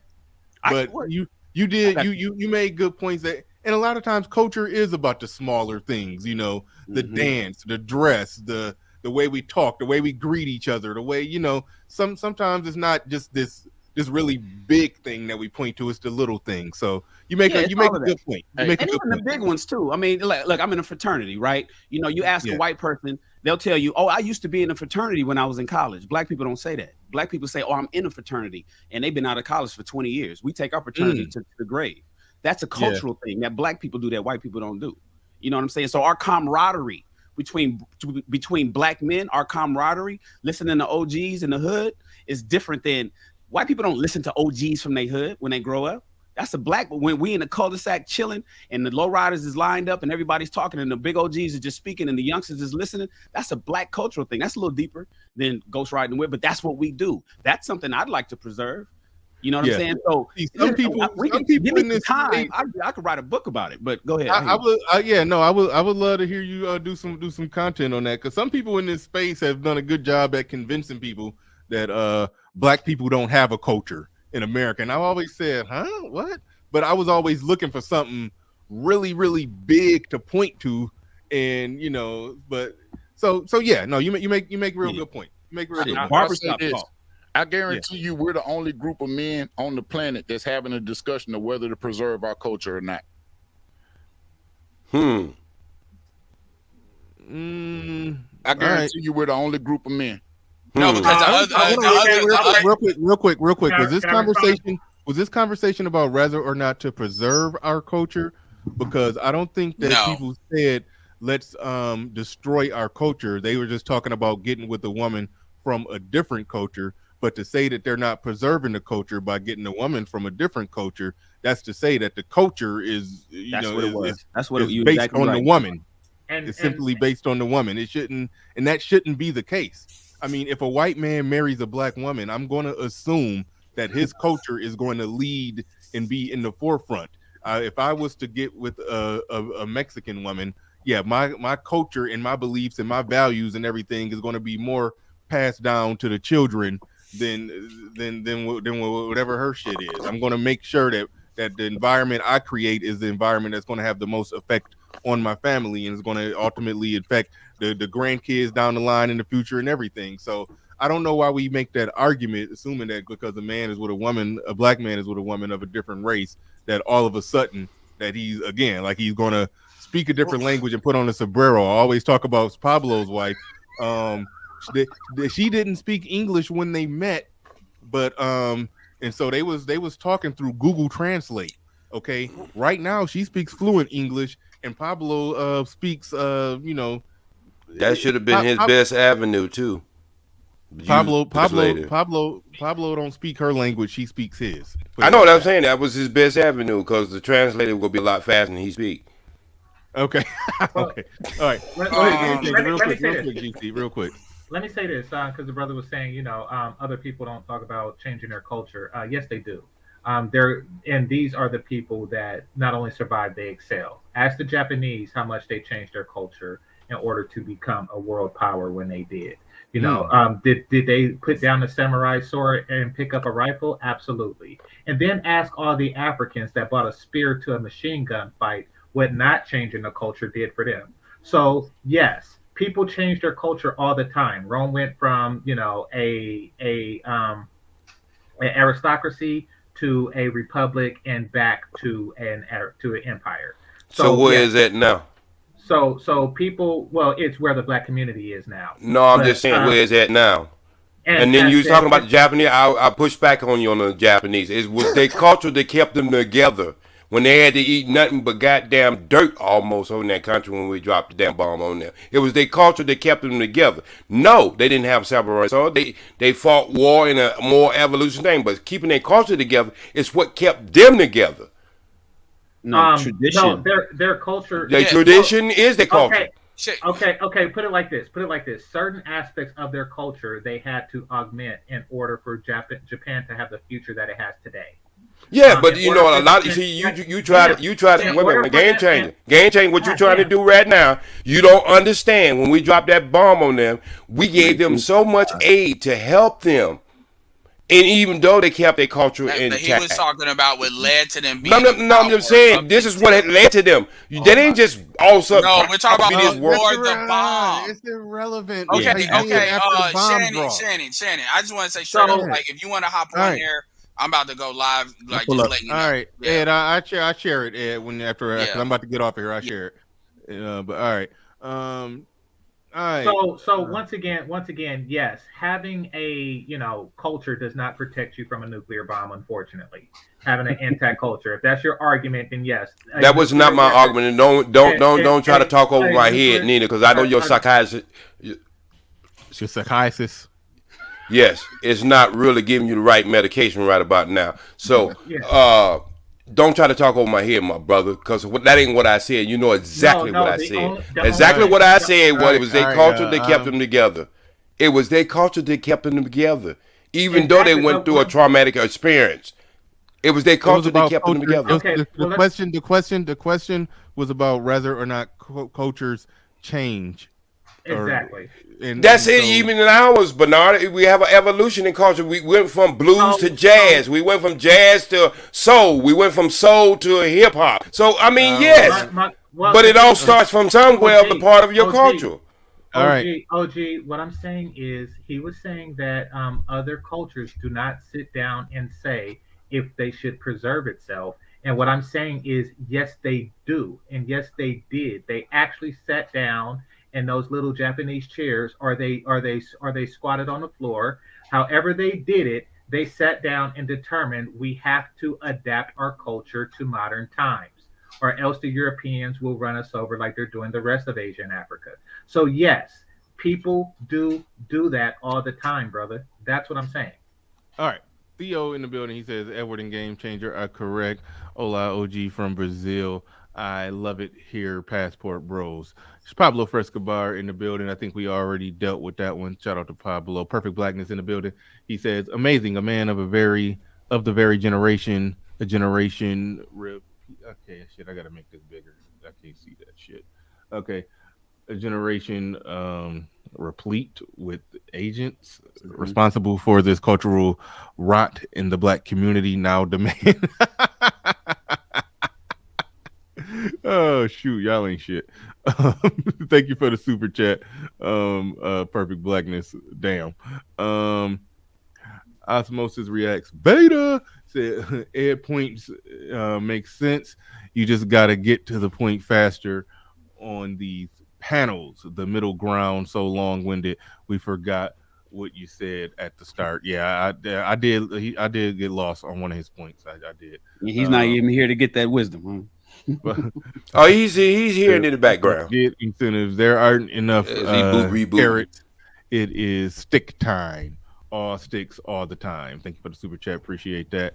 And Edward was right. The high level convo gets killed by black people often. OG and the other guy doesn't represent this culture or age bracket well. Shut it up. Get out of there. But all right. That's almost all the super chats. Some came in when I was looking at the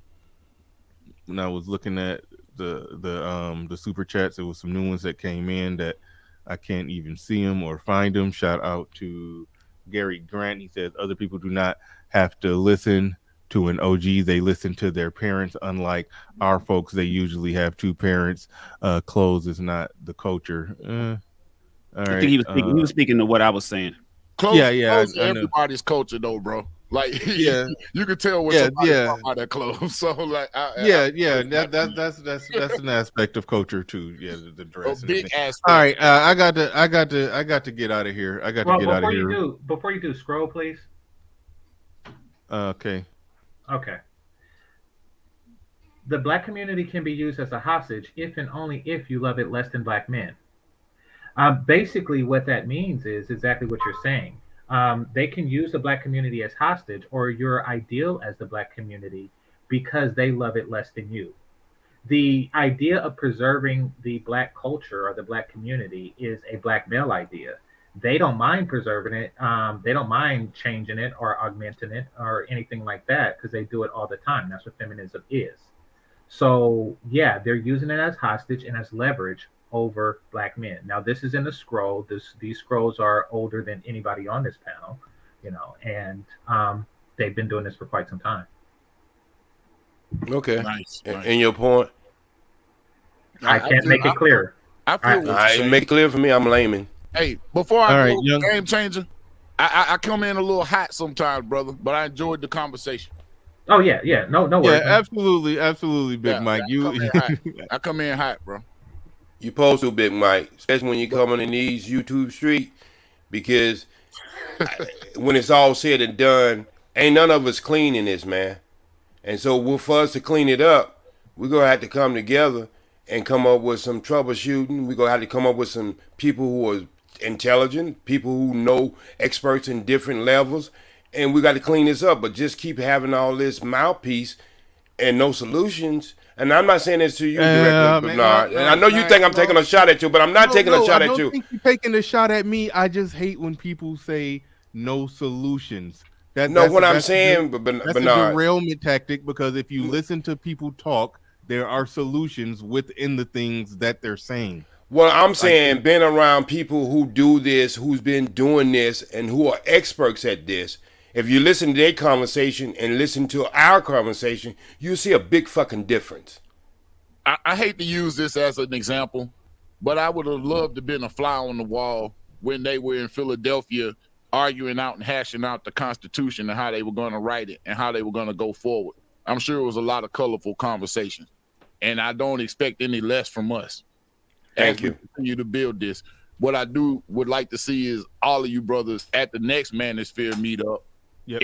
And we have our own constitutional convention. Let's leave with an agenda. And we sit across from each other and hash it out. I'm sure it won't be as crazy as it is over the phone, because you ain't got all the over talking and stuff like that to where, it gets real, jittery.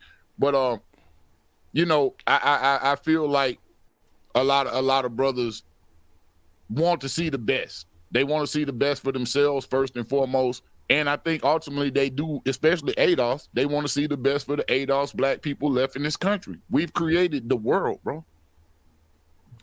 All right. Everybody steals from us. Everybody steals from us. We created All right, Blaze hold on. Ride. I'm trying to. Yeah, I really got to go. I got to take somebody to appointment, so I'm trying to read whatever last few super chats I can. Archer J says a better question. I believe it does. A better question, I believe, is does he think that there is any cultural practices Black women have adopted in the last 20 years or so, years that he would like to see go away? All of them. I would say abortion and augmentation.